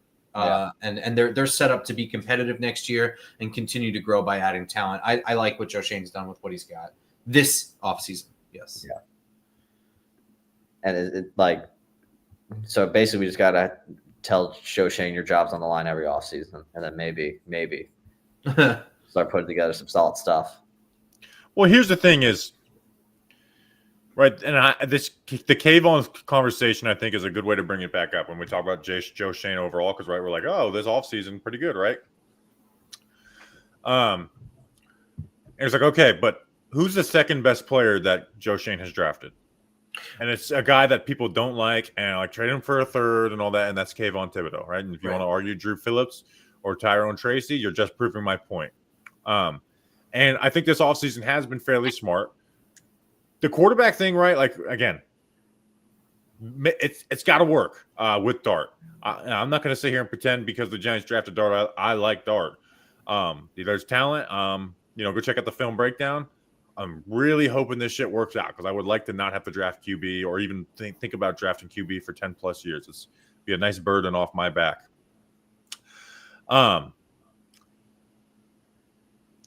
Paulson Adebo is a smart move. He also gives up, 600 to 800 yards per year and has, more penalties than he should. Javon Holland's is a good safety. He's had one interception over the last 2 years, and it was a Hail Mary. And then, the offensive line is the same. There's no, new starters added on offense. Now that we're through day 2 of the draft, no new offensive starters added outside of Russell Wilson. I was going to say, except for the big one, right? Yeah, outside the quarterback position. Run game, we're still worried about that with, Carter and Darius Alexander as the picks. Now, I think the defense should be damn good. It should be a good defense. Do we trust the defensive coordinator to make that good? So, yeah, they have the toughest schedule in football. So, like, I hate to sound like a Debbie Downer right now, because I do think their offseason has been smart. But I think the issue for Joe Shane, which I'm glad that he didn't do this, is that smart doesn't fix 3 years of roster building that led to a 3-win season. I'm going to say 2 years of bad roster building. I think last offseason was fine, too. I'm just saying that the 3 years of roster building they put together, I'm not saying last offseason was bad. The 3 years of that led to a 3-win season, right? We may like their rookie class and stuff, but it led to a 3-win season. Yeah, but I think also when you are set up the way they're set up at quarterback, I think that they will still have another season after this. They're taking Jackson Dart. He's not going to play this year. They have Russell Wilson that's going to play this year, keep them competitive. Dart's going to grow. Unless something catastrophic happens, and I don't mean wins and losses. I mean, like, I don't know, Joe Shane does something stupid. Brian Dable continues to fight with his coordinators or something like that. I think both of them are back next year to really see what happens with Jackson Dart. So they will have another offseason of roster building to put behind them to really save their jobs. I don't think that this year is a put up or shut up year. It doesn't feel that way right now. But they could not feel that way, and then they win 4 games, Grump, and John Merritt's firing them. I don't know. We could talk about smart and give them their guy a chance. They never got really to play Jackson Dart. We only saw 4 games. And again, so I was like, again, I feel shitty right now because I'm doing a little Debbie Downer. Well, I also just don't think that's happening. I don't think they're only winning 4 games this year. No. Russell Wilson. You want to do win loss? No, I don't. But also, there is something more than just the end of the year record, right? Like, I mean, this is one of the hardest schedules they have. If Russell Wilson keeps them competitive, they're losing to the Chiefs by 3 points or something like that. It's going to be a little bit more nuanced than just the standings, I think. And the Jackson Dart pick, I think, solidifies that. They did not swing. They didn't go all in for the Matt Stafford or the Aaron Rodgers. They did try. No, they had a breaking point, is what I'm saying. They didn't unzip their fly and just give up everything for it. So I mean, they traded away pick 34 and 99. Nope. And that's not enough for me. Next year's that's third shit for a quarterback that we didn't like that much. 2/3 for a quarterback that they think is the guy. But how much do they think is that's a question, right? But John Mayer's not going to fire them if he doesn't see the field next year. This year. I don't put that past John Mayer. They just can't. If they lose the locker room, then they're gone. Of course, we'll see. Losing the locker room would be something catastrophic. Yet, right? That's what I'm saying. No one's gotten injured yet. Right. We haven't seen how Russell Wilson's going to look in this offense, right? Like, again, it's just I'm not. This offseason is not turning me into like, see, we've learned all our lessons, and this is actually really it's not learning lessons. I'm just like you said, it's still early. They don't want to take the field, but I'm with Grump. I know I don't see a world unless something catastrophic happens where these two are not back. If you want to make an argument, nothing ever happens catastrophically for the Giants, unfortunately. Honestly, now you can convince me that Joe Shane's the one that gets canned and Dayball would be the one sticking. That won't happen. I want to talk about the last 2 picks that came off the board, though, because I actually had them stacked up on my big board next to each other. Josiah Stewart out of Michigan. Grump, just a real deal run defender. Now, he doesn't have the size for the Rams, 6'1", 250, doesn't have any length. But he's a rocked up edge who just plays on fire. He'll test slower offensive tackles around the corner. He's got a tight arc as a rusher. But his speed to power and the strength in his hands is real deal. And it might be a little bit rich, but the Rams have a role for him, and he's going to go in there and play it well. Well, I really like Josiah Stewart. Sorry. I'm scrolling to find my actual write-up. But there are serious concerns with, the lack of height and length. Really, it's 6'1", 250, the less sub 32-inch arms, albeit by a quarter of an inch, and who's counting at that point. But still, it's serious for the position. That's really short. Relentless motor, though. Like, he plays like a bat out of hell, mentally and physically. Super active, violent hands, strong punches. He's got the decent speed. He's got decent bend. I think he works around the edge and inside pretty well. He could refine some of that shoulder dip, but he has a ton in his bag of tricks with a shoulder dip, the rip, swim, spin, etc. He works all of these moves. I think that he could be really brilliant when he's on a talented line. I mean, that sounds stupid, but you can maximize him on a end tackle stunt, stuff like that. Like, you can really maximize what he does. And he's just going to frustrate offensive linemen. They're going to be annoyed having to deal with him just nonstop motor. But he does struggle with head-on strength because he is shorter, he is lighter, and there is some level of strength concern. He just gets swallowed up in a head-on collision with a bigger offensive lineman. Jalen Milroe to the Seahawks. Jalen Milroe just went before Shedeur Sanders. And we're about 10 picks from this night ending. Cleveland might get Shedeur. Cleveland, yeah. I actually do think that he's going to go before the end of the night. Now. So this is I feel like this is a good spot for him. Yes. Who's Seattle's OC again? I know they fired the guy from Washington, Ryan Grubbs, who I hated. Again, we don't need to tell you too much about Jalen Milroe. He's an athletic freak, right? He's like an elite athlete. He's got a big arm. He throws. Okay. Kubiak from he's not going to play for at least 2 years. No. And even then, he's probably not going to ever, be their starting option. But this is like I did my mock draft 2.0. Hello. And Sam Howell? Oh my god, the Seahawks QB room is very funny when they actually look at it. It's like Ooh. here's all the most reckless guys you know. Drew Lock and Sam Allen. Like Drew Lock's picture is him just getting creamed. yeah, I know. What was I saying with Milrow? But you know, it's probably he's oh that's what I'm saying. I took him in the mock draft 2.0 at pick 99, and this is where you take the quote unquote swing on a Jalen Milrow. Anything other than a late 3rd round pick would have been overdrafting him. I know. And even at this pick, again, you're admitting that this is probably not going to be something that we get positive return on. Like I know I took Milrow in my very realistic mock draft. If Dard was there, I probably would have taken him. But was he a top 30 visit with the Giants? Yes. I just got a text. Oh, that rap sheet coming back from commercial saying Dylan Gabriel's picking up steam to go before Shedeur Sanders is. Yeah. That's crazy. All right, that's fucking dumb. Like the NFL's losing their mind. Well, I think the Tyler Shug one is actually more dumb than that, but no, it's not. He's 5'8". Shug, what? Yeah, that's whoa. Are we hated on short people? But also, where did this Tyler Shug hype come from? Because I swear one day I woke up and everyone same. He was at the Senior Bowl and he did nothing. And all of a sudden, Tom Pelissero was like, "Yo, it's not that crazy, guys." And all of a sudden, like he actually, I like McCord. Yeah, 100%. Trash man. Who would be so? What if Grump, you got to update the tweet. Well, just do tomorrow with the asterisk. No, there's got to be something funnier I can do than that. No, it's simple. You know, it's simple as funny. Wait, someone. But I think you have to wait until Cleveland. Till Vegas. What the fuck is the chive? I don't know. But somebody tweeted that I made the chive with my tweet. I don't know what the fuck that is. You got to do it though.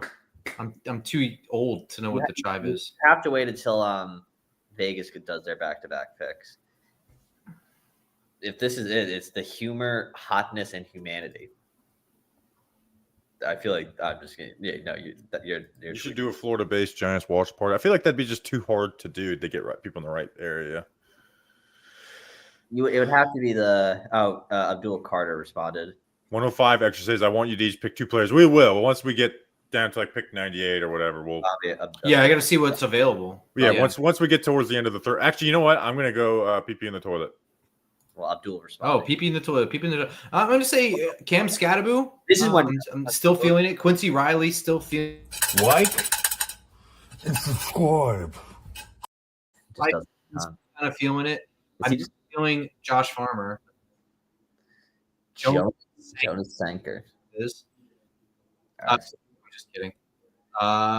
Devin Neal. I do like Devin Neal. I just don't like him for the Giants. I don't think that's the fit. Jalen Royal, Jared Wilson's still on the board. I didn't watch him, but Bobby liked him, so it's hard for me to say why not? Why the hell not? Also, Abdul Carter responded. He said the worst. The worst he could say was no. My stance doesn't change. LT is the GOAT. Enough above respect. This just gonna make me work even harder. Love it. That was Carter said that? Yeah, Abdul's response. I don't care that Mel Kiper's having a meltdown because he also just like works himself into a rage. Like sometimes he'll be like mildly perturbed by something, and by mid-sentence he starts like the veins in his head start popping out, and he just like gets mad listening to himself talk. So I mean, like, it's just par for the course for him. Like I feel like if he has a spicy take on food, he could do the same thing, just have a meltdown over ketchup or something like that. Like as time has gone on, I don't know how many people here care about the Pat McAfee show. The guy Ty does a Mad Mel Kiper. That's like his draft character, and it has become just like, oh no, this is just Mel. There's no Mad. They could just call him Mel Kiper, and it would be the same thing. The Shedeur Sanders slide would be a good 30 for 30. It would. What if I told you? The quarterback projected to go number 1 overall didn't go. At all. At all. Honestly, I really hope. I know it's not, but the Browns traded for Kenny Pickett. I don't remember that, but if it's like the NFL team just all got on a call and we're just like, yo, what if we just don't draft him? Just to prove a point. I would love that. Somebody call 911. Kuiper just had an aneurysm. I didn't watch Jack Sawyer. A lot of people like him. Everyone loves Jack Sawyer. I mean, he's still hanging around. Like he was the college football national championship play, right? He they knocked it out of what's his name's hand. I think it was, yeah. It was Ohio State versus who in the national championship game? Why am I blanking? Yeah, I guess Bobby's gone, but those are kind of like my top guys. Not in any order, but Jared Wilson, Ty Felton, Cam Scatabo, Quincy Riley. But at 105, like, yeah, I guess Quincy Riley's not too much of a stretch at 105. Yeah, I mean, you guys talking about the running back, it feels like that makes sense at 105. Like, it's just the thing. Like, you look at the Buffalo drafts; they draft the fucking running back in the 2nd through 4th round every single year. Joe Shane comes here, and it just keeps happening. Marcus Bowe, I just don't see it, man. Like Marcus Bowe, did he get picked? No, I don't think so. Or did he? No, he didn't. I saw the next pick. Did he?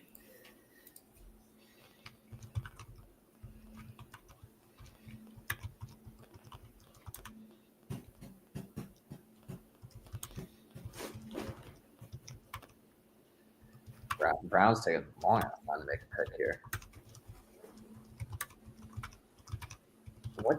Man. Bobby, did you watch Jack Sawyer at all? Yeah. I actually did the breakdown of him versus Marcus Bowe. Oh, okay. I'm not a fan. Okay.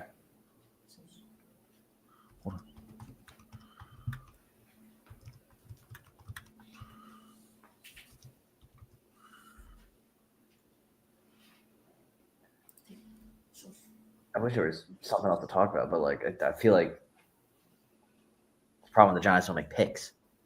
Like, we haven't seen a pick in over 30 times. I feel like I just saw the Browns pick. Is it Shedeur? No. That's what makes it crazy. I mean, I feel like I've said this every single time they come up, but there are 2 Vegas picks. One of them. Let's just say we interviewed the guy's teammate and we asked him what was something that stood out about him, and he went on about 3 minutes about how short he is. I want to point out something about my viral tweet. Can I point this out? Can I say this? This is not Shedeur because they took Dalen Gabriel. All right, to the chat. The Browns are fucking stupid when it comes to quarterback. And this is, again, they draft someone that's not a quarterback here. I'm not saying they need to draft Shedeur. Them having DTR have like a decent preseason and being like, yeah, this is our backup now was unbelievable. Yeah.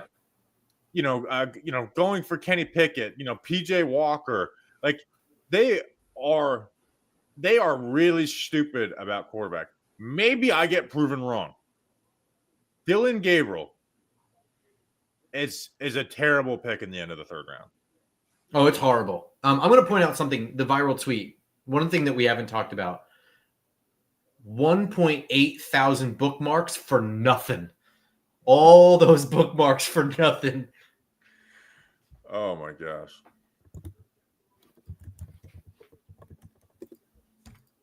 I got a good tweet.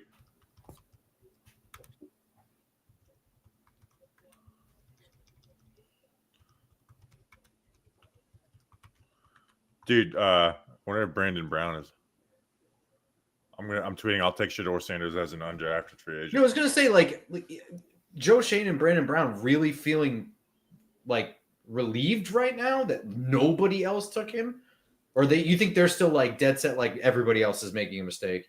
I don't know. This has got to be like the most humbling thing ever. This is like Aaron Rodgers on steroids. Oh yeah. Because like the Aaron Rodgers, like in my opinion, like the Aaron Rodgers on steroids was definitely Geno Smith falling all the way to the 2nd round. I thought that was pretty wild. I thought I could see why, but I was like, oh, he'll go first pick in the second round. He didn't. This is a colossal fall. Whoa. My bad. Have you seen like the videos of like, this was Shedeur in the NFL and the team interviews? Pretty funny. Oh, I've not clicked on them, but I've seen lots of memes for that shit.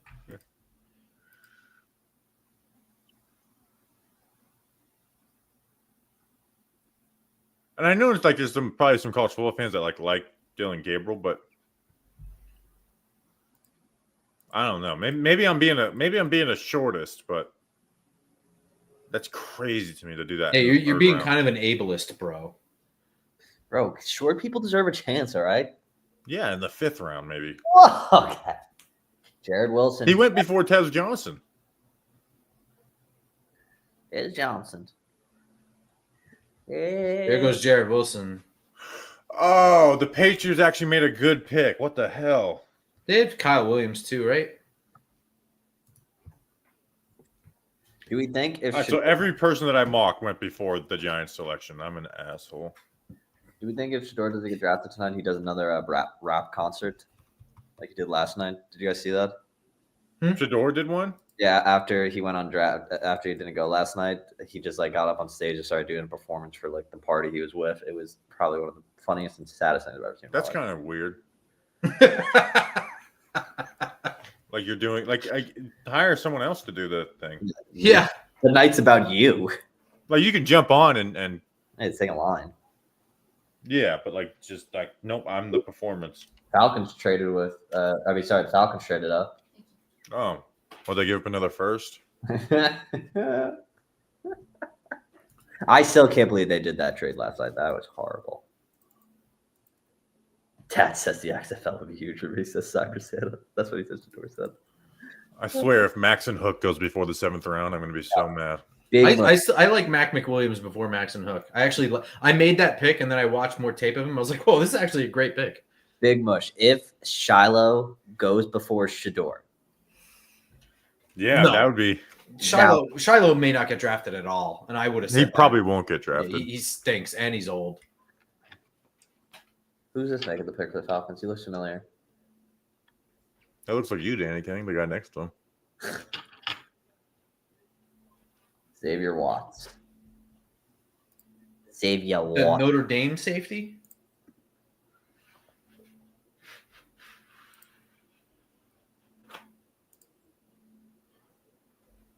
Marcus Poe might be there. Xavier Watts. Ball magnet. Plant and drive. He loves gardening and driving. And he has people. So hey, let's see how many people we got. Let's start talking about pick 105 as we're less than 10 picks away. Yeah. So you don't like Marcus Poe, and I understand that. I put Cy on for a live stream. He didn't like him. You could double. It'd be weird to do it with a similar type of role, but Aeneas Peebles from Virginia Tech. He's someone you can get there. Kyle Kennard, I'm not. Cam Scatabo, a running back that had on a top 30 visit. There is obviously a different style than what Tyrone Tracy gives you. They want to double dip on defense. Cam Jackson, big ass run defending defensive tackle. You got to get work to get better. Joshua Farmer, a defensive tackle they looked at. I'm starting to run out of some players here, Grump. But like, what are you looking at here? Ty Felton, Quincy Riley at 105. I would do. Damian Martinez, maybe. Someone said Jalen Rivers. I thought he was terrible at the Senior Bowl. Miami, yeah, I don't know why people have been mocking. I should watch him before we get started tomorrow because I seen like 3 people mock him to the Giants. Logan Brown, the Kansas tackle, as like a developmental guy. Yeah, I know his trainer actually, so that'd be cool. Do you really? Yeah. Texans jump in at 97. Yeah. Yeah. Jalen Smith, corner from USC. I feel like they have a Jalen Smith like 20 different every times. fucking year. Would you the Stanford receiver Alec Ayamanor is still there.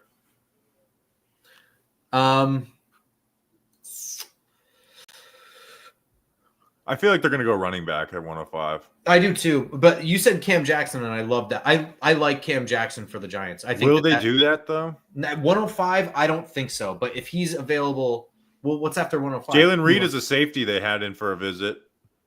Jalen Reed, Penn State guy. Yeah. Maybe they go short receiver, Tez Johnson. Yeah, like I said, I think slot receiver is an actual hole on the roster. Behind Wan'Dale Robinson, there is kind of nothing, which isn't the end of the world. You can like cheap free agent that, but if you're looking at the fact that like Wan'Dale is likely either going to have to hit the free agent market, or you're going to have to make a decision if you want him or not. If you don't love him, then why not get in the guy to work in behind him now, so that you could just make that transition and not even worry about it next year. Yeah. Don't put yourself in the situation and be like, fuck, who's going to be our slot receiver? I'm not paying Wan'Dale that. Just don't even do that. Just get a guy now. If it works, it works. If it doesn't, then you're in that spot. But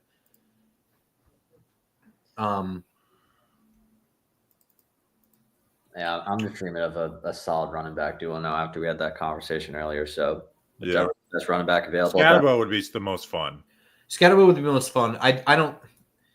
There's been like no buzz of that. Just Giants fans. Well, no, he had a top 30 visit with the Giants. Wait, what? Did he really? Yeah. Oh, please make it happen. Gosh, that would be fun. I think I'm landing again. So now we're at the point where I said I'm behind on draft coverage this year. Yeah. But I was like, I need to get I want to get the top 100, so I'm good on day 2.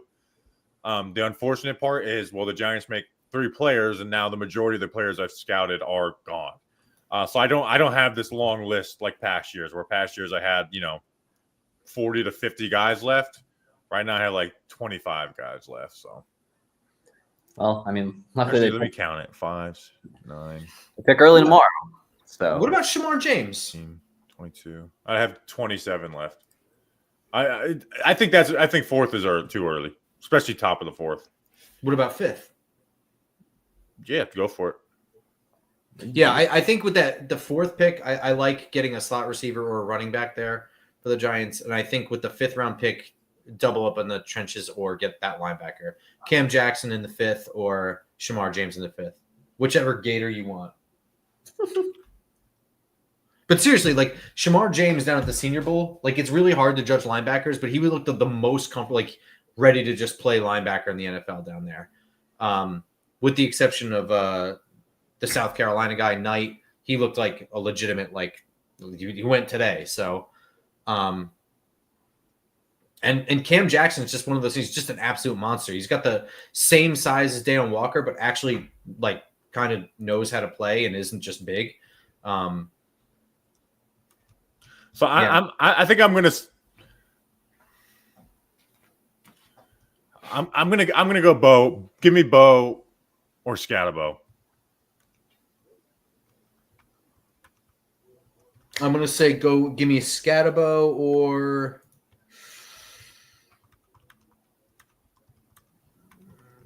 Quincy Riley. Like I remember earlier in the chat today, everyone was just spamming Scatterbo. Like everyone, he's fun. He's fun to watch. he will if he ends up being there tomorrow. I feel like we're gonna see a lot of pissed off people that they did draft Scatterbo. Pick 98. I mean, 2 chances for Shedeur. If it's not now, then it'll be. Make sure to like and subscribe before you get out of here. You know what? Right now we're at 920 likes. If we don't get I'm not playing the video again if we don't get to 1,000 likes. Wow. Come on. Wow, laying down the law. Get to 1,000 likes and Bobby will hit the GOAT. Do the Raiders have no one else here that can announce this pick? It's been the same dude. Spice it up, please.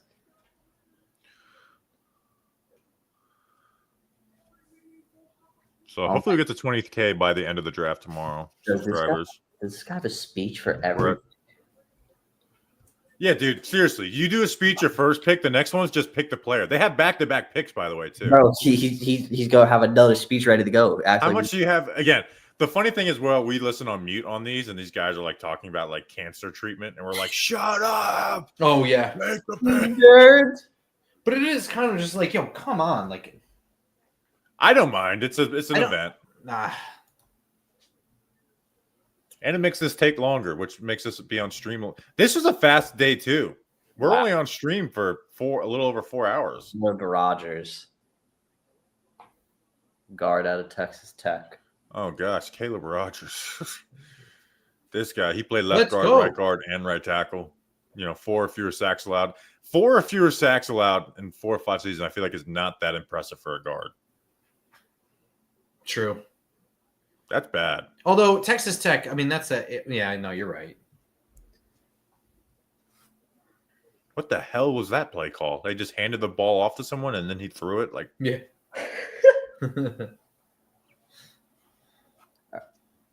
I would love to know what this guy Steve's next speech is going to be. That's what I'm more invested in now. What's his next? Rogers over Travis. Who are either of these people? Oh, this guy. Who's Travis? Mr. Sassel. I think Mr. Sassel doesn't like. You know what? His name is Mr. Sassel, so he actually does understand the joke. We're at how many likes are we at? We flesh 992. We're 8 away. Wike. Like it. Oh, he's back. Look at him. Do another speech, please.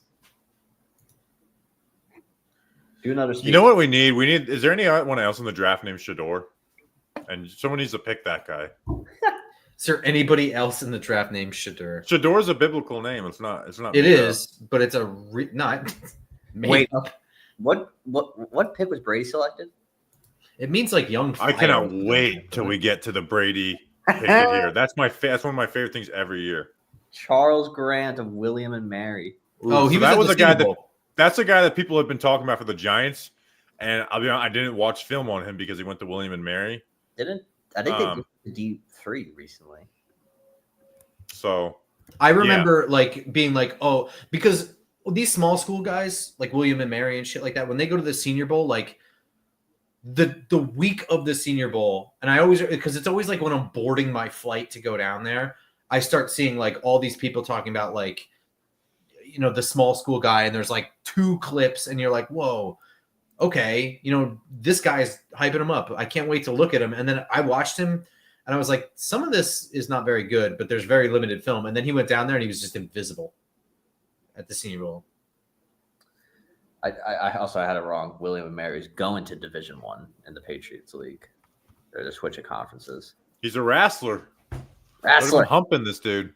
Yeah. What do you want? Oh, you might have hit 1K. So this was the Giants pick 99. Yes. Bobby, I think you hit 1,000 likes. Media assets. Like and subscribe. All right, we could do this for another day. I didn't do it. Like and subscribe.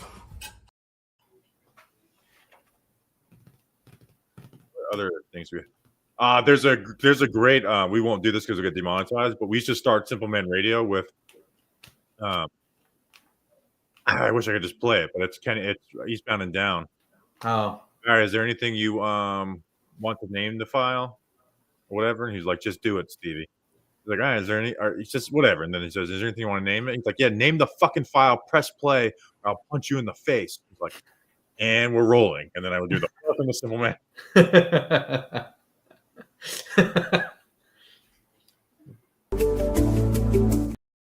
That's the other thing here. Thank you to the Sussex County Miners. We were supposed to do 2 ad reads for them today. Let's just do one, even though I'll give them the bonus one because I told them I'd give them before Giants picks, and the Giants lost 2 of their picks today. So we'll do it. But I just, again, want to thank them for their support. Go to their opening night May 8th. It's going to be great. Go to SussexCountyMiners.com. Links are all in the description. There's got so many events. Fireworks and breast cancer awareness May 10th. Mother's Day brunch May 11th. There's a lot of different stuff they got. They have family fun Sundays, kids just $5, $2 Tuesdays, $2 specials. $1 draft beers on Thursdays, brain freeze Fridays, $2 slushies. When I am up there, I'm excited for that. Fireworks sing along Saturdays, the best fireworks in Jersey. Plus, full stadium sing alongs. Oh my gosh, That's kind of crazy. What are we singing? Those are lit. So go support those guys, and again, I know they were expecting Thank you, Sussex. more than one ad read today, and thank you all you guys as we're winding down. We won't, we're not going to go off until all the picks are done. That's what we do. That's what we do. That's what we do. Like that tomorrow, 7 hours. The support over the weekend has been great, dude. These Grump, I'm going to show you, and this is just YouTube. This doesn't include Facebook and the podcast apps. The podcast we did last night is at 20,000 views, just on YouTube, which is good. I think that's our best for reaction. And then we look on podcast apps. That's wild because we recorded it at 1 a.m. I was like a shell of a human being. Dude, I look super shiny and like greasy in it, but it's whatever. Yeah, another 9,000 on podcast apps. Another 4,000 on Facebook. We had over 30,000 views on it. So good stuff. Hell yeah! Thank you, people. Yeah, thank you guys. The support's been great. The Jackson Dart film breakdown's doing really well. It's at 13,000 views now. How are people in the chat feeling about Jackson Dart? I don't want to. I feel like we talked about Shedeur Sanders way more than Jackson Dart tonight. Yeah. It is kind of crazy. Like, we didn't talk much about Jackson Dart. It's just. We talked about him a lot yesterday, so yeah, I get it. But like today, we have dead air. We have dead time here, so you could tell the vibes of the fan base is so different compared to what it was like when they drafted Daniel Jones. Now, whether Jackson Dart works out, who knows?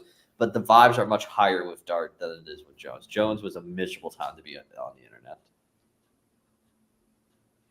Upton Stout was somebody that people really liked at the Senior Bowl. Yeah. I didn't really. Again, it's another one of those things where I think his best day was the day we weren't watching DBs. He's small, but he's like the nickel corner who's aggressive in the run. Filato actually gave me him as a homework assignment. He's fun. Again, he's 5'8", so you got to play him in the slot, and we'll see how good he is. But he's someone that just plays on fire, but he just lacks so much length. Oh my God, you see the quarterback whiff on that? Oh! That's a weird. But it's a good fit for San Fran. It's kind of like what they look for in some of their corners. Kind of hype, but we're still in a we'll see year. Hurley in C plus B minus. Yo, Bobby, your TV's ahead of mine, so the sound effect that you did actually lined up with it happening on my screen. It's terrible. That was unbelievably funny because I didn't see it yet. Holy shit. Oh, man. How many subscribers we got? Thickface says we have. How many subscribers? Oh, we're losing viewers, by the way. Well, it is. It's the end of the. I get it. That's no damn excuse. We're at 19,529. It's literally the last two picks. It makes the most sense that people leave now. I want to get to 20,000 before the draft's over, so it means I'm definitely doing the Darius Alexander breakdown tonight. Oh, yeah. At 8 a.m., hopefully. I will say that we're losing. We're at 897. Like, I'm just expecting. Dude, those 4 people who heard me say that and then leave, it's just disrespectful. They're not here, so I can talk bad about them. Those are the people I low-key respect a little bit in a way, Subscribe. It's with Dart, though, it's like, how it's like a lot of quarterbacks, people are like, oh, you got to let them sit for a year. And it's like, yeah, but I don't see that happening on this team with whatever happens. With Dart, I actually do see him sitting for quite a bit of time because of the Giants bringing on Jameis and Russ. Because they even have the backup that they could go to before Dart, like a little. Like, so let's say Russ is through 11 weeks and it's just not going well. Well, then you get 3 games of Jameis, and then you got 3 games left, and you give Dart the last 3 games of the year. Yeah. Jones. Yeah. And again, that's why I like it. It's because of the way they set themselves up before the draft. If they were just like going into this with Tommy DeVito and whoever they drafted, it was going to be a disaster unless it was Cam Ward. You know what I mean? Even that is still kind of a fucking disaster. But they set themselves up. So it's like, I don't know. If it's the one the coach likes, I feel okay with it. I like how Dart has some violence to his runs. He does. Yeah. Yeah, rate 5 stars on Apple Podcasts, too. I want to get to 1,000 reviews. What did they do with DeVito? They sent him to Tom's River to sign some hoagies for people. It's going to be sad when they cut him. I don't care what anybody says. I know Twitter hates him. And I'm going to be bummed when he is cut. Yeah, I'm going to be sad. I hope he resigns to the practice squad. No, Also, like, I don't really understand why people hate him so much. Like, I feel like it's not his fault that It's a people Twitter don't like him. thing. It's a Twitter thing. I also think it's more It's his like- agent turned into people and the haters. He Of course, became but the it's face. Well, here's the thing: is he became the face of screwing up a tank, Yeah. True. and also because he was like celebrated as a hero and all that, and a lot of people just had fun with it.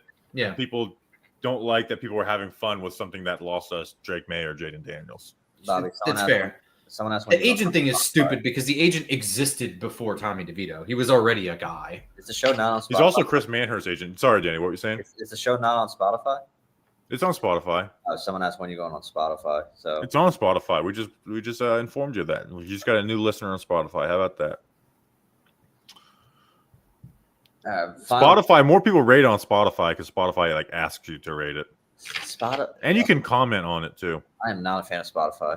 I don't get why people pay for Spotify. If you have, You don't have to pay for Spotify. I mean, I have free Spotify. I don't really use Spotify either, but I have it for free. Do you use Apple Music? I use Pandora. Oh, Pandora. Okay. Wait, where? Oh, I forgot. I got rid Who's of the last order. pick? Ty Felton, Oh. wide receiver, Oh, Maryland. All right, so what do I do with this tweet now? The night's over. Oh, no. another guy who went way before I mocked him. You do tomorrow, like Bobby said. You do tomorrow? Question mark again. Wait, so does he quote tweet his tweet or does he quote tweet Shedeur's tweet? You're like getting. You're gonna get a message from Dion soon, bro. Wait, which tweet? Should I not do it then? No, yes. I don't mind leaving it alone. I did not tweet this to get attention. I was literally taking a shit. I mean, a part of me thinks you should do it again. You won't get 100,000 likes, so that's the risk you run. People will be like, look at this guy, like engagement farming, trying to get like another viral tweet. So that is the one risk you do run. It would be pretty funny. All right. Are the mock draft simulators broken, or do I have a great eye for talent? Why? What happened? They all go like way before I pick them. Oh, the guys. I think you should just take it as a great eye for talent. Yeah, Grump, if you do anything, I say you just do tomorrow again. Simple, nice, gets the job done. No, you should quote tweet and say, "How about today?" Oh, because like I get what you're saying. I don't know. Whatever it is, simple. Don't overthink it. I am overthinking it currently. I'm Then working it's on going to it. be bad. So then maybe It's not going to do numbers. Thank. do we just leave it alone? Just let it live in infamy?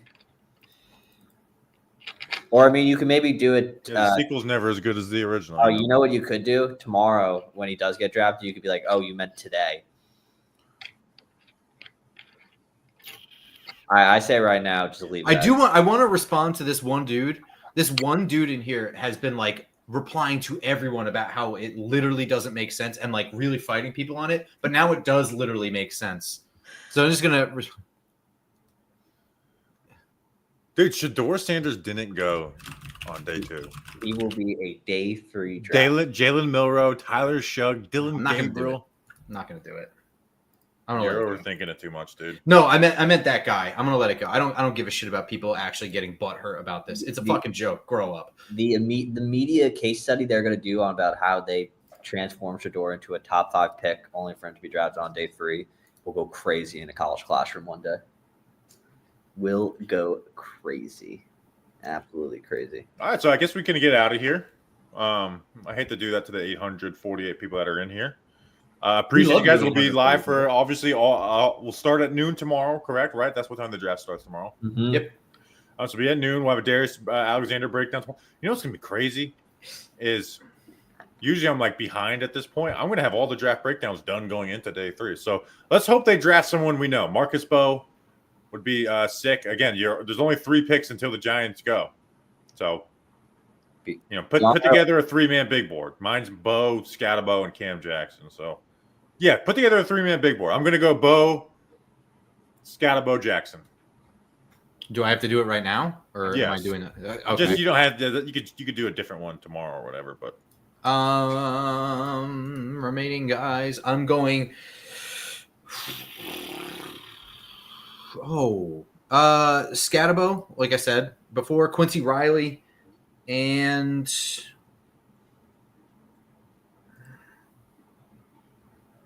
I don't like Bo. It's not going to be Don't Bo. denote. I'm not doing it. I'm going to say Cam Jackson. That's my third one. It's early, but I don't have a problem with it. All right. We'll see you guys tomorrow at noon. Make sure to subscribe to the channel. And we will we'll see. Maybe they just pick Shedeur.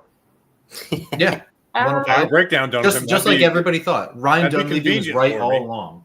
If I had a breakdown done already. I will we'll see you guys tomorrow. Until then, let's go. Grump doesn't get to do the mouthing thing anymore. Until then, let's go, Big Blue.